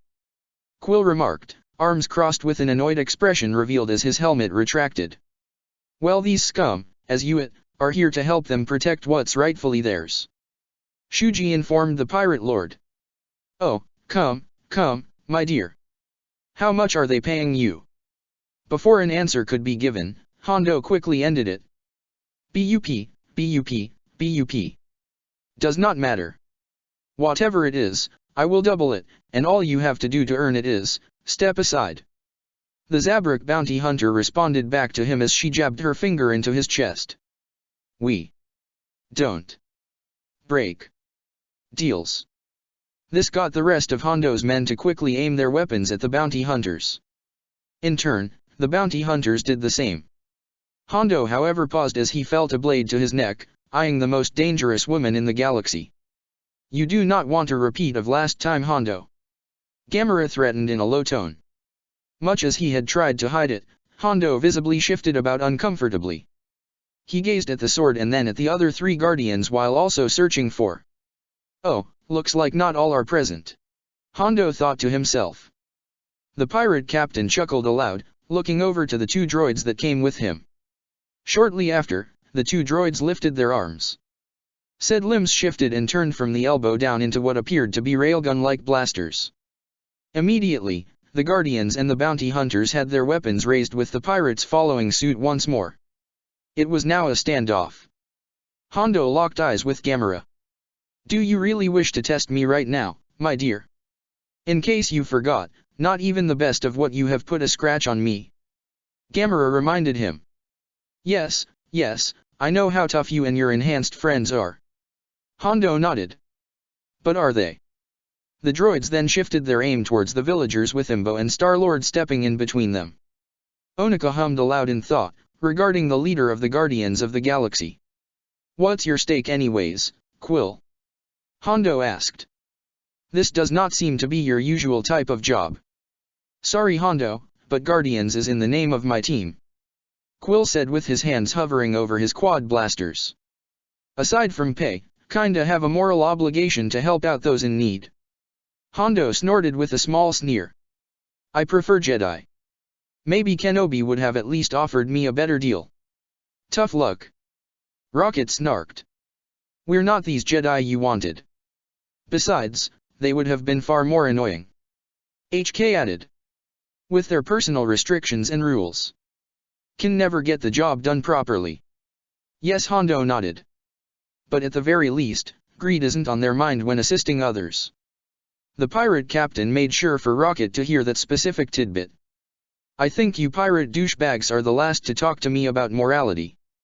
Chuckling once again, Hondo pulled out some feed for his Kaukian monkey lizard. As it dug into the little snack, the pirate lord spoke up. You know, even though we got off on the wrong foot, I like you and the rest of your guardian pals. Always up for a good drink and can make the better judgments when the time comes. However, Quill, no one leaves this planet until I get my Silim. Then I hope you enjoy it here, because you'll be staying a long time, parasite. Shuji informed with a harsh growl. Hondo brushed off the threat like it was nothing. You know, this crop has not been harvested. He turned around and faced Cassis. You better hurry, old man, before things start to, die on you. With his threat given, the pirate lord made his way towards his speeder bike before he and his men took off and went back towards their ship. The Terminator-like droids followed suit, shifting their arms yet again. Once done, thrusters ignited from both their palms and feet before taking off into the air to follow the Wiki pirates. They watched as the pirates departed, waiting until they were out of sight and sound until they relaxed and had placed their weapons away.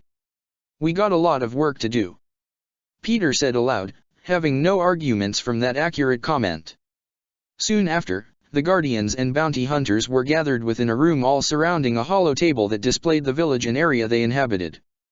When the attack comes, we have two fronts to worry about, the forest to the south and the ridge to the north.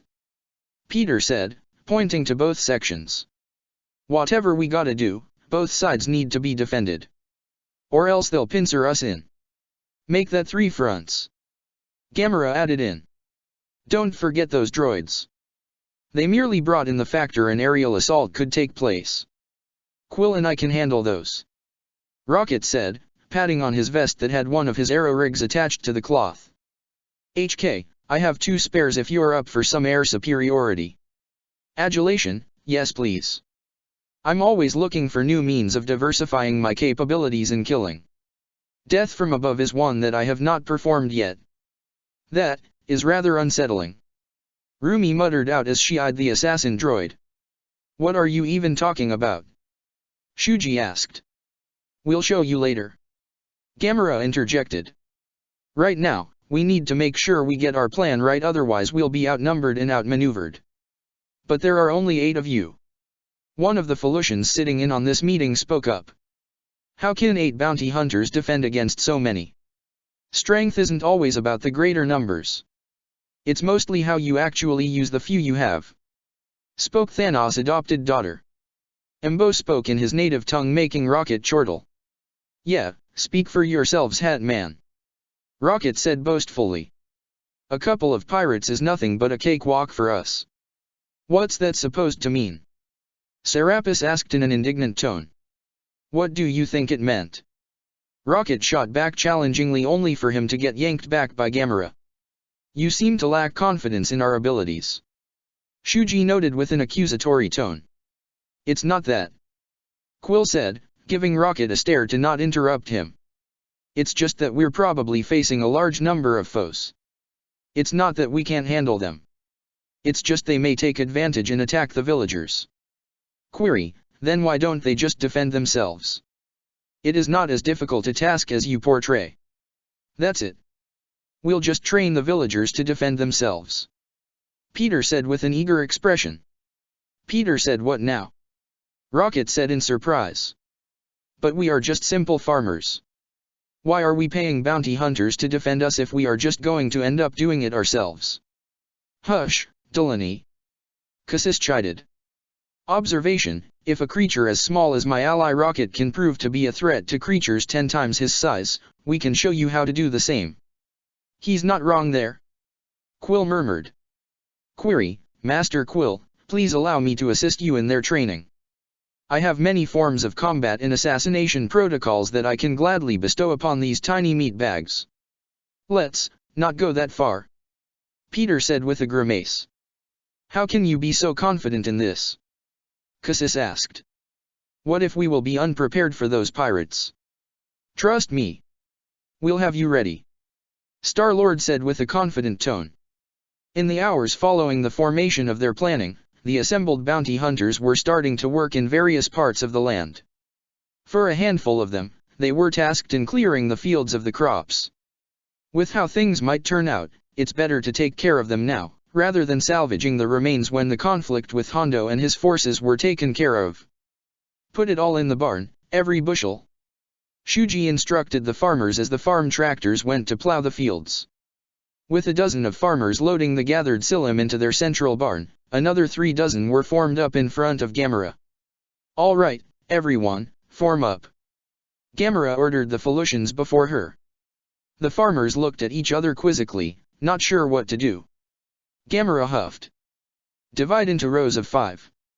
Instead of lines, the farmers ended up forming small bundles, making their instructor rub the bridge of her nose. "I told you, we are not soldiers. We don't even have weapons," Delaney said aloud. Eyeing the farming staves in their grasp, Gamera went up to one of the farmers. "May I?" she asked politely. Once the stave was in her grasp, she stepped back and started to move it around to get a feel of it. After a few moments, she started to spin and twirl it with precision and speed. At the end, she smiled before handing the farming stave back. "These will work just fine." Rocket was moving about, tossing out discs here and there while keeping his eyes up at the sky. Eyes narrowed, he returned to his work while calling Rumi over. HK-47 was with several Felucians who had slingshots and showed them how to utilize them properly. Over by the large barn, Peter and Shuji were looking over the structure as more of the psyllium was piled in. "We could get overwhelmed by their numbers," Quill pointed out. "Some will definitely try to blow past us and make a beeline for the barn. Think there's enough space here for a defensive position?" "There's room," Shuji said. "Why not just get your ship out of the way? Or use it and risk it getting destroyed?" "No thank you. You know we have our own." Shuji didn't respond, instead pointing toward the barn as another pair of villagers carried a block of psyllium inside. "You sure you know what you're doing?" Quill suddenly asked, making Shuji turn to him with a raised brow. "What's that supposed to mean?" Nothing, it's just. You think I'm only worried about my profit, is that it?" Shuji cut him off. "Well, not gonna lie, kinda," Peter admitted. "I've had to deal with the receiving end of that scenario plenty of times. I'll have you know that I'm not as much of a backstabber as you may think." "Hey, not judging." Yet Shuji pressed on. "So in your mind, I'm just like any other pirate?" I wouldn't go that far," Peter stated. "Listen, I've done some shitty stuff myself in life that I'm not exactly proud of. We all have. We. My team. The Guardians of the Galaxy," Peter clarified. "All of us, and I mean all of us, have done a lot of messed up shit that ain't exactly something that would make most folks sleep well at night." Shuji wasn't exactly sure how to respond to this. "Look. I know we're all here for some pay and all that crap, but we gotta work together on this," Peter said, and he pulled out a disc from his pocket. "Here, I still got my boots, so this is my spare." Shuji gazed at the small disc. "And what's this supposed to be?" "Aerorig," Quill said. "You slap it on your chest or back and bam, instant flight."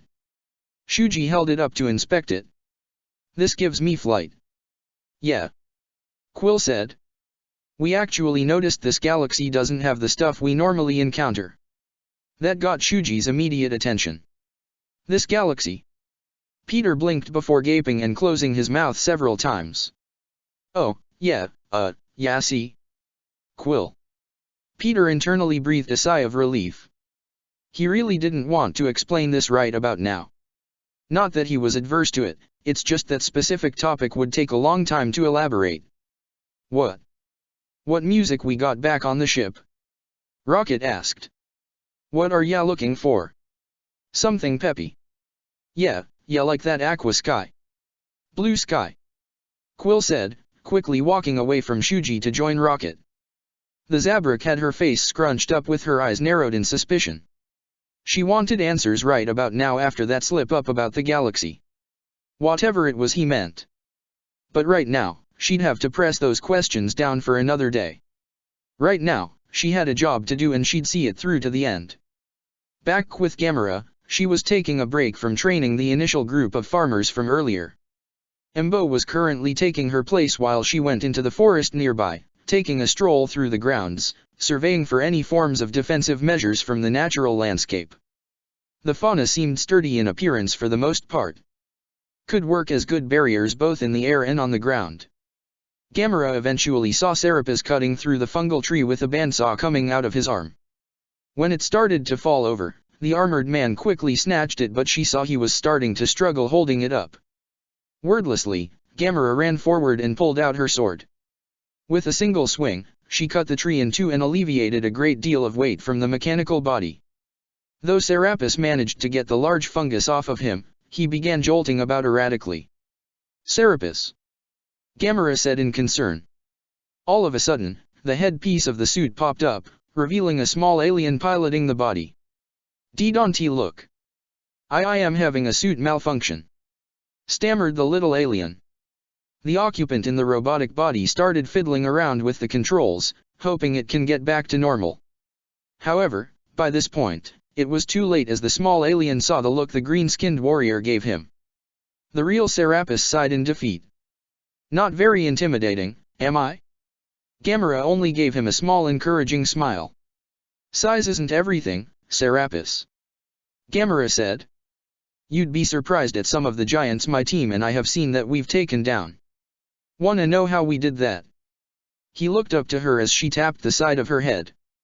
"Intelligence goes a long way." She then patted the mechanical body he had operated, making him look up to her with an appreciative expression. Re-entering his mech, the top part closed around him with him placing his right arm over his chest. "I thank you for your help." The two parted ways soon after, resuming their assigned tasks in preparing the village for battle. When Gamera returned to where Imbo was training the farmers, she saw one of them throwing his farming tool to the ground in utter frustration. "The bounty hunter is right. Every minute you waste teaching us to twirl these stupid poles is time you could have spent beating those pirates yourself," Delaney complained aloud, tossing his staff down. "And what good would that do you?" Gamera asked challengingly. "Another band of pirates would inevitably come along. Or do you intend to give away part of your crop every harvest season? If you make us do this, there won't be another harvest season. With that attitude, that might just happen," Rocket remarked, now joining in on the little training session. "You do realize you guys are prime targets for assholes like Hondo and his band of idiots, right?" Delaney only huffed, tossing his staff aside, making the other Felucians look about, unsure of what to do. The daughter of Thanos only stomped her foot, getting everyone to look back at her. "All right, everyone, get back in position.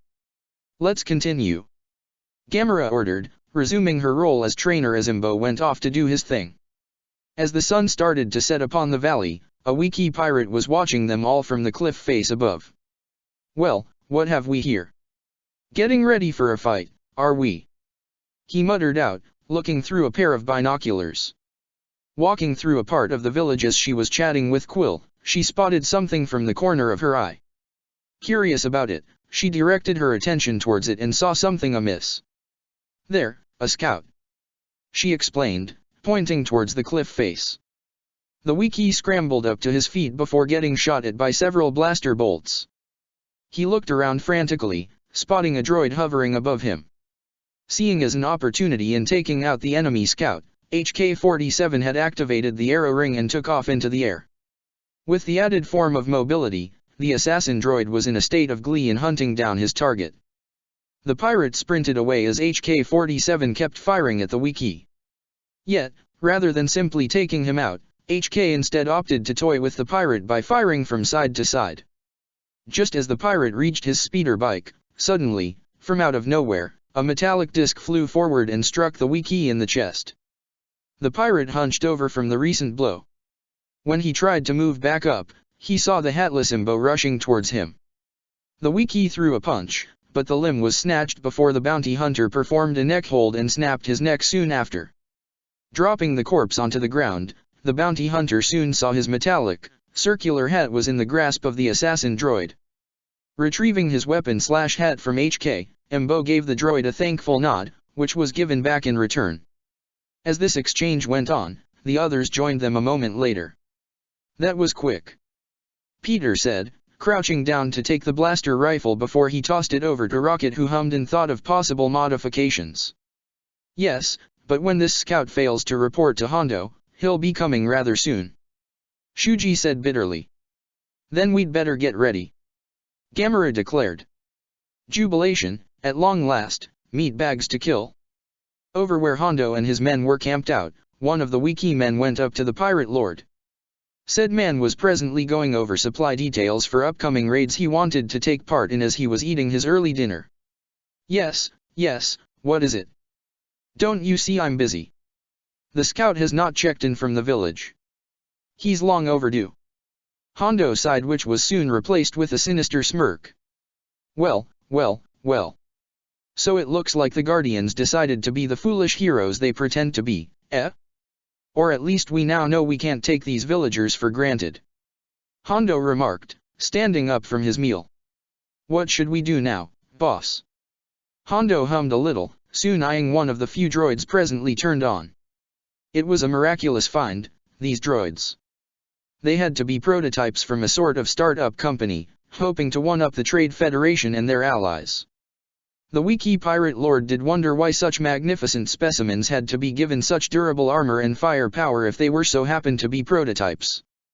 They should have been made with a bit more cheaper materials, obviously far better than the ones used for the separatist droids. Well, he ain't complaining, that's for sure. His win and the loss of whoever made these droids once he raided that transport carrying them in the first place.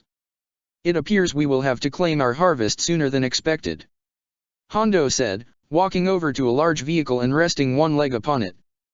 But you know what I always say, speak softly and drive a big tank. He then turned his attention back to one of his underlings. I'll get the rest of our toys up and running in no time. In the meantime, why don't you and the boys rough up the village? But be discreet. Because of the Guardians. Because of the Guardians. In the middle of the night, the farming village appeared to be at peace. The wildlife barely stirred with the insects chirping whatever sounds they gave off. And as this went on, some of the bounty hunters were patrolling the grounds while everyone else was resting for the fight no doubt happening in the morning. Pulling back the binoculars, the Wiki pirate using them signaled the rest of his fellow men to move forward in getting into positions. Presently, they had to traverse through the forest in hopes of getting the element of surprise. They obviously couldn't take the main road entering the valley as it's too open with their large numbers. So they had to take the long way around and... You hear that? One of the pirates asked aloud. Hear what dash? There was an odd jingle in the air, followed by singing. Southern Nights. Just as good even when closed your eyes. I apologize to anyone who can truly say that he has found a better way. What is that? I don't dash. Clink. The pirates all froze as they looked down towards the foot of one of their comrades. A moment later, multiple needles from all over struck a good number of them, with every single one that got hit riddled with needles and falling to the ground, many of which quickly fell into either unconsciousness or paralysis. The remaining pirates were all scrambling now when they heard a brief beeping noise and looked down in horror. Southern skies. Have you ever noticed southern skies? Its precious beauty lies just beyond the eye. It goes running through your soul, like the stories told of old. The pirates were promptly launched high in the air, crying out in shock and terror, with some still on the ground looking up in fear. A moment later, they too were thrown into the air by some invisible gravitational force just as the others came down. Feel so good. Feel so good. It's frightening. Wish I could stop this world from fighting. La da da da da da la da da da da da da da. Jumping through tree branch to tree branch, Rocket chuckled to himself.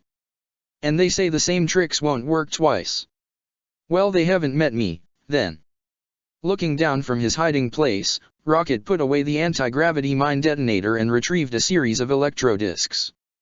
Once out, he leaped down and started jumping onto each of the pirates while leaving a parting gift on their bodies.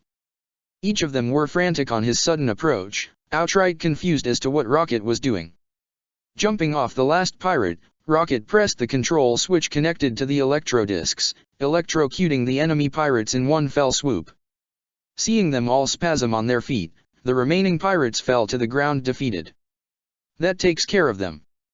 Earlier, back in the village, the people were moving.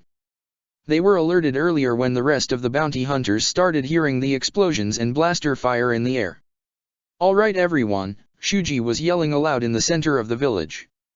"Move it! Get to your positions and stay inside your homes and behind the fence."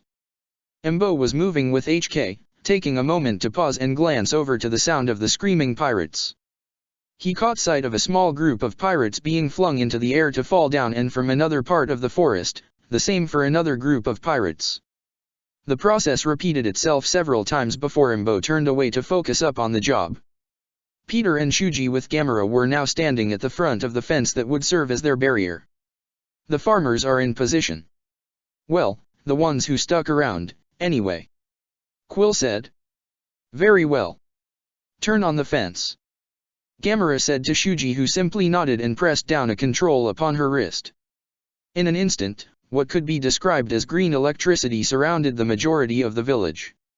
Shuji and Rumi slapped on the arrow rigs and both momentarily marveled at how this technology shaped around their forms. Taking to the skies, it was a slight wobbly experience for both, as they hadn't used something like this. The moment the two airborne bounty hunters stabilized themselves, they spotted a number of objects flying towards them. "We got company," Rumi shouted, raising her sniper rifle. "Battle positions, everyone," Shuji exclaimed, firing off a few shots at the incoming pirate droids. They took the blasts quite well, raising their arms and morphing them into their railgun forms. Quickly flying out of the way, the two were replaced by Star-Lord, who flew straight at the droids with his quad blasters in hand. Rocketing straight for them, Peter maneuvered around the oncoming blaster fire before literally tackling a droid in midair. The droid stumbled, so to speak, which gave Peter the chance to blast it away into pieces, moving on to his next target. Some flew down, firing their railguns at the village with their protectors running about to defend the people.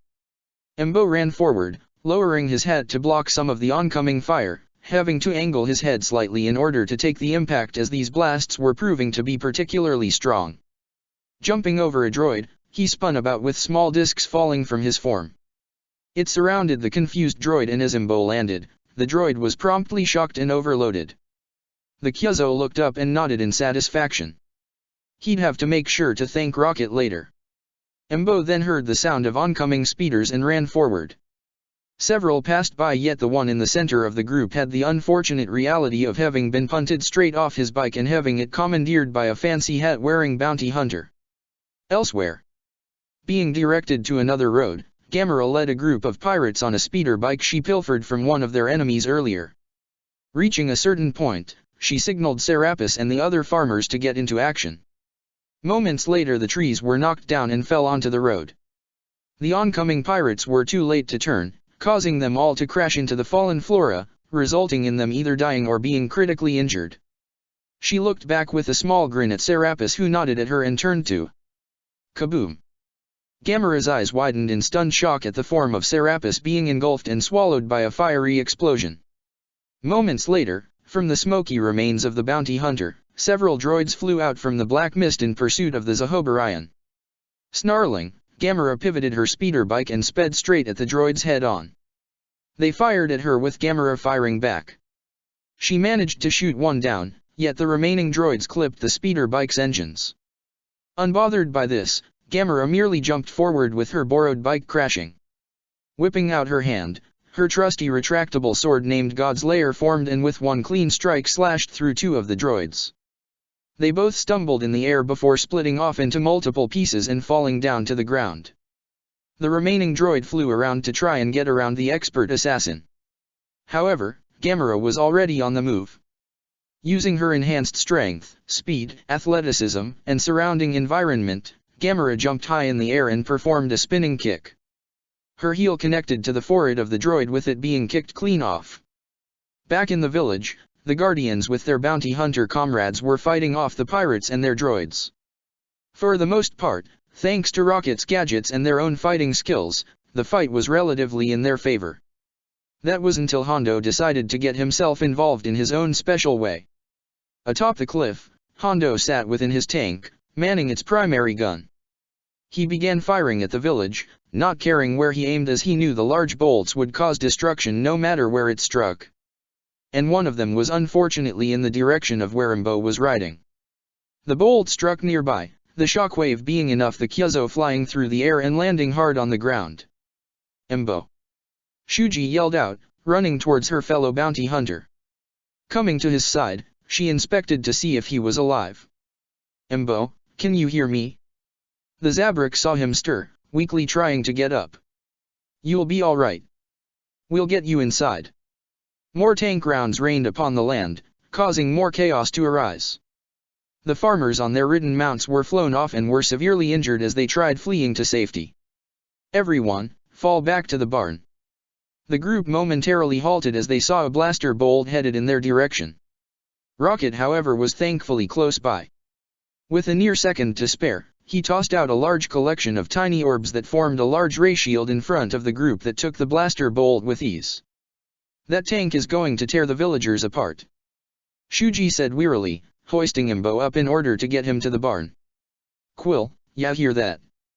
Rocket said, looking to the air where Peter was currently fighting off some droids.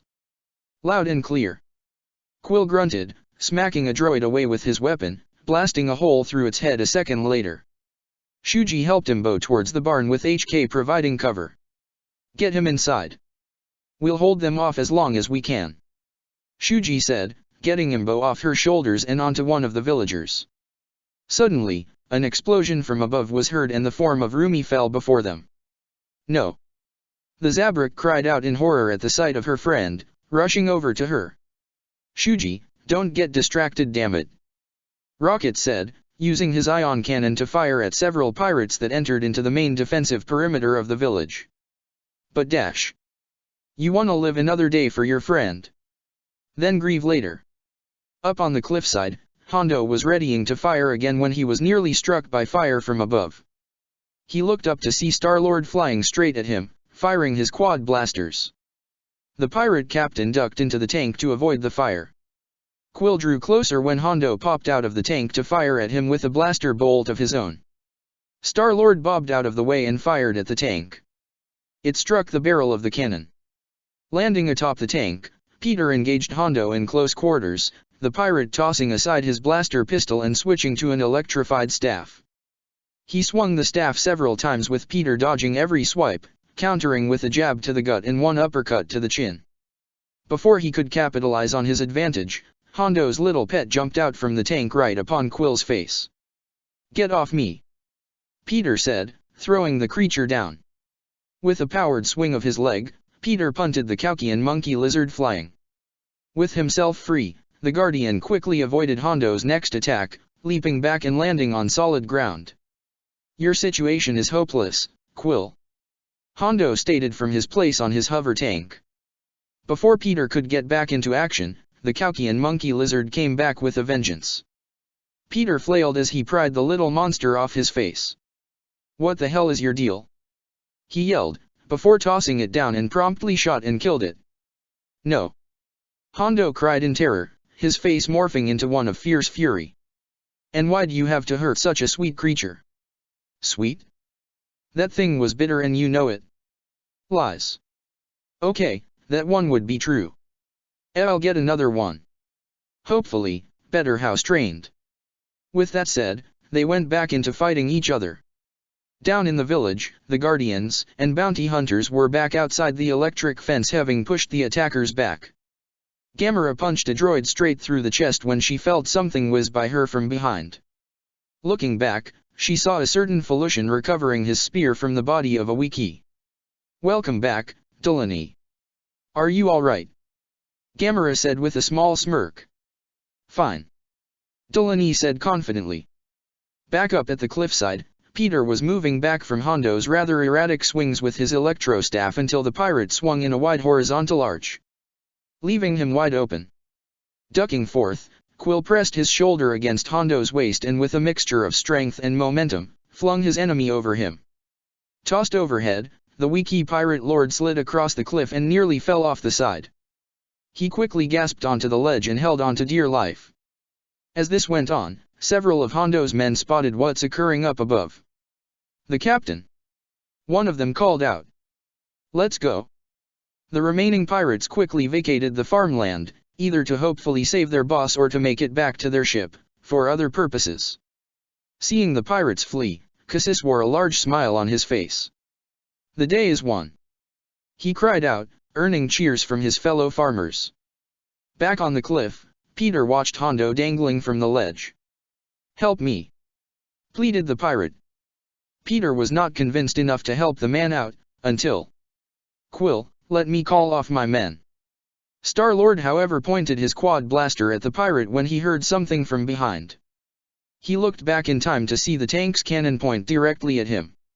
Without even thinking, Quill jumped off the cliff and with his boot thrusters, prevented himself from crash landing on the ground below.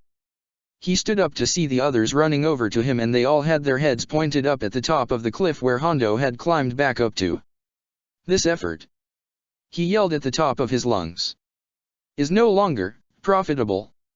He roared out before making his way back to his ship. Once boarding, the ramp closed off just as the ship took off into orbit. They all watched as the ship flew off and away, eventually out of sight. After a moment, the villagers began to cheer upon realizing their victory with the Guardians and remaining bounty hunters smiling in satisfaction at a job well done. The next day, while the village's mood was high, there was a sense of melancholy as there were several graves that were made for the fallen. Multiple mounds of the villagers that had braved the battle to defend their home with 2 graves at the head of them all. One had the helmet of Serapis' mechanical body on a pole whilst the other had the cloak of Rumi Paramitha. The villagers had honored the warriors who fell to defend their village and would make sure that they would be remembered as heroes rather than simply hired guns to protect their village. Eventually, Cassis along with a majority of the villagers stood at the edge of the town with the 6 surviving mercenaries standing before them. There are crops to harvest, fields to till, huts to rebuild. Now, let us rest so we may work in peace.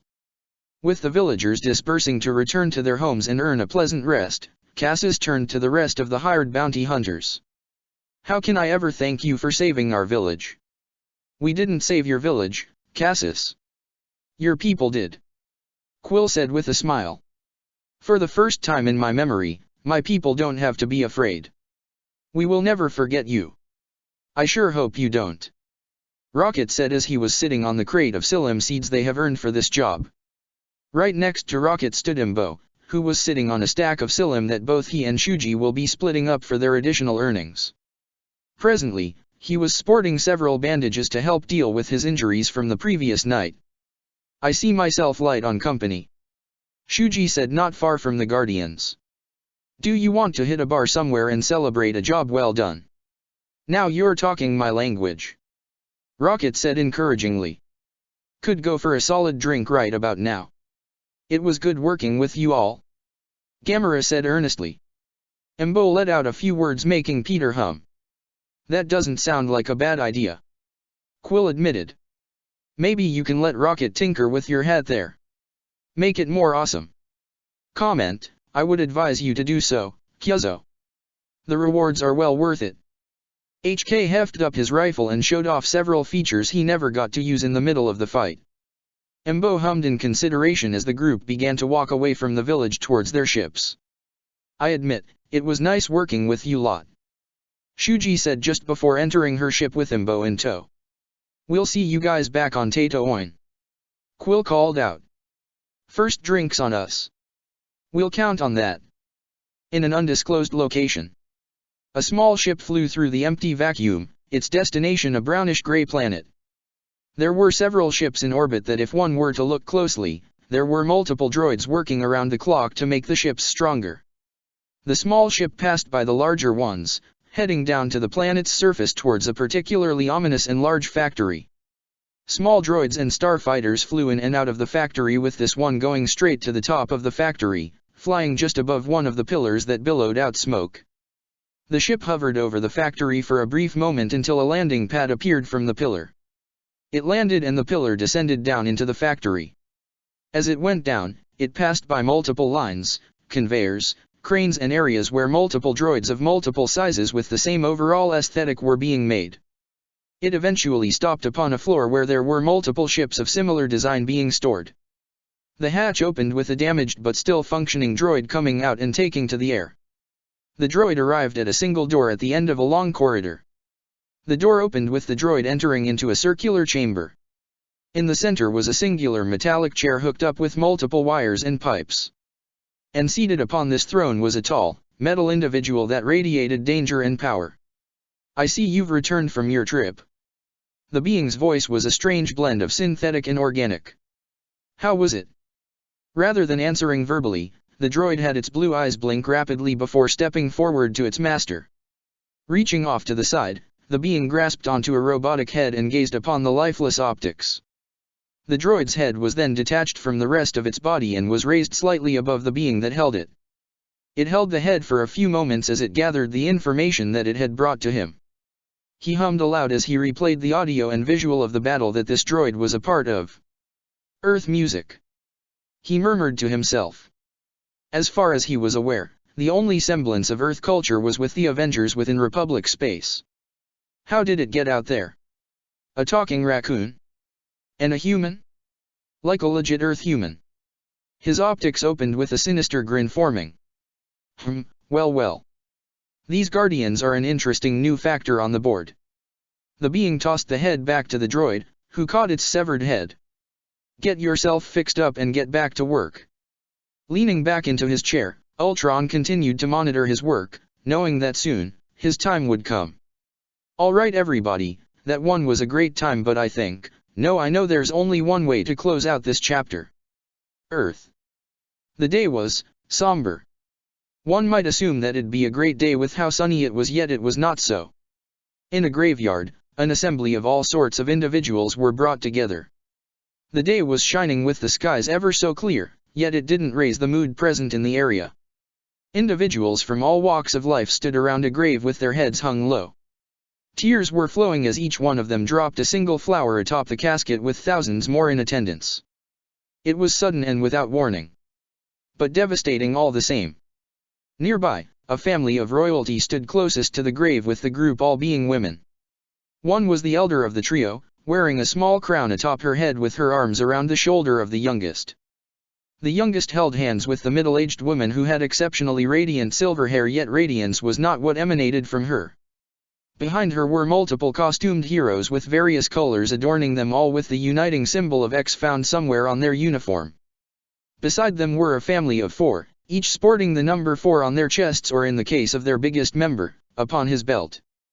In another area stood a small band of misfit heroes, who defended their respective small communities from the criminals preying on the weak. At another section, a team of Guardians were present to help support their grieving comrades. The last of the large assemblage were a group of equally diverse heroes, with them ranging from covered spies, to gods, mechanical geniuses, old soldiers, and neighborhood heroes.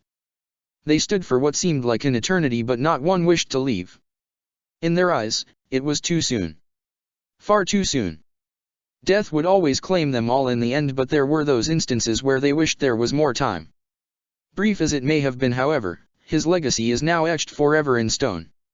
In a dark land with a bright purple, starlight sky, a lone man wandered around the tall grassy landscape. "Hey, King T'Challa."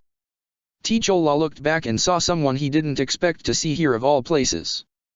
"Stan. What are you doing here?" Stan the manly smiled bashfully. "Well, I figured I would have had to wait a while longer for all of ya, but you got here sooner than most." "Yeah. I did, didn't I?" Stan wrapped a comforting, almost fatherly arm around the king with his beaming grin in place. "It's a great view on the way up there. But I figure it's better going up with company than going alone." "Very true. Well, come on, there's this one bar that you'll no doubt enjoy," Stan said, the two beginning to climb up some stairs appearing from out of nowhere. "I made sure for Ditko and Kirby to save ya a seat." "Thanks, Stan." "No, thank you, T'Challa." Avengers Infinite Wars Chapter 45, Biological Warfare. Wonder if this counts as your friendly neighborhood Spider-Man. Peter Parker, aka the Amazing Spider-Man, was currently web-swinging across the large city planet of Coruscant. This had become a daily occurrence up to this point whenever he wasn't off-world, assisting in the war and looking for the missing heroes from Earth. The thought itself still boggled Peter's mind. Earlier in 2015 he was worried about high school and all that jazz. Then the spider bite and 9 months later, he's in space in what appeared to be another galaxy fighting an intergalactic war with the Avengers. How in God's name did that even happen? Last he checked, the biggest concerns on Peter's list was school and landing atop a building. Spider-Man sat down and removed his mask with a solemn expression. Running a hand through his hair, Peter gazed upon the endless city planet watching as multiple ships flew about upon the highways of this place. Or however it was that they dictated highways function on the planet. Wonder how Aunt May is doing. Peter thought with a sullen expression. He could only imagine the amount of worry his guardian is dealing with right now. Forget freaking out. Since he had been here for so long, God knows how she's reacting to it. Maybe she went straight to Mr. Stark. He wouldn't put it past her. His thought process was cut off at the sight of several LAAT gunships flying off towards an area with quite a sizable group of clones. Eyes narrowed, Spidey quickly slipped his mask back on and leapt forward to pursue after them. Managing to stick onto a gunship, he carefully maneuvered around the open panels and stuck his head out for the clones inside to see. "Hey Commander Thorne." The clones inside all jolted at the sound of his voice, some reaching for their blasters when the aforementioned commander sagged in relief. "Criffing hell, stop doing that, Spidey," Thorne said good-naturedly. Peter only chuckled, jumping into the gunship. "Hey guys," Spider-Man said cheerfully. "Jack, Noland, Merv. Good to see you all." The clones all greeted him in turn, Jack patting the webhead on the shoulder. "Joining us for another wild ride?" Jack asked knowingly. "Aw come on Jack, where's the fun in sitting at the temple all day twiddling my thumbs?" Peter countered with a grin underneath his mask with Jack laughing heartily. It was funny how it had been only a few weeks, months by now, but ever since Peter began his own patrols across Coruscant he began encountering the Coruscant Guard more and more. At first, it was a bit of a strange rivalry of sorts that had developed, though it was really more one-sided if anything. But several clones vouched for him, citing how he saved a great many people back during the Zillo Beast rampage, some of which were clones. Though it was slow at first, over time and interactions, many of the Coruscant guards began regarding Peter in a friendlier light. Upon learning he was one of the Avengers, heroes who have also been seen throughout Coruscant at several points, their relationship only grew more positive. Peter had actually on more than one occasion simply left to go hang out with the guards at their station at one point. They were all great for the most part. Only one seemed to be a bit of a detractor, with that being Commander Fox. Apparently, to him, the Avengers were wild cards who weren't loyal to anyone but themselves, and, to a degree he may be right. But in the mind of Peter, the Avengers' loyalty was the safety of innocent lives. Something he would take direct action in. Such as now with Commander Thorne explaining to him about a crew of criminals that were causing a serious ruckus not far from a district where many everyday business folks lived. "What's going on then?" Peter asked as the gunships continued flying on their path towards their destination. "From what our reports have told us, looks like some kind of turf war between local gangs," Thorne explained, helmet with spray-painted red wings tucked under his arm. The black outline around his white lenses narrowed as Peter looked ahead. He then grabbed some small square-like devices out from his built-in utility belt in his suit. "Here you go, Thorne." He held up the devices. "Web grenades, courtesy of your friendly neighborhood Spider-Man." Thorne blinked in surprise, taking the grenades out from Peter's hand to examine them. "Just push the center there and toss 'em," Spider-Man explained, pointing to the small spider emblem in the center. Nodding appreciatively, Thorne blinked as he looked up to see the young superhero backing away to the edge. "Race you there," Spider-Man cheerfully said, backflipping out of the gunship and web-swinging with great speeds. Thorne gaped before scrunching his face up and sliding his helmet on. "Come on boys, we gotta hurry or else he's getting all the credit again," Thorne encouraged, with the clones yelling aloud in agreement. Far ahead of the gunship was the webhead, who was swinging towards the sound of sirens and blaster fire, increasing his speed a moment later. There, he saw multiple individuals engaged in a small skirmish, with a few dozen individuals firing at one another. Peter also spotted a few individuals in white armor with red tinting, trying to get people to safety while also fighting back against these criminals.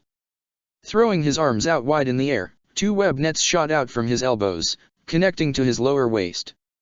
He glided forward at an angle, gaining speed as he drew closer to the skirmish. As he drew closer, within his mask was the HUD of his suit, which quickly marked multiple individuals in the area. The clones were friendlies, the civilians were priority, and the criminals shooting up the place were the enemies for obvious reasons. Once he was within range, Spider-Man immediately fired 2 web lines and caught 2 thugs straight away. They were slammed by his webbing, trapping them to the ground or nearby walls. Many began looking up, with several clones immediately recognizing who it was and began to cheer aloud. With the Avenger coming in to help, they began moving with renewed vigor, assisting the civilians away, with several of them moving in to fight off the criminals that were terrorizing the streets. No less than a minute later did the cavalry arrive, with Commander Thorne leading the charge. With the combined efforts of the clone guards and Spider-Man, the rival gang members were all rounded up and detained, all being shipped off to the nearby holding facilities for criminals. Once every civilian was treated and accounted for, Thorne and Peter were speaking to one another. "Thanks again for help, Spider-Man," Thorne said earnestly, the two shaking hands. "Hey, no problem, Thorne." Spidey waved off. "Anything to help." Peter briefly looked behind him, watching as the clones were rounding up the gangsters and shoving them into ships that would take them to prison. "There sure are a lot of these guys lately," Peter muttered in concern. "No surprise there," Thorne said with his arms crossed. "With the war going on and the loss of Zyro the Hutt, crime is all around the place." "Zyro the Hutt?" Peter spoke up in confusion. "You weren't here for that?" Thorne asked in surprise. "I was elsewhere," Peter said in a vague manner. "Well, to put it plainly, Zyro the Hutt was basically the main crime lord here that was arrested a while back after his plots against the Republic. Once he was taken away." "Power vacuum," Peter finished with a grimace, Thorne nodding. "This kinda sounds like what happened back on Earth in Manhattan when Matt took down the crime lord known as Wilson Fisk. He remembered reading about it all online, and meeting the man who took down Fisk both in and out of costume was crazy awesome.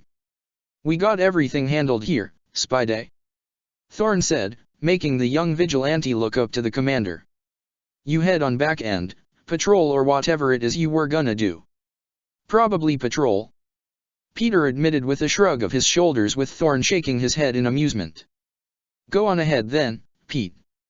"See ya, Thorne," Spider-Man said with a 2-finger salute to the commander. "Say hello to Thyre for me, will ya?" Thorne only nodded, waving goodbye to the Queen's native hero, watching as he swung away. "Wish I could do that," Thorne said to himself, turning away to focus on the situation at hand, and began sending out orders to any clone nearby that appeared to be free to assist others. Spider-Man began swinging back towards the Jedi Temple, the building being easily recognizable in the distance. As he was moving through the buildings and cars, something popped up on his HUD. There was an Avenger nearby. Blinking in surprise, Peter looked about rapidly until he spotted the identified Avenger. It was Sam, walking out of a building looking rather flustered. He was adjusting his wingsuit and checking himself over when, "Hey Sam." Wilson jolted, looking up. Sam's eyes widened at the sight of Spider-Man swinging down to him. "Peter," Sam said with a strained voice. The younger hero landed before him, throwing his arms out. "What are you doing out here, Sam?" Sam squirmed slightly. Well, you see." Before the winged Avenger was able to form a proper answer, someone jumped upon him from behind with their arms around his shoulders. "Sammy." The woman on his shoulders whined. "Why did you leave without saying goodbye? Weren't we meant to go out for breakfast?" Sam froze, his face cringing as he saw Spidey's white mask irises growing wide. The woman appeared human, but she was clearly not, with her hot pink skin and purple hair. "Sorry Danny," Sam said carefully. "But I gotta go and take care of business with the Avengers right now." The woman named Danny looked up and saw Spider-Man standing before them, the hero waving awkwardly. "Oh my." Danny removed herself from Sam and stepped forward to take Peter's hand to shake. "It's a pleasure to meet another Avenger like yourself. You must be Spider-Man." Yeah," Peter said bashfully, rubbing the back of his head. I've heard so much about you. Danny said excitedly. You and your team have been all over the HoloNet and I've seen you swinging around the city helping people all the time. You can see me in all this mess? Peter asked, pointing up to the many flying ships going in all directions. You're quite easy to spot. Danny said, moving back to Sam and ensnaring his arm. How'd you two meet? Peter asked awkwardly. Oh, it was so romantic. Danny declared, swooning against the former aviator. There I was, standing about on a balcony for a dreadful business party when chaos and commotion passed by in the blink of an eye. Suddenly, I was falling and then I was swept up in the air. Danny then openly jumped with Sam, instinctively throwing his arms out to catch her, with him stumbling slightly, yet he still managed to hold her in his arms. The pink-skinned humanoid threw her head back of her hand upon her forehead with one leg up. My dashing hero caught me in his muscular arms, like an angel from above. Danny then sat up to place a passionate quick peck on Sam's cheek, with the Avenger being unable to deny the small grin. That's really awesome. Peter said with a thumbs up of approval, with Sam giving him a flat stare. It is. Danny jumped down, throwing her arms around Falcon with a squeal. I never would have believed I'd be saved by a hero. She then began showering the Avenger with kisses all over his face, with Sam chuckling slightly. All right, Danny. Sam said, taking her hands into his own. I'll give you a heads up when I'm available next time. Promise. Danny then gave the Avenger a sultry look, leaning in to kiss him passionately, pulling away a few seconds later. From the corner of her eye, she saw Spider-Man had turned away, taking great interest in the sky above. We should do this again soon, Wilson. Real soon. She said with a coy smile. I'm available all of next week. With a wink and one last kiss, she sauntered back into the building she and Sam stayed at the night prior, with an emphasis on swaying her hips, which caught Sam's gaze. Lord have mercy. Sam said to himself, turning to Spidey, who was whistling innocently with him still looking up. All right, kid, you could look now. Peter coughed awkwardly into his hand. So, how long has that been, Dash? Few times now. Sam remarked. She's real passionate. I could tell. Peter said cheekily, getting Sam to deadpan at him. What is she, by the way? Says her species is called Zeltron. Sam said, the two beginning to walk. Apparently very passionate, and he coughed into his hand. A bit promiscuous. Peter snorted.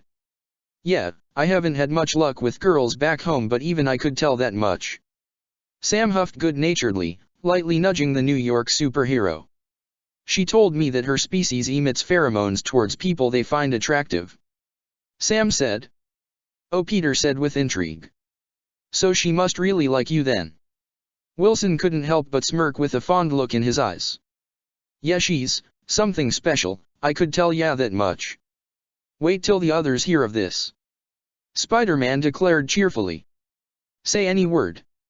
Oh, and what, you'll kill me? He quipped. Come on, I bet Captain Rogers is gonna love this. Maybe you can egg him on to get someone special too. Sam chuckled to himself, knowing that is easier said than done. But then, he has seen how he's interacted with a particular Jedi whenever the two of them were at the Jedi Temple together. It may seem innocent and simple with how they really only train together for the most part. But from what Nat told him, there were a few instances where she saw the two just talking and spending time together. So maybe. Shaking his head, he activated his wingsuit, with Peter swinging up into the air. Where were you this time? Sam asked, making conversation as the two went back to the Jedi Temple. Oh, you know, the usual. Peter said with a shrug. Web swinging, crime fighting, helping out the clone guards, stopping turf wars and such. Kinda said how even in space, that shit's common. I know, right? Scene cut. Soon enough, the duo of Parker and Wilson returned to the Jedi Temple, with them both greeting several familiar faces of the Jedi Order. They entered the temple together when they heard the sound of chatter not far ahead. Re about this, Padme, said the familiar voice of one Anakin Skywalker. They wouldn't have contacted me about this matter if they weren't sure. The two heard the concerned tone of the Senator of Naboo, Padme Amidala. This is serious, Anakin. I have to go check it out. I wasn't planning on stopping you. Anakin's voice was expectant. It's your home world. Sam and Peter eventually reached the doorway from where the chatter was coming from, seeing Anakin and Padme standing in a room with the hollow projection of Naboo behind him and R2-D2 standing with C-3PO in the corner of the room. Hey guys. Peter said aloud, making both look up at the two Avengers. Peter, Sam. Padme greeted warmly. How are you two? All good here, Padme. Sam said, clasping Anakin's wrist with the Jedi doing the same in turn. What's going on here? We heard some serious talking tones coming from here. Well, you walked in on something serious. Anakin remarked, crossing his arms. Padme here has just heard from Naboo that droids from the Separatists were spotted on the planet. Sam grimaced, recalling vividly their first run-in with the droids since arriving in this galaxy. Is everything all right there? Peter asked in concern. They seem to be, for the most part. Padme said in an unsure manner. But knowing the Separatists, we can never be too sure. I thought after the last time they wouldn't be present on Naboo again. Anakin said, giving Sam a knowing look. Seems our presence there didn't deter them from coming back. Sam said with a frown. So what are you gonna do? Peter asked Padme. I need to go to Naboo immediately. Padme stated. But I can't deny that if there are Separatists there, I would prefer coming with a Republic fleet in tow to help out. And unless they're sure, we have to sit here on standby. Anakin adds with a small grumble. Sam and Peter shared a look with each other. So, you need some help? Peter asked. Pardon? Padme said looking up at the young hero. We can go with you to Naboo. Peter said chipperly. If it wouldn't be too much trouble. Sam said. Padme stared in slight surprise at the offer before she was giving them both a beaming smile of appreciation. None at all. Padme said, grateful to them both. Hey, wait, but what about Dash? Anakin, in case you forgot, we ain't Republic. Sam quickly cut him off. Freelance in some technical terms. Realization dawned on Anakin's face with him grinning a moment later. You guys are a lifesaver. I'll tell the others and see who can come along. Peter said, rushing out of the room. You know you can, forget it. Sam said. What? Anakin inquired. He forgot about our comms. Sam said, tapping his ear. Right. Skywalker nodded before addressing the winged Avenger. Are you going to Naboo, Sam? Sam shrugged. Not sure yet. We'll decide when the others come. Eventually, the small group of Captain Rogers, Black Widow, Spider-Man, and War Machine were chosen to go along with Padme to Naboo. Sam was asked to stay behind to hold down the fort as the temporary leader for the Avengers left behind and in case of anything happening that they can do to help with. The Avengers have long since agreed to always have at least one away team out and about in the galaxy and one back on Coruscant. They had the numbers for it and they had a track record of finding lost Avengers by happenstance by simply being out and about in the galaxy. So they'll continue that trend. That and Sam's suit were going through adjustments courtesy of Scott and Hope. Scene cut. After some time through hyperspace, they arrived at Naboo. It was a rather nice day from what the group is seeing so far, but the image was ruined with what troubles were brewing on the planet. Padme was at the helm of the ship with the 4 Avengers that had been chosen to accompany her sitting behind her. Arriving at the Naboo capital of Theed, their ship docked in the main hangar of the palace. The moment it landed, the ramp couldn't open fast enough for the ship's occupants to file out. When they did, the group was met with Captain Typho and the current ruler of Naboo, Queen Niantni. We came as soon as we could, my lady, said Padme, practically running down the ramp of her private spacecraft. Have you found any more droids? Only the 3. But you can be sure they aren't tourists. Spoke Queen Niantni. I need you to convince the Senate or the Jedi Council or whoever is in charge of this terrible war that we are threatened. Sorry to inform you, my lady, but the Jedi won't be coming anytime soon. Padme said apologetically. They'll need proof of active involvement before any of them can come here. But thankfully, some of the Avengers offered their assistance. "We thank you for such a notion." The Queen of Neba bowed her head. "Your actions from months ago are still remembered by the people of this planet." "We'll do what we can, ma'am," Steve promised. "Since just a few battle droids ain't gonna be enough," said Rhodey, tone dry with Natasha elbowing the armored colonel. "We won't let you guys down," Peter said with a reassuring smile. Suddenly, Captain Typho had his wrist communicator go off. "Captain Typho, the battle droid is ready for analysis. This way." Typho gestured for them to follow after him. They eventually arrived at a room with multiple shelves of droid parts, several computers' screens and 2 tables of scrapped separatist droids. 2 were basic B-1 battle droids with the other being a highly advanced tactical droid.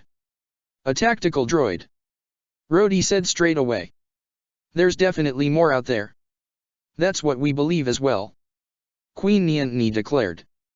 "But as the unfortunate news from Senator Amidala has said, no assistance until we find more proof." "That's what we're here for," Widow said, walking around the table with the others standing at the head of the droid. "Tap." Steve spoke up. "Yes, Comrade Steve." The Avengers' personal AI, Tap spoke up through Rhodey's suit. "How can I be of assistance?" "See what you could find in this droid," Steve said. "As you wish, Comrade Steve," said the AI before doing his assigned task. "Have you been able to retrieve any information prior to our arrival?" Nat inquired. "Unfortunately, the Neba security who discovered them prefer to shoot first and retrieve data later," spoke the Neba Queen. "I'm getting a bad feeling about this. With your permission, Senator Padme, I would like to return back to the ship." 3P0 requested. "Permission denied," Padme stated. "Denied." The protocol droid winced. 3Po, if Tap can't find anything, you may be able to get some information out of him. It is unfortunate to say that this has proven to be true. The downtrodden voice of Tap rang out from the droid, transferring himself back into Rhodey's suit. "Its wires are crossed and corrupted. No doubt from whoever fired upon this droid. All I could do is simply turn it back onto its base functions." "That'll have to do." Nat shrugged. "Keep it blind, why don't you? Don't want to give away our presence." As the order was given, the droid sat up with its optics non-functioning. "Cannot see. Where am I?" spoke the tactical droid, looking all over the place. "You are in very good hands on board a separatist ship. Count Dooku himself intends to reward you for your bravery," 3P0 said in a calming voice. "Laying it a little thick there, 3Po," Nat remarked. "Bravery?" The droid was confused. "For your assignment on Neba," the Golden Protocol droid stated. "Do try to activate what's left of your memory. We all want to hear your tale of medical heroics." The tactical droid's voice modulator warbled a little as it spoke. "VV6 Vir virus." That certainly was not what they were expecting to hear. "Yes, the virus," 3P0 encouraged. "You do remember. Please continue." "A SS small amount leaked out. Must contain. Neba cannot know. Lab must remain secret." The droid droned on.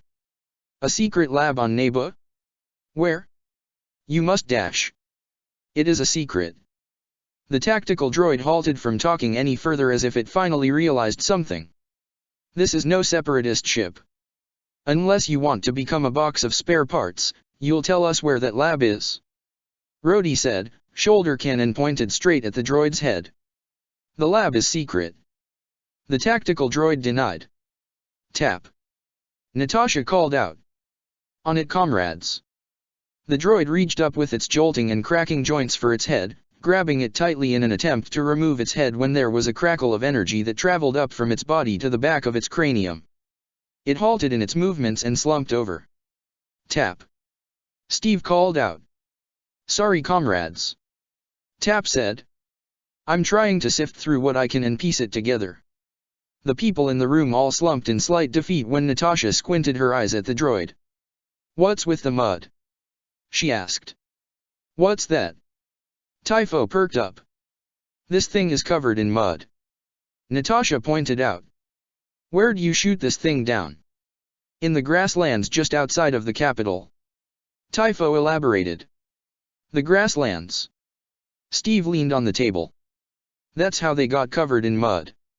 Add that to our very long list of questions, said Typho. Before he could continue to speak, he paused. He moved back in surprise by the sight of a blue bug flying by him. A bug Peter quickly caught in his hands. Well, hello there, little guy. Where'd you come from? Huh. The Queen of Neba moved forward with intrigue. A blue weevil? Weevil? There's Pokemon here. Peter asked in bewilderment. The natives of Neba gave the webslinger a confused look, to which Steve quickly spoke. Ignore him. What's so special about this bug? Rhodey asked. The Queen of Neba hummed aloud in thought. Captain Typho said they took these droids in the grasslands. But, a blue weevil here indicates they may have come from somewhere else. The others were now drawn in as Nian rubbed her chin in thought. Where? Nat asked. If I have this right, I believe those particular insects thrive in the mud under the pear-old tree. Nian said after several moments of thinking it over. Like the mud on this droid. Realization soon hit Padme like a speeder. The eastern swamps. I think we just found the location of that lab. Rhodey declared. Let's contact the Jedi. Padme said aloud. The Avengers with the Neba natives had sent out a transmission to Coruscant with Yoda and Mace Windu answering the call. Senator Amidala. Grand Master Yoda greeted. A message for us, you have. We do, Master Yoda. Padme said. We've recently discovered droids on Neba, one of which spoke of a secret laboratory on the planet. They're planning an attack on Neba. Typho said with conviction. It's the only explanation. They didn't learn their lesson the first time, clearly. Steve said with a frown. Yoda closed his eyes. Delicate the situation is. A great presence of the dark side, I feel. Master Yoda. Padme was now concerned. Sending you, several Jedi we will. Yoda said. Master Luminara, she will come. May I recommend General Kenobi and General Skywalker? Padme then gave her reasons. Relations with the Gungans are a little tense right now, but they trust General Kenobi like one of their own and both of them have experience dealing with tense situations on Neba. Send them we will. Spoke the Grand Master before he ended the transmission. I want as much information as possible before the Jedi arrive. See if you and 3PO can download any of the other battle droids' memories. I'm going to find that lab. Are you sure that's wise to go alone? Questioned the captain of the palace security team. We'll go with her. Steve said. Widow, Spider-Man, you're coming with. Rhodey, stay behind and see what else you can find. Keep an eye out as well. If there is an attack coming, we'll want our walking arsenal to give the separatists a warm welcome. Tap, hop on over to Peter's then. Rhodey instructed. You could be more useful to them out there. Pardon comrade, but why? Tap spoke up. What? Rhodey was confused as were the other Avengers. What do you mean, but why, dot? There is an AI already programmed into young comrade Peter's suit. Tap said making Peter gape. There is. Yes, I am surprised Mr. Stark did not tell you about this. Tap said. Look. Black Widow quickly cut in. Let's talk about this later. We have a job to do right now. Agreed. Padme said with a nod. Come on, let's get going. Before we go, mind waking up this AI in my suit? Why of course Comrade Parker. Tap. Seems you will need a specific means of activating this AI. Tap stated. So unless Mr. Stark has given you any means. Peter only groaned while Steve patted the kid sympathetically. You'll figure it out, Queens. Scene cut. Flying out towards the eastern swamps, the Avengers were now equipped with hazmat suits for protection from whatever this virus the droid mentioned could be. As they flew over the plains of Naboo, Padme spotted a rocky structure up ahead and nearby it were several animals that were slumped over and not moving. She landed the ship nearby with everyone moving to get out. Departing from the ship, the group eyed the very sick Sha'aks lying by the riverbank, who all seemed to be knocking at death's door at any moment now. "This is really bad," Peter said, crouching next to one of the poor creatures. "What happened to them?" Steve asked with a disturbed look at seeing how bloodshot the eyes of the Sha'aks were. "It must be that virus," Padme said in a grim tone. "We're definitely getting close." As Peter was examining one of the creatures, he felt a tingle from the back of his head. "Guys!" He whipped around in time to see a Gungan female strike Padme from behind. A moment later, she was quickly disarmed by Steve with Natasha whipping out her DC-17 blaster pistols in the Gungan's face. "Whosa are you?" said the attacker. "We should be asking you the same question," Natasha said, moving her pistol closer. "You attacked us. Yusa Aparan when Misa Sha'akis all sika," the Gungan rebuked. "Why Yusa here? Don't move," Steve ordered sternly. "We're not here to harm you. Wasa wis the helmets." "Precautions ma'am," Steve answered. "There's a virus going around." The Gungan woman soon put two and two together before telling the group an important detail. "Yusa Okide is not in the air. It's in the water," the Gungan assured. "Misa apologize for attacking you." Hearing this bit of information, the group took off their helmets. "Who are you?" asked Padme. "Misa Pepi Bao," said the identified female Gungan. "Yusa know what happened. We think the virus that made your animals sick came from the perlote trees." Pepi nodded in understanding, pointing ahead now. "Yusa follow Thesa river. Yusa find a Yusa perlote. Misa take you." Padme however stopped her, placing a hand on her shoulder. "No, Pepi, you stay here. You'll be going home soon, I promise. I'll send some soldiers to pick you up and take you back to Theed. Explain to them about the river and they'll quarantine it off from the rest of the populace until we figure this out." Nodding in understanding, Pepi went over to check on her sick creatures while the group returned to the ship and flew it upstream. They eventually reached the eastern swamps, departing on the outskirts as there was no stable ground to be found that they could land the ship on. "Keep your eyes open. Look for anything out of the ordinary," Padme said as they walked through the muddy ground. Unbeknownst to the group, a scope popped out of the earth and spotted them all. And in the briefest of moments, it slunk back where it came from. Peter paused, looking behind them only to find nothing. "Peter!" Steve called out to him. "You all right?" "Yeah," Peter said absent-mindedly. "Thought I saw something." They continued on, looking around the swamp with a growing wariness. Stopping at a more open area, they took a moment to gather their bearings. "Where to now, Padme?" Natasha asked with the senator looking around. "I'm not sure," Padme admitted. "The eastern swamp is one of the larger ones of Naboo and goes on for quite a while. It could take a while to search this place entirely." Steve chose to look around, trying to find anything out of the ordinary when a light briefly got caught in his eye. Blinking, he turned to the ground and squinted at something shiny underneath all the mud. Walking over to it, Steve narrowed his eyes before stomping his foot on the ground and was greeted with the sound of his boot meeting metal. With a sweep of his leg, the mud was moved aside to reveal. "Found something," Steve said aloud, the others standing around him a moment later. "Looks like an entrance hatch of some kind." Padme only grinned triumphantly, going for her comms. "Captain Typho, I think we're standing right on top of the lab. I need a geoscan of coordinates of SP-127. As the orders were being delivered, Peter's sixth sense was starting to go nuts. Guys. No way we're going to open this. We'll have to dash. Freeze.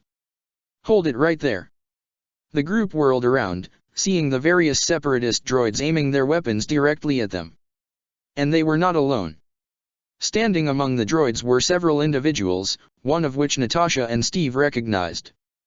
"Cadrian say," Steve said aloud. "Ah, you know me, Captain Rogers."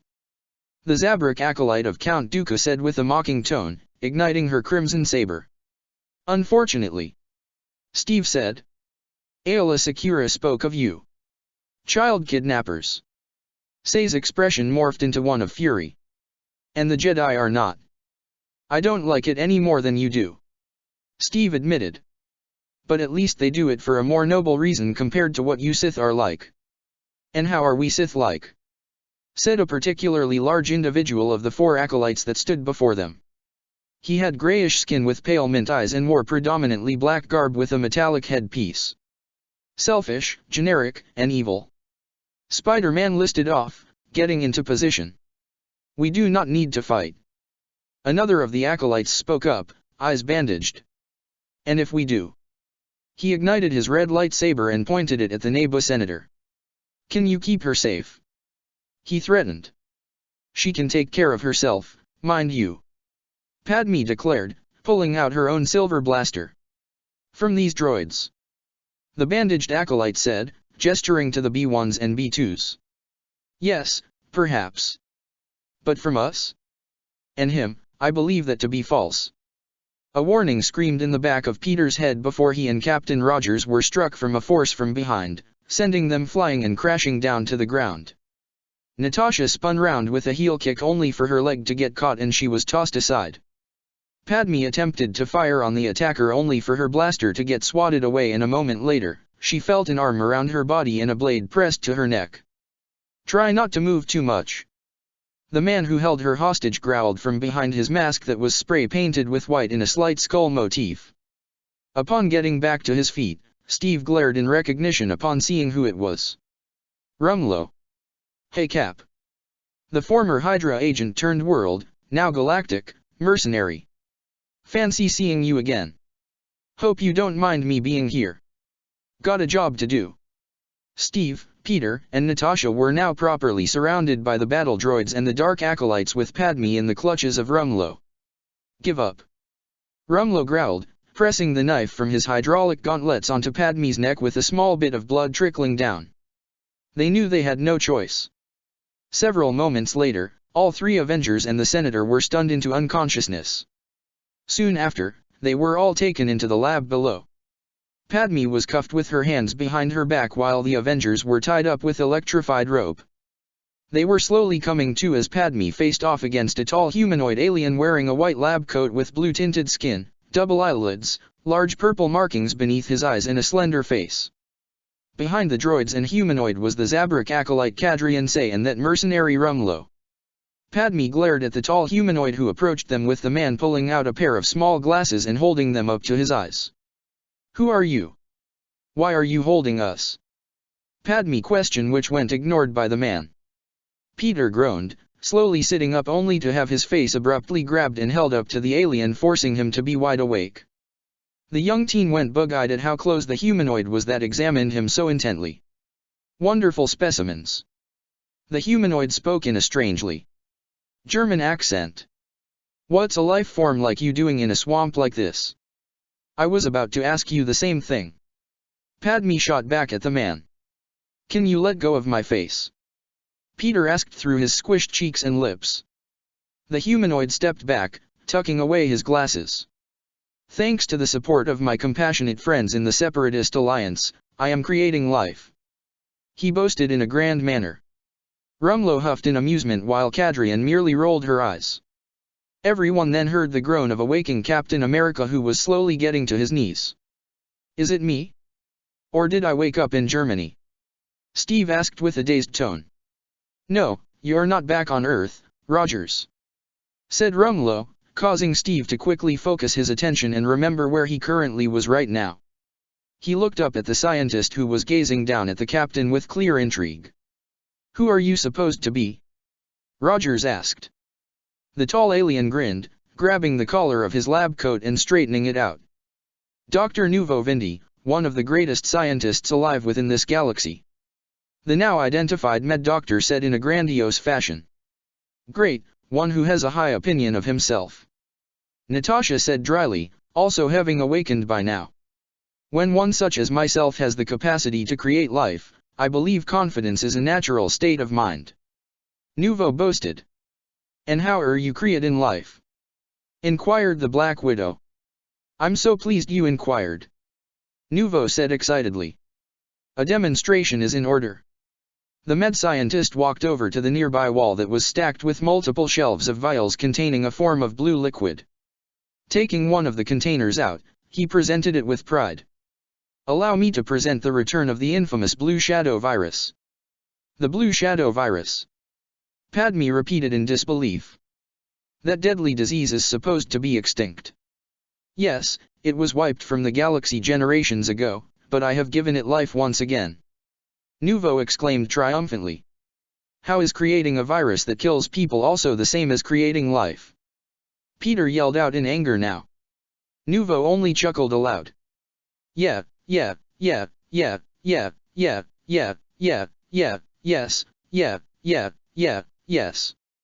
The Avengers and Senator stared in silence at the crazy and eccentric scientist. "Oh, finally you shut up."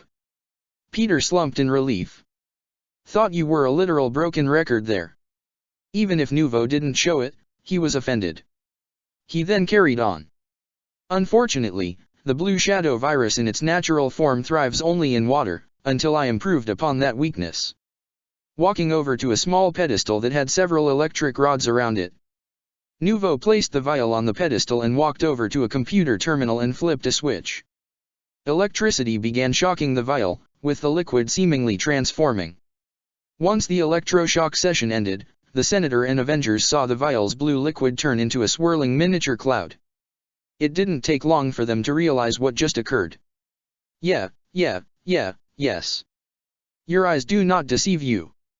I have perfected an airborne strain of the Blue Shadow virus," Nuvo proudly stated, holding up the vial of the now gaseous virus. Coming in from the entrance of the lab was an LEP servant droid with a round device within its grasp. "This is the last of the bombs, Doctor," it said as it approached the scientist. "I'm well aware this is the last. You think I'd lose count?" Nuvo snapped at the servant droid, snatching the deactivated bomb in the process. He then picked up the airborne vial and inserted it into the bomb. The virus in its gaseous forms, combined with these bombs, will release the Blue Shadow virus back into the galaxy, more potent than ever before. "So, the universe is completely unoriginal then," Peter couldn't help but remark. "We're in another galaxy and there's a generically evil German scientist who wants to do evil and considers himself misunderstood. I can't tell if that's boring or just plain lazy. It takes true genius to accomplish what I did," Nuvo yelled out, pointing a dramatic finger at the webhead. "Are you insane?" Padme cried out. "It's a deadly disease. No life forms are immune to it. That's why it was eradicated." "I believe that is his case, Padme," Nat said with a glare directed at the med doctor. "You mean murdered?" Nuvo exclaimed like a loon before handing the armed bomb to the LEP droid. "Take this away." With it scurrying off, the scientist approached the captives. Meanwhile, as we speak, thousands and thousands of so-called superior life forms are spreading their disease of war throughout the galaxy. Perhaps they are the ones who should be eradicated.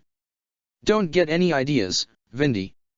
Rumlow's gruff voice cut in through the doctor's rant.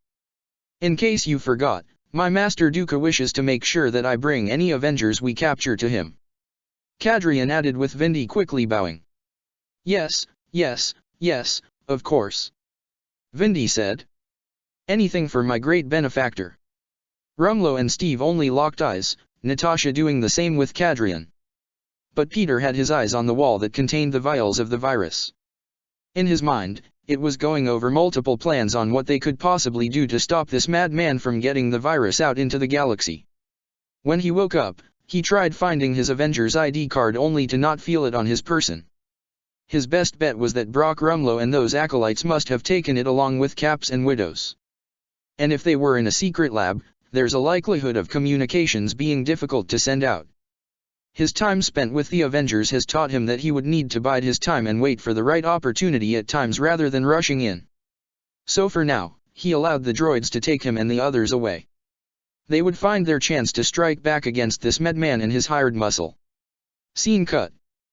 Back with Rhodey, who was going over what he had found on the separatist situation on Naba with Tap and Typho. He soon got a notification of the arrival of the Republic fleet.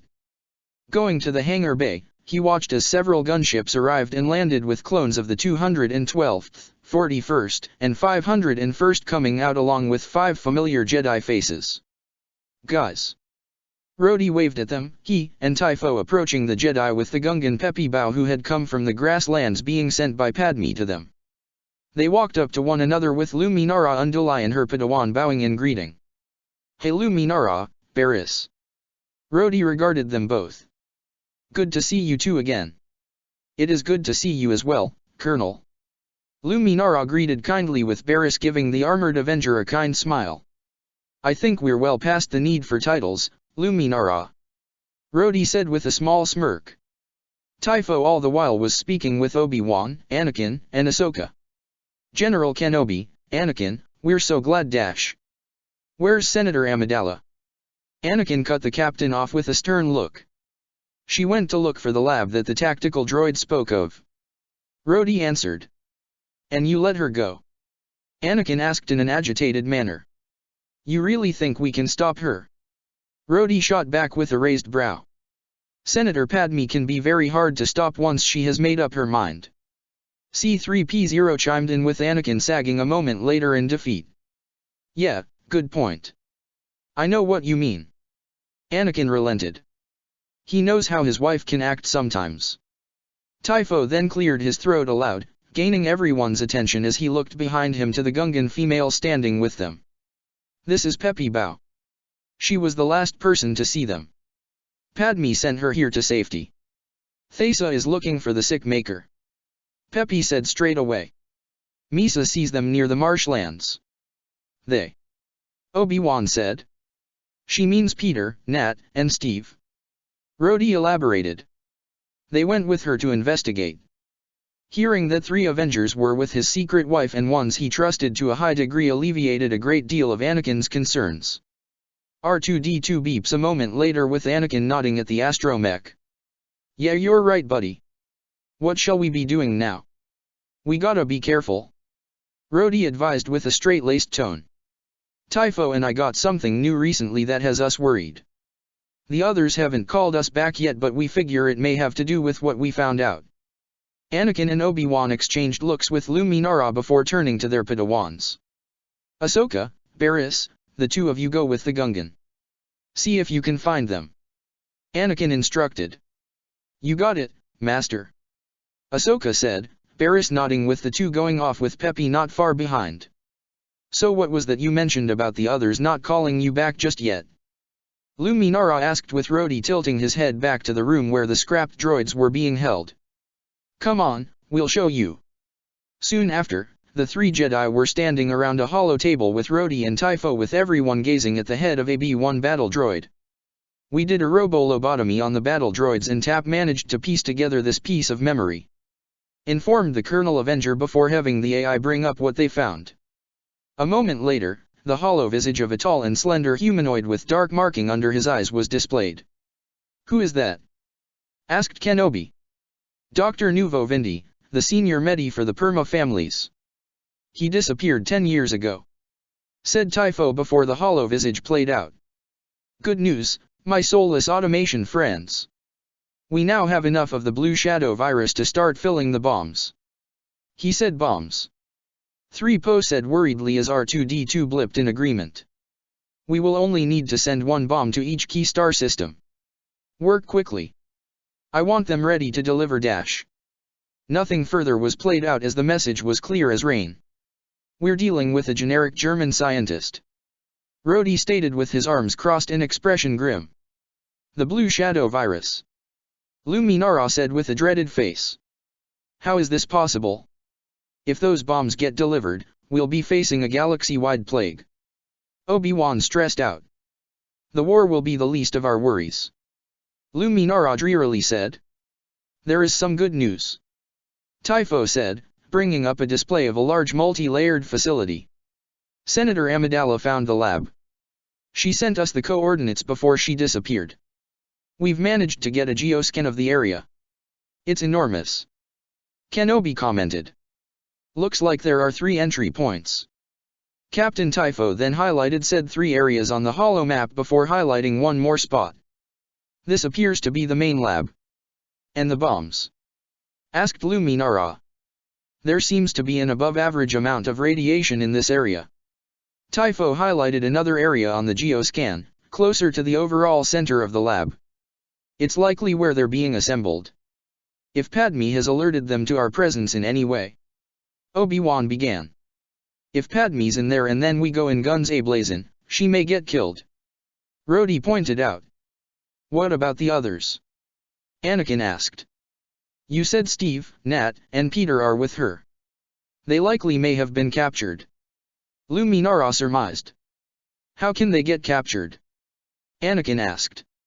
Scott was. Rhodey reminded the Jedi Knight. And it's likely this Vindy guy has some hired muscle to achieve this. We're gonna be putting all of our friends in danger. It's a risk we have to take. Dr. Vindy and those bombs must not leave the lab. Obi-Wan said firmly. And if they or we detonate one during the attack. Anakin countered. Bits of dread were soon heard in Kenobi's voice. Better to have one planet infected than the entire galaxy. That's not gonna happen. Rhodey said with a sharp tone. We're gonna get them all out of there no matter what. So get your head in the game, Kenobi. This was a rather startling proclamation that threw off the Jedi Master, though he knows that Rhodey was right. The thought of an entire planet suffering and perishing to a virus that had such a deadly reputation and effect was not something that he'd have on his conscience, Jedi code or not. Scene cut. Peppy Bao rode atop one of her Sha'aks with Barriss and Ahsoka in tow, approaching a ship within the eastern swamps as the sun started to set in the horizon. Dista ship belonging to them.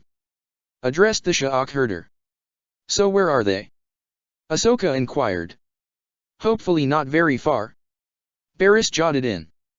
The trio hopped off the beast of burden, looking around. Barriss kneeled down, hands grazing over footprints. Their tracks end here. The two Padawans then heard a strange whirring sound, with both looking at Peppy, who was suddenly being elevated. The girls looked down in time to see something with a lens rise up from the ground with Peppy standing atop it. Immediately, they moved out of sight from the lens, careful to keep themselves out of sight. Peppy, it's a scope. Don't let them see you. Ahsoka said in a whisper in case the scope had audio recording. Wah! Cried out the Gungan woman, flailing about in order to remain on top of the rotating object. It became too much for the Gungan as she was about to fall. This caused Barriss to use the force and had her land behind a large tree branch protruding out of the ground right next to them. Once this occurred, both Padawans followed suit right before the scope did another rotation pass. The trio hid in their spot, keeping an eye on the scope that was in the direction of their mount. Exchanging looks, Ahsoka held up her wrist comms and contacted Anakin. Master, are you there? Did you find them? Questioned Skywalker. Negative. I'm pretty sure they're inside the lab. The whole area is wired with pressure sensors. There's no way to get in without being detected. But I'm more than happy to dash. Do not attempt to get inside. Obi-Wan warned before a hollow image of the geoscan appeared before them. And one particular area was highlighted. I need you to detonate a bunker bomb at the south end of the facility. It should cause a nice distraction and seal off the bomb area while we come in through the hatches. You can count on us. Rex and his men will be right behind you, Snips. Spoke Anakin. They'll have your back.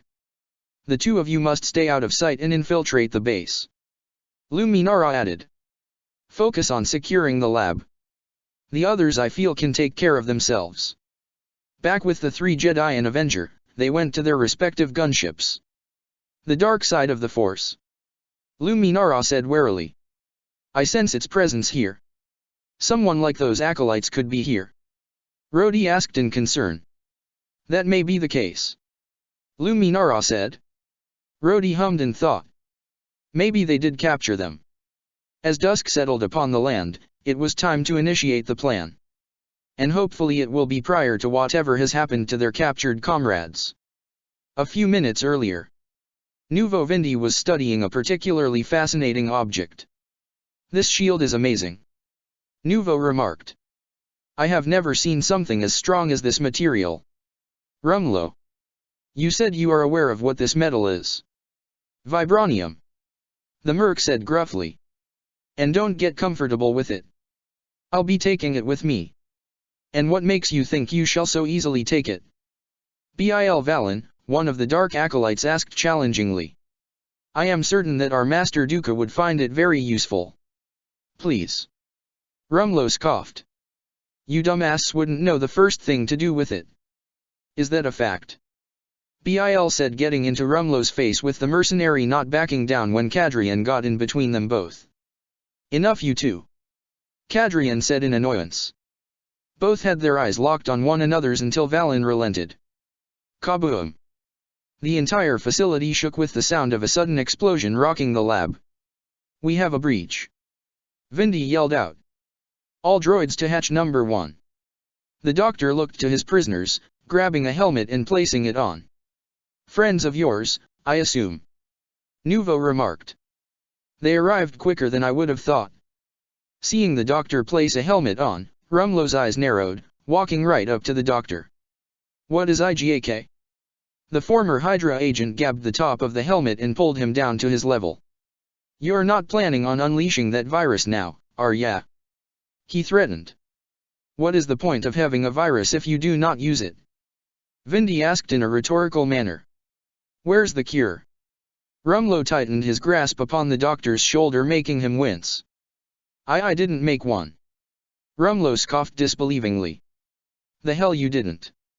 You no doubt would have made one in case this shit got loose by pure accident. Something like when the virus got leaked into the water system earlier. The merc looked to the acolytes. You'd really be comfortable without knowing there's a cure. We're gonna be dealing with a lot of bullshit real soon. You don't want to be taking any chances. The acolytes looked between one another, a silent conversation being conducted until they all nodded in agreement. The mercenary is no doubt holding a compelling argument. Rodri, the mint-eyed, gray-skinned acolyte pointed out. The cure, Dr. Vindy. Prosit Dibs said with an expectant posture. Where? Eyes. It. Vindy wanted to argue, but the telltale sounds of blaster fire meant that now wasn't the time to be prideful or stubborn. I'm going with the good doctor here. Crossbones said to the others. Someone wanna come with for some added protection? Cadrian and Rodri opted to go with the mercenary whilst Prosit and Valen stayed to watch over the Avengers and Senator. On their way out of the room, Rumlow made sure to take Cap's shield with him. Outside, Ahsoka and Barriss saw several gunships fly by, floating above specific sections of the lab. Both moved in as the gunship with Captain Rex, Domino Squad, and several other clones arrived. Misa come too? Peppy asked. No. Stay here and make sure no one escapes. Ahsoka told the Sha'ak herder. Peppy thought for a brief moment before complying with the order. Okie day. The two Padawans ran forward, igniting their lightsabers and jumping into the hole they had made, with the clones joining them a moment later. They had their lightsabers on, deflecting blaster bolts from the oncoming droids, with the clones of the 501st backing them up. Over with the other gunships, they were in position above their designated markers. The bombs have been dropped and the Jedi, clones and lone Avengers enter into the facility. Anakin has been on edge for most of the day ever since hearing Padme went off to find the lab. There's a good chance they're about to destroy all life on this planet, including theirs and the Senator's. Not to mention Padme losing her life as a result of their raid. For said raid, he and Luminara needed to focus on finding the good doctor while Obi-Wan takes care of the bombs. He knows what is at stake here, more than anyone. Standing in a corridor, Luminara and Anakin gazed down in both directions as they saw it was clear, with the clones dropping in after them. It's quiet in here. Anakin noted. It appears our Padawan's distraction is working. Luminara said. Let's not let it go to waste. Back with Barriss and Ahsoka, they were quickly blocking the incoming blaster fire from the various battle droids opposing them. Forward. Come on. Though, this order came a moment too late, as Droid Akaz rolled in from behind the droids and stood between them. Now, shields up. Fall back. Barriss ordered as they were starting to get overwhelmed with the new arrivals. Reaching the main lab, the two Jedi were quick in piercing the locked door with their lightsabers. Pushing with all their might, they did their best to cut through it and make an opening for them and the clones to enter through. After what felt like forever, the door clattered on the ground, granting the Republic forces entry into the main lab. "Padme!" Anakin cried out, seeing his secret wife bound with the others. "And us. Don't forget about us!" Peter yelled out. "Ah, Jedi!" Prosit ignited his saber and held it out at the neck of Captain Rogers, with Valen doing the same for Padme. "Take another step and your friends die." Luminara blinked, with her eyes widening. "Master Dibs." The blind master regarded the Miri Allen with a cold look. "Ah yes, Master Unduli. I hope you are doing well." The droids within the room all held up their blasters, with the clones doing the same, and they were now in a standoff. Anakin gazed upon his secret wife and then the other Avengers with him, stopping momentarily at Steve, who gave a side-eyed look to Peter, who was tied behind the group. He looked back at the Jedi with a knowing look, with Anakin understanding. He put on the facade of defeat. "Do as he says," Anakin said to the others, momentarily surprising his allies. As soon as he deactivated his lightsaber, Spider-Man roared aloud in pain as the electrical binds that held him resisted his strength until he broke through. The two acolytes were startled by the display of strength, momentarily caught off guard as Peter immediately jumped and kicked both of them away. Anakin and Luminara performed a dual force push to knock the droids away, with the clones quickly capitalizing on the opportunity to blast them away. Peter moved fast, feeling the sting of electricity from each binding, but he managed to free Cap, Widow, and Padme a moment later until his sixth sense blared in warning. He tackled Padme forward as a red blade nearly cut his head off. Peter looked back up in time to see the large acolyte Rodri get stopped thanks to Anakin jumping forward. Their blades clashed, entering into a small duel. Luminara had engaged Prosit Dibs after taking out several droids, and Steve and Nat were quick to join into the fight, assisting the clones in eliminating the rest of the droids.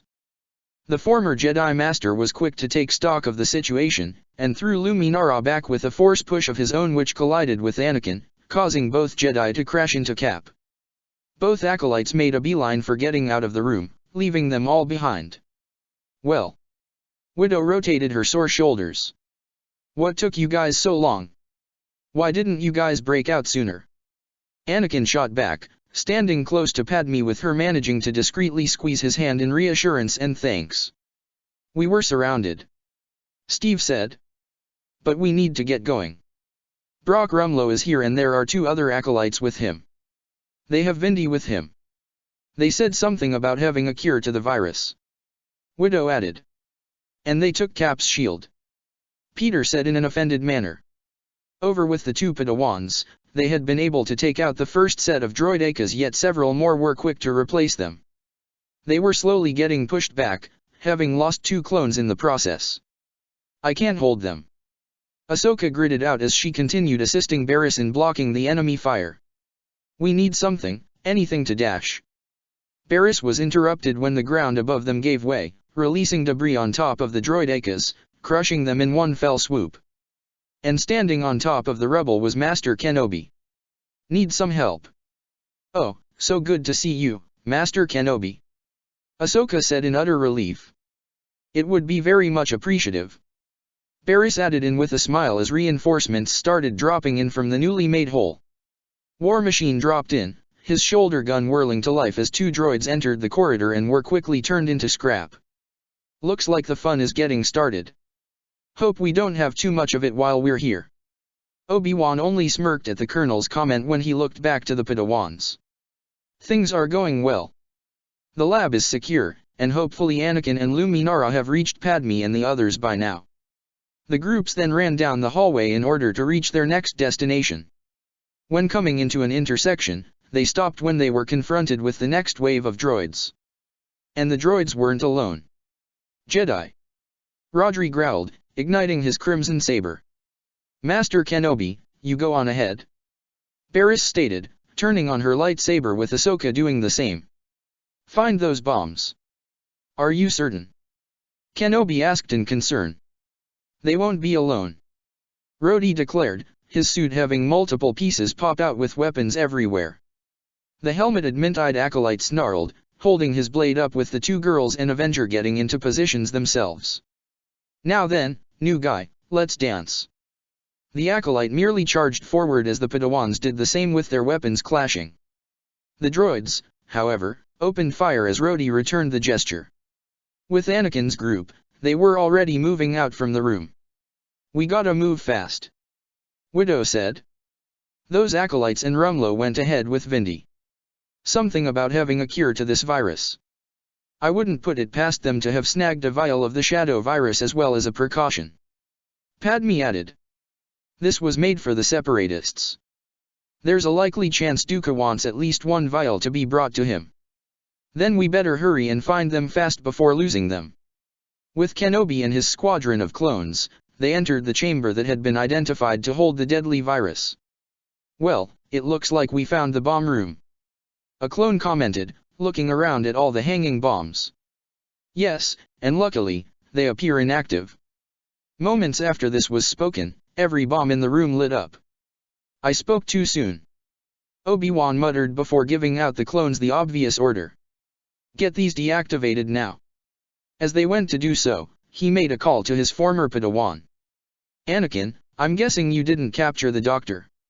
"We didn't find him," Anakin said as he and the others were running down a hallway. "He wasn't with Padme or the Avengers. He was taken by Brock Rumlow and some of Dooku's acolytes. Something about a cure to the virus."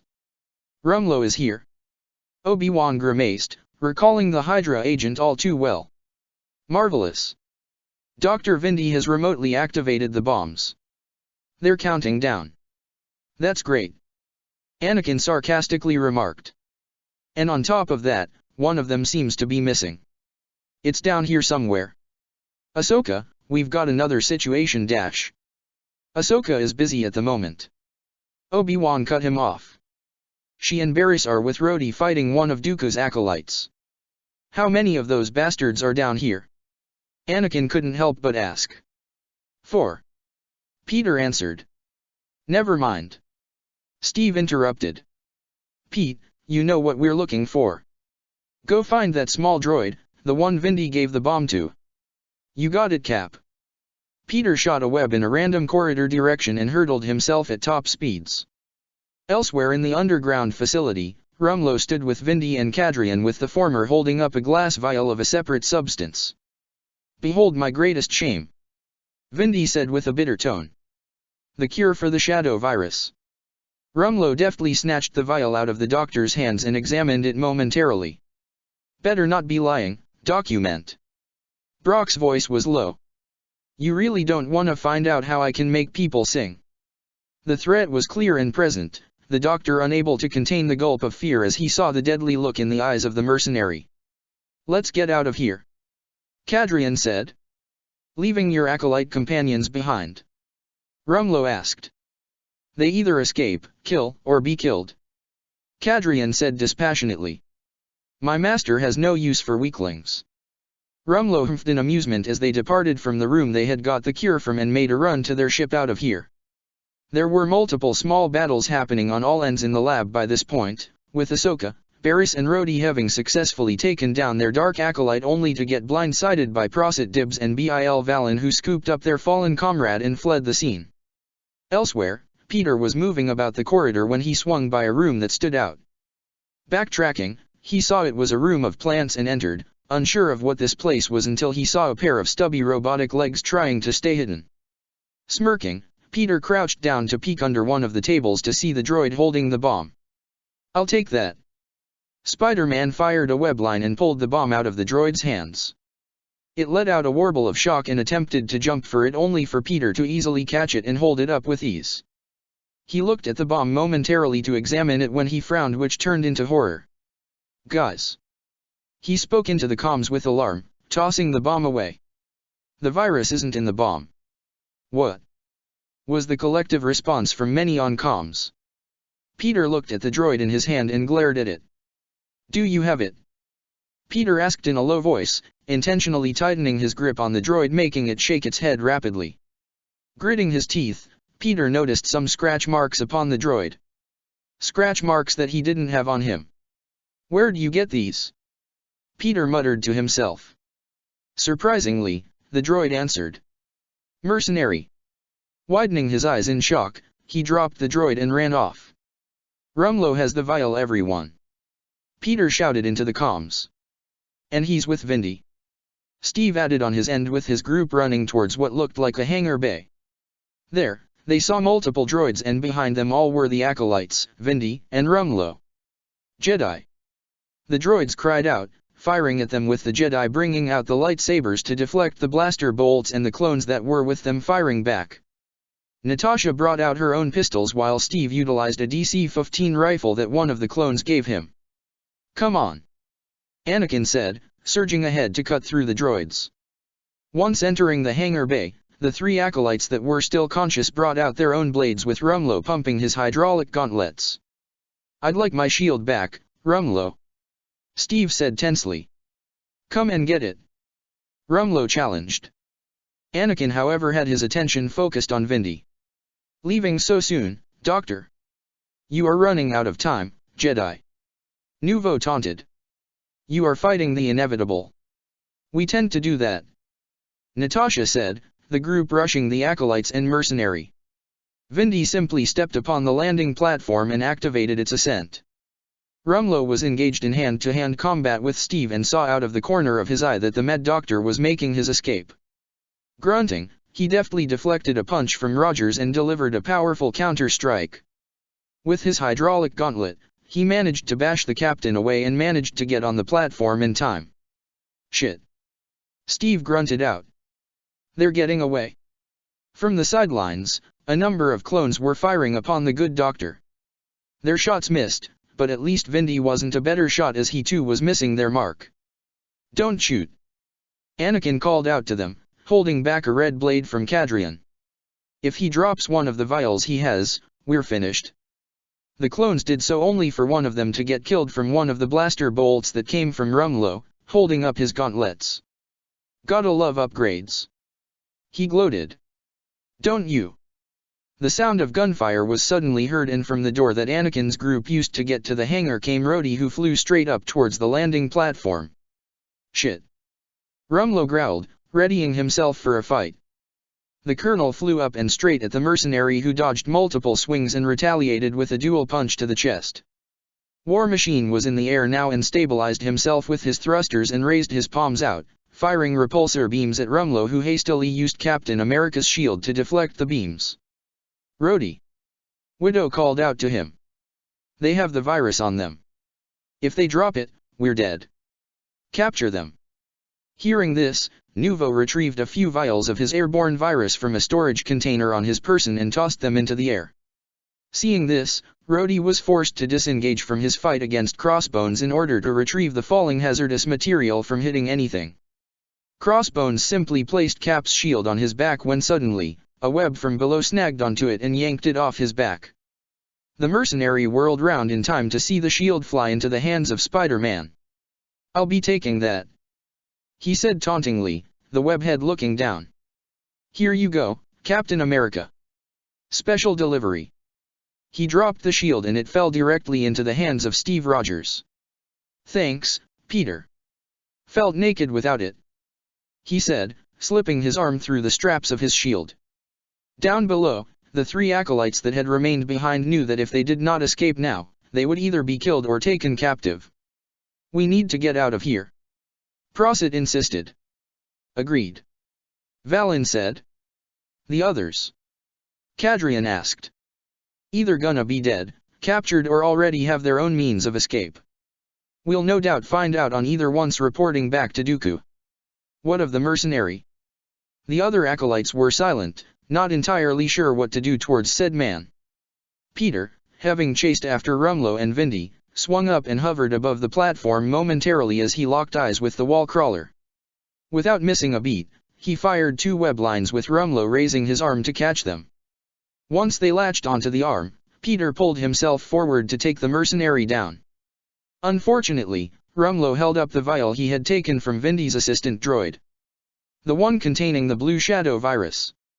Eyes widening at the sight of the vial, Spider-Man faltered in midair with his sixth sense exploding in warning, though it was too late as he got the wind knocked out of him thanks to a powerful punch to his gut. "Just a rookie," Rumlow taunted, going for the ship. "Hey, what about me?" Vindy called out only for him to get promptly shoved away from the ship. "Added weight. Which I don't need now," Rumlow said in his gruff tone, entering the ship. It powered up with many below looking up in shock. This was the chance the acolytes needed, force pushing the Jedi, clone, and Avengers away and made a hasty retreat. We gotta get up there. War Machine was already propelling himself up into the air with Anakin jumping up after him. Spider-Man had also joined in the pursuit, getting up onto the platform in time to see the ship Rumlow had taken lift up off the ground. Instinctively, Peter shot 2 web lines to snag the ship, but it appears that he wasn't going to just be dealing with the ship. He heard a crazed laugh, looking over to Vindy, who was holding another pair of vials. "For you," Vindy said, tossing them into the air and cackling maniacally. Gasping under his mask, Spider-Man quickly let go of the webs just as the ship was ascending into the air. He fired off another pair of webs, snagging the vials and pulling them right into his hands. "Keep giving me heart attacks, why don't ya?" Peter muttered, sagging in relief. He then looked up to see Anakin having flipped over Vindy, holding his lightsaber to his face. "You're under arrest, Dr. Vindy." War Machine flew past them all, pursuing the ship that was beginning to get higher. Just as he got close, the ship was angled up in the air properly and soared off at full speed. Rhodey tried pursuing after it, yet the back ramp suddenly opened. And out came a few thermal detonators showering down at the Colonel, who hastily avoided them all. The detonators went off all around him, the shockwaves momentarily stunning him. This was all the ship needed to properly escape its pursuer, who hovered in the air as he saw the ship fly further and further away. "Son of a bitch!" Rhodey muttered in frustration. He could not believe this just happened. All the while, Anakin and Peter were facing Vindy, who was holding another vial in his hands, making sure to show that if they tried anything, it would fall and the virus would be unleashed. Yeah. Ha, yeah, dash. From out of nowhere, Peppy tackled the doctor to the ground. In the scuffle, the storage container holding the vials was let loose and landed some feet away. Luckily for everyone present, none of the vials broke. Vindy tried to retrieve it, but was assaulted by the shock herder once more, which soon resulted in his defeat once a lightsaber was aimed at his face. The doctor then heard the beeping from his wrist communicator accelerating. Glancing over, he saw the device connected to all of the bombs down below was reaching the end of the timer. "Yes, the bomb's going off, and we're all going to die." Dr. Vindy let loose a maniacal laugh. Yeah. Die. He then saw the device on his arm suddenly turn off. Oops. What happened? Curious with what's going on down below, Anakin called his Padawan. "Ahsoka, are you there?" "I'm here, Master." "The bombs have been deactivated with plenty of time to spare." "Did you find Vindy?" "Deactivated as well." "Have you seen Padme?" "She's right next to me." "I'm okay too." "Thanks for asking," Ahsoka remarked. Anakin smirked triumphantly, looking down at the now sour doctor. The day was theirs. Above the planet, a lone separatist shuttle flew away from the planet, several additional separatist ships that contained the fleeing acolytes quickly following after it. Within the shuttle, once seeing that he was in the clear, Rumlow pulled out something from his side pocket. Flipping the lid off of it, the former Hydra agent smirked underneath his helmet. "Enjoy the surprise, Rogers." With that said, he pressed the button to his detonator. Back below in the underground facility, we see the main lab where all of the vials containing the Blue Shadow virus being kept. Several clones were already in there, trying to keep an eye on anything amiss. From out of nowhere, they heard a faint beeping in the air. They thought it was someone's wrist communicator going off, but it turned out to be something else. Searching for the source, it didn't take long to find it. For the beeping was coming from the glass containers holding all of the vials. You see, when the Avengers made their presence in the facility, Rumlow knew this job was going to be a lost cause. So he decided to make a backup plan in order to screw everyone down there when they least expected it.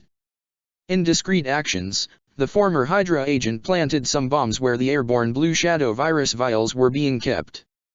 Said bombs were connected to a trigger Rumlow acquired with an experimental reach that can reach from a planet's surface from its atmosphere.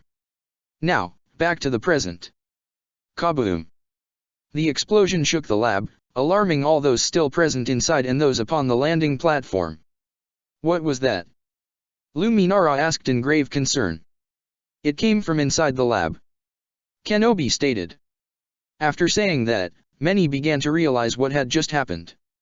One of which was none other than Nuvo Vindi, who began laughing maniacally. It was all for naught. Vindi exclaimed in maddening glee. The virus has been liberated. The death of Nebu is upon us. You are all doomed. Check the description for the links to the author.